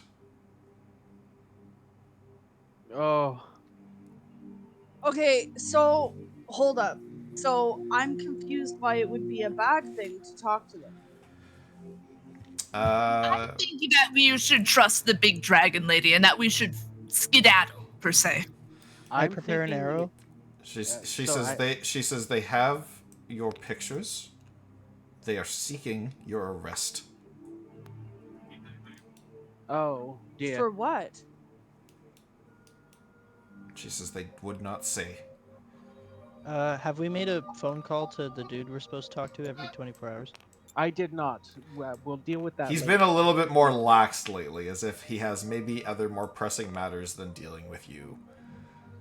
Hmm. Yeah, like someone missing from the castle. It's not the prince. Anyways, back in character. I believe that there's no such thing as coincidences, and thrice warned, thrice heard. We Yeah. should probably leave. We're leaving.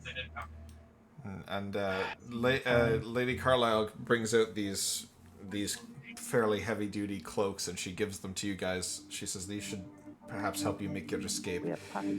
And she shuffles you into the the kind of kitchen storage area, and she opens the window here. To the window. And she says quickly. She says, "I will go to the town square and distract them." Mountain Dark and his daughter, who are not in that room, they are in fact fucked off. What? I Sorry, realized that got me. they were over here. I left them in the stairwell. That's okay. We woke up at the bar. It's okay. Mountain Dark has agreed to assist you and travel to Golden Quay. Fiona will, after she says goodbye to her father, she'll remain here and work with me. I will have a place for her here to assist in my operations, and should I be successful in obtaining leadership of the town, Fiona will play a key role in helping me to secure ourselves here. But for now, she says, we owe you a great debt, and I believe you to be heroes that you are. You must not allow the Platinum Knights to arrest you. Do you have horses we can escape on? I don't have horses, but Mountain Dark may be able to pull some strings once you meet him at the gate. If you hold your breath, you could ride on me. Oh my god. Okay. Same. Okay, Actually, we'll all I'm look at Plus. each other. It's time to go, so I'm going to I'm going to grab Lady Carlisle's hand do a quick shake, and then I'll put I'm gonna give her a quick kiss on the cheek and say, "We'll meet another time." And roll. Let's all roll out. Excellent. So with that, she heads out to the town square,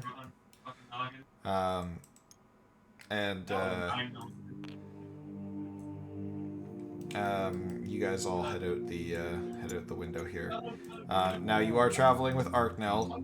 She is not the swiftest, but she will try and be as stealthy as she possibly can. You are all currently disguised with these heavy cloaks. Okay.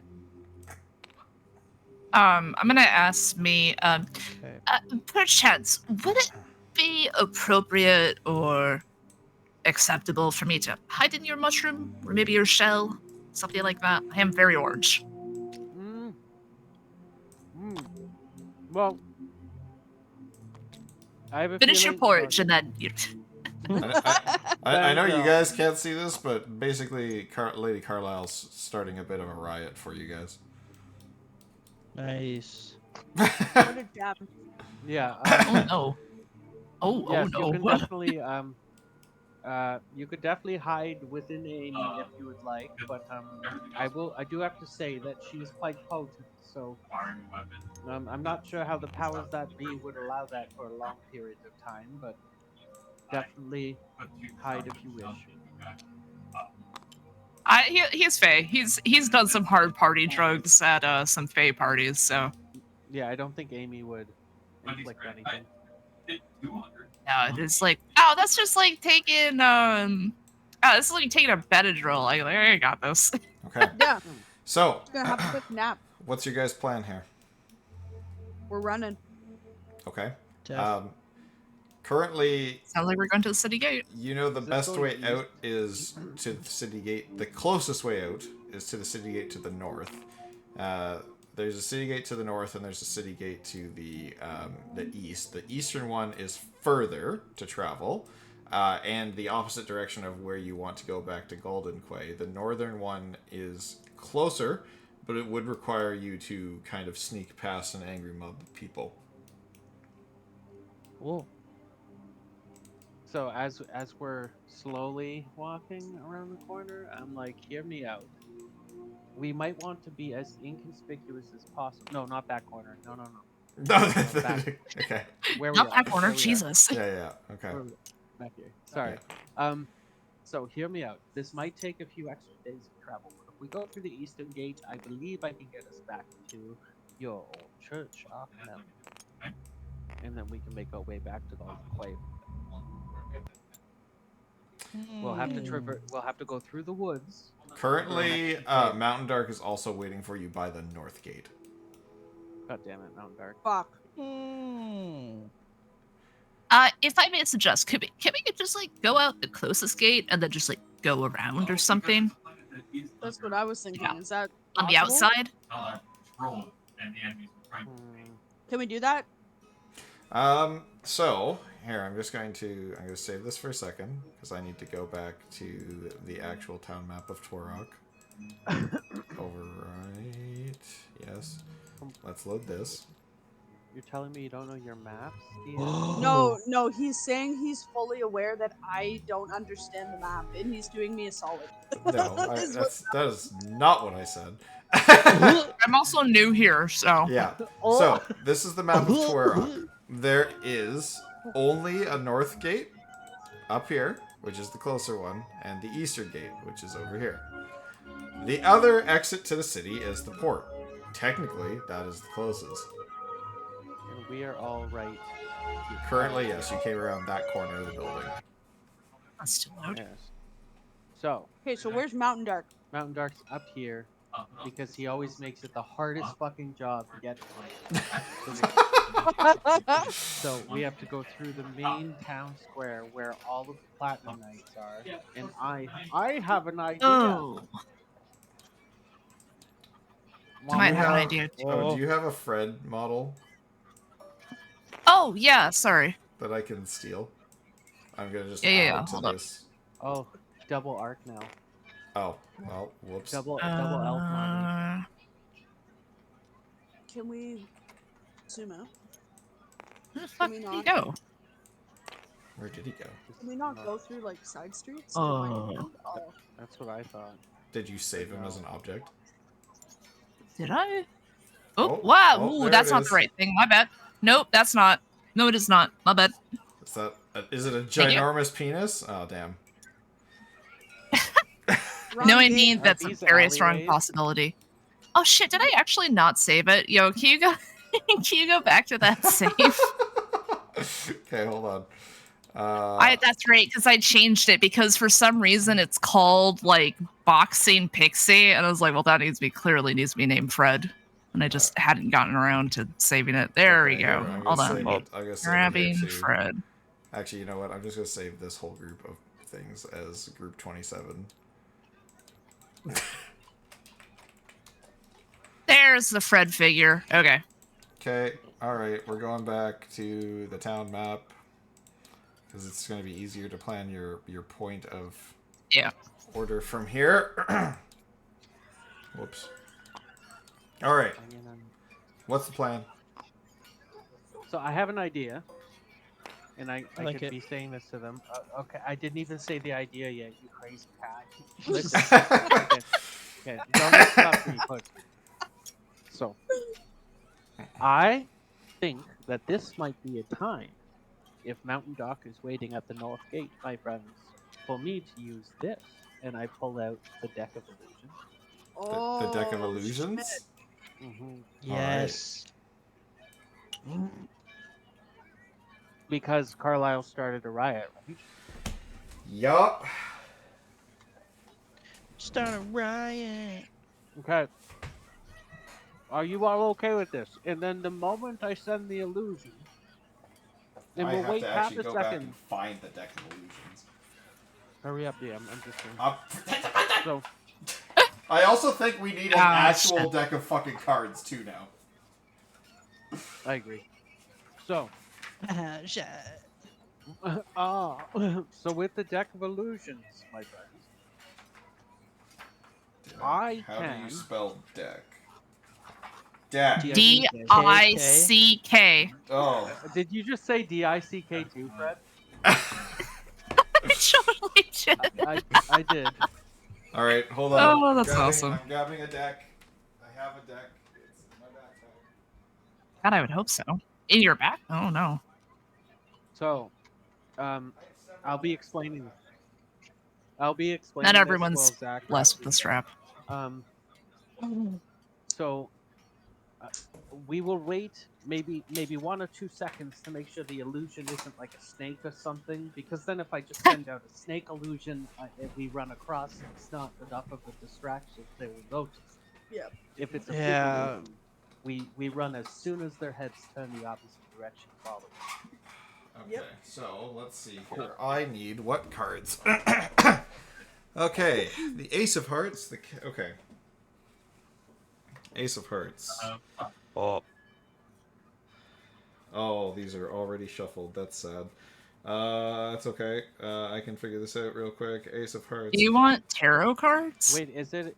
No, it's question? there's an actual deck list in the DM's guide. Oh, really? Okay. I have a deck of cards. Why didn't you tell me? Because it's not a whole deck of cards. It's actually a split deck of cards. But Oh, it's okay. Are there That's 34 cool. That's different images? Or Queen of are there Hearts. less? It's all the hearts. I think it looks like so. Hearts. So it's out of 13, right? No, it's more. There's a lot. It's the ace to the 8, and then the 2 of each one. So I need all the face cards and the 2s. Oh my god. It's I make yeah. this Don't worry, I got it. Now that I know what I'm looking at, I can get through this quicker. Okay. Face card, 8, ace, 8, 9, 9, 10, queen, 10, jack, okay. Oh, and the 2s, right, the 2s. I can't forget the 2s. Oh shit. So pull up this map. Let's look at what we're doing while he's organizing. Okay. 2s, 2s. There's a 2. 2. Yeah. Okay, got it all. We're good. So with Okay. the snap, I also realize visibly these are not probably the best cards, but we'll see what we can do. I have plastic cards, which is kind of nice. Like they never bend or break or. Oh whatever. yeah, you get that shit wet, bro. Yeah, exactly. All right. So how many? Or you're just drawing one card? I'm drawing a card. I'm gonna draw a card to send an illusion down this way, like this way. Okay. And all we're doing, we're hesitating just long enough to make sure it's not like I'm sending a ladybug down there. Because if I send something that's small and not distracting in that direction, then I am definitely drawing another card. Okay. So the card I drew. Let's see if the camera can see it. I'm using my camera with the light on it. It is the 9 of clubs. I see that. Yep. Next. So the 9 of clubs is an illusion of an ogre. Oh fuck, perfect. let's go. And I'm Oh, wow. yeah, and I'm sending that ogre towards the like to go shambling towards the fucking church by me. Okay. So that looks bad. Now, mark off that so Brandon, I'm gonna have you track this because each card can only be used once, I believe. Okay. So. Oh, and it's supposed. Give me. Roll a d20, and then -1. 7. 7. Okay, so the deck you purchased is missing 6 cards out of it already. So, I'm just going to randomly take 6 out of this. 1, 2, 3, 4, 5, 6. So, like I said, it's the 8 to the ace, and then... Oh, the jokers are supposed to be in here too. Cool. Didn't know that. It's fine. I'm still going to let you have the ogre. I'm just going to take the 2 jokers. Okay, so... It's We're an gonna- illusion, so it's not actually hostile, right? No, it's It just looks an illusion. You can do whatever you want to do. Dope. Okay, so Brandon, it's the ace. So yeah, the 8 to the ace of every suit, and then the 2 of every suit and the 2 jokers. The cards that are missing, and you're just gonna mark this off for me since the deck is yours. Hang on. I'm sorry. That's a lot. Yeah. Okay, so 8. To the ace. So like 8, 9, 10, Jack, Queen, King, Ace. 10, Jack. Sorry. Queen, King, Ace. And then the 2. Oh yeah. So and the 2 and the Joker. Yeah. So and that's of every suit, and then the 2 jokers. The cards that are missing from your deck are the King of Spades, the King of Clubs. I just deleted the fucking thing. It's a here. This is too much. Of spades and God, king dude. of clubs. Yeah. The Queen of Spades, Yep. 10 of Spades, Yep. 10 of Hearts, Yep. Ace of Clubs, 9 of Clubs.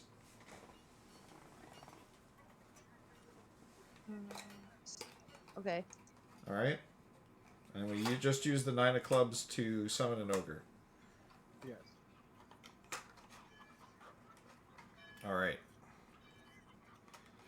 So what? Okay, I'm sorry. One more thing. So sorry. So what did he have again? He has The deck. 2. 8. It's ace, then 2. What is it? 8. No, Ace and then 2 and then 8. 8 to King. So 8, 9, 10, 8. Jack, Queen, King. 8 to king. Of all Suits. suits. Yeah. Alrighty. Yep. Perfect. Sorry for the confusion. No, it's okay. All Gucci. I'm Thanks gonna for being also a- I'm also gonna keep that deck separated so that I keep those, but just so you've got to mark off of what you basically what your deck's got and doesn't have. It's a beautiful deck. I want that deck. Right? that nice black shiny. That's so nice. Yeah, Yeah, that's nice. it is a nice deck. Okay, so sorry. Whoops. Thank- Ogre's going that way. Let me do a quick saving throw on the knights. They both fail. The other, yeah, all the knights fail. Their Hold on, let me see check. if I have an ogre noise or like some sort of monster noise. Just find a clip from Shrek. Oh, perfect. Somebody once told me. Good. Okay. Nuts. So, the townspeople and the knights panic as they see an ogre, which gives you guys an opportunity to sneak by. Well done, Sick. Smee. The knights spring to action and start pushing civilians out of the way and forming a formation to attack the ogre.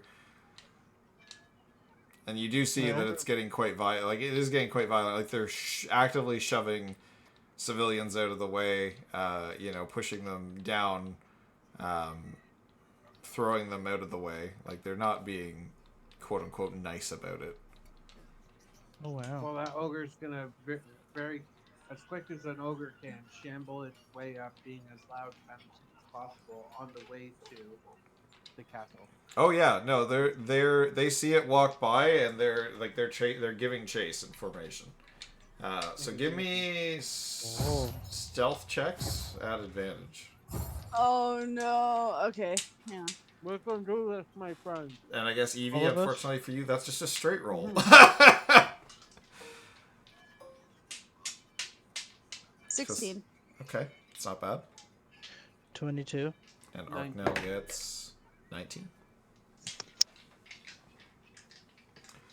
And All right, Fred? did anybody you- roll- Fred hidden? Did anybody roll under 10? No. No.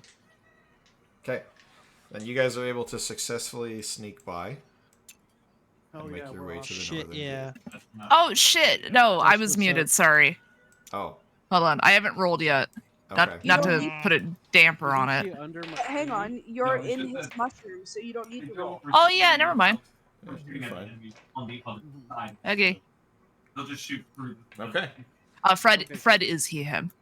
Yeah, he's. Good. I know. Yeah, sorry. I know my voice is not masculine enough, but he's also a fairy. So. No, okay, I slipped up. All right. No, you're fine. Okay. So you guys get out the gate. Mountain Dark is waiting there for you with his daughter. He gives his daughter a quick hug. Says that Lady Carlisle's offered to look after you. Well, I'm down in Alton Quay helping the village. He says, "Oh, I'm only ever a boat ride away." Away. Away. So, with that, she gives him a quick hug. She heads back into town. You guys do notice that as you're exiting, the gate is suspiciously barren of the town guard. Mountain Dark kind of notices this as well. He says the town guard were placed under arrest by the Platinum Order when they denied them access to the city. They were swiftly dealt a crushing defeat, and they were all placed in shackles at this gate. Oh, we should have killed them all. Should we go Ooh. kill them all? He says, from what I understand of the Platinum Knights, especially since they brought 2 of their highest order, he says the way that they're structured, he says there's regular knights, and then there are 10 commanders within the knights serving under the Grand Commander of the order. And he says I've never heard of the 10 commanders leaving the eastern border. So he says I don't know what you've stirred up, but the fact that they're here looking for you can't be good. It's the cat's fault. It's all the cat. Oh my Hey, what's God. everyone's passive perception? Just 16. for shits and giggles. 16. I'm 14, and so is Clink. Fred is just nodding his head like, oh, okay, yep. This is new information as well. Oh. Whoever's got a 16 or higher would realize that Fred seems to be hiding something. I rolled a Fred? 17. Fred? Oh, did you? Fred? I rolled a 17. It's over Okay. here. Look. Oh, okay. Well, there's Hmm. Sure, my passive okay. insight is 16. New information, yeah. Like, that's okay. Interesting. Well, about that, we should get the fuck out of here. Yep. All right. Mountain Dark does. He says, "I've got a friend in a farm outside of town. He's offered to lend me his wagon. I'll send it back with a merchant at a later time. But it should help in our travels at the very least." Wonderful. Okay, let's roll. So yeah, you guys head out. You meet up at the farm. Mountain Dark hands the farmer some money. He brings out a covered wagon that's drawn by 2 horses, and you're able to set off on the road out of Twarrock. I'm just gonna go pop back out to the world map for a second. Okay, Oh, dope. so. Oh, fucking call. We're gonna call the session here for tonight, but basically, by traveling by carriage, Carriage. you guys will move at 2 hexagons a day on the road, which Is it means covered the trip that previously took you about a week with all the detours and everything you took, will take you basically 1, 2, 17 hours. 3, 4, about 2 days. Okay. That's Alright? acceptable. Amazing. Yeah. Fuck yeah. Yo, guys, we got a cart. Yeah. We got a card. So you'll have 2 days of travel ahead of you, but you are heading that way. Now- Fucking misclicked. My bad. That's all good. While you were on your way out of the town, can you guys give me quick perception checks? I'm just gonna see if you can see any details of the Platinum Knights. What about a Constitution saving throw? We haven't done one of those in a while. I mean, You want me to punch you? Those are usually No. horrible. I'm sorry. Okay, what? Huh? I got an 8. A perception check. 23. Rogues. Damn, that's a good game. Yeah. How come we didn't have any combat? Okay. No. The So, RPG usually you guys, while you were sneaking out of town, you were able to see, you were able to kind of get a good glimpse of the Platinum Knights as they were running after the illusion of the ogre. They all seem to have emblazoned on their shields an image of the Platinum Dragon Bahamut, very similar to the emblems on Evie's current armor that she is wearing.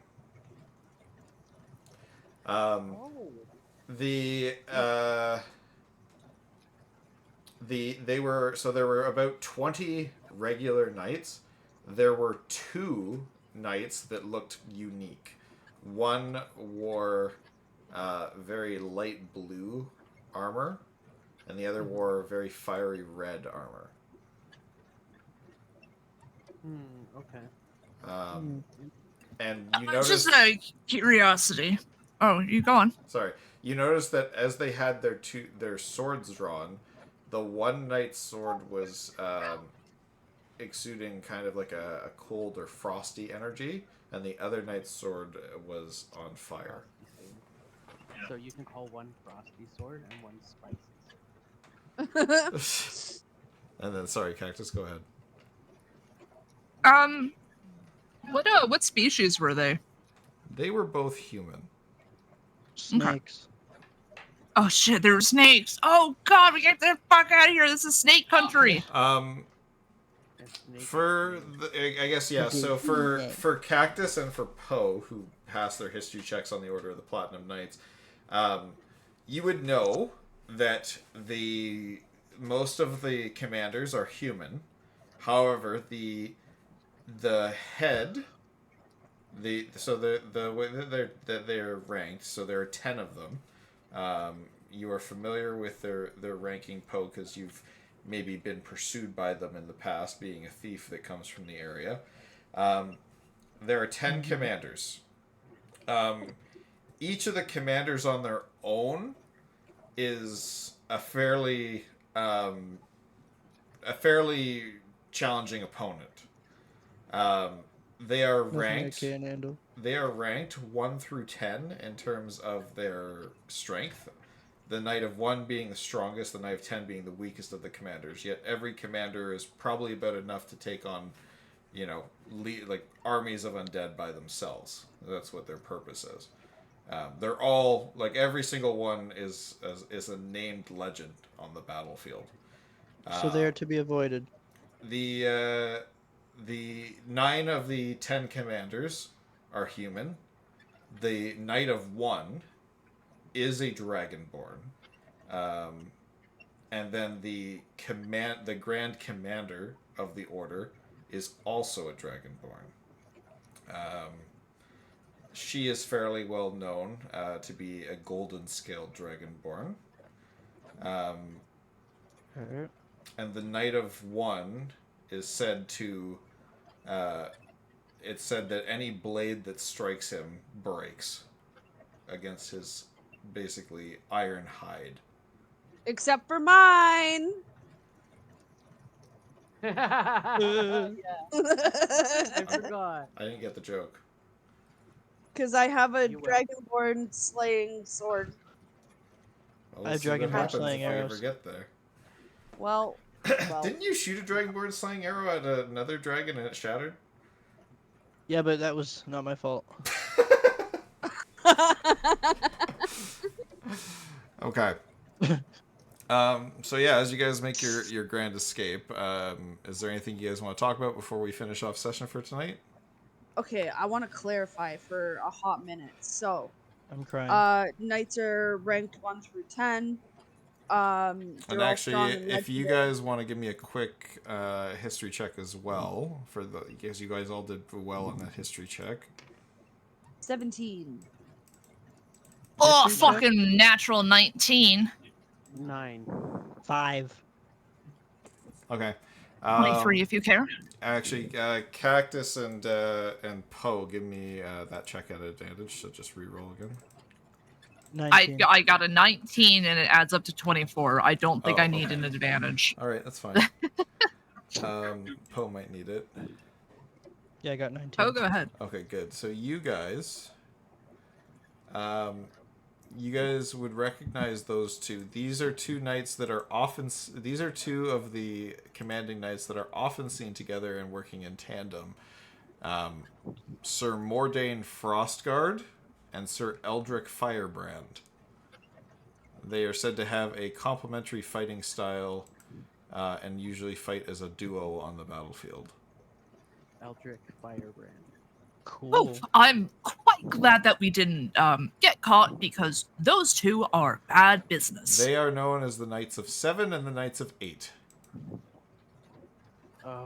They would have kicked our butts severely if not killed us. Oh, well, most soldiers that I have met are bad for business. They're not good at math. So,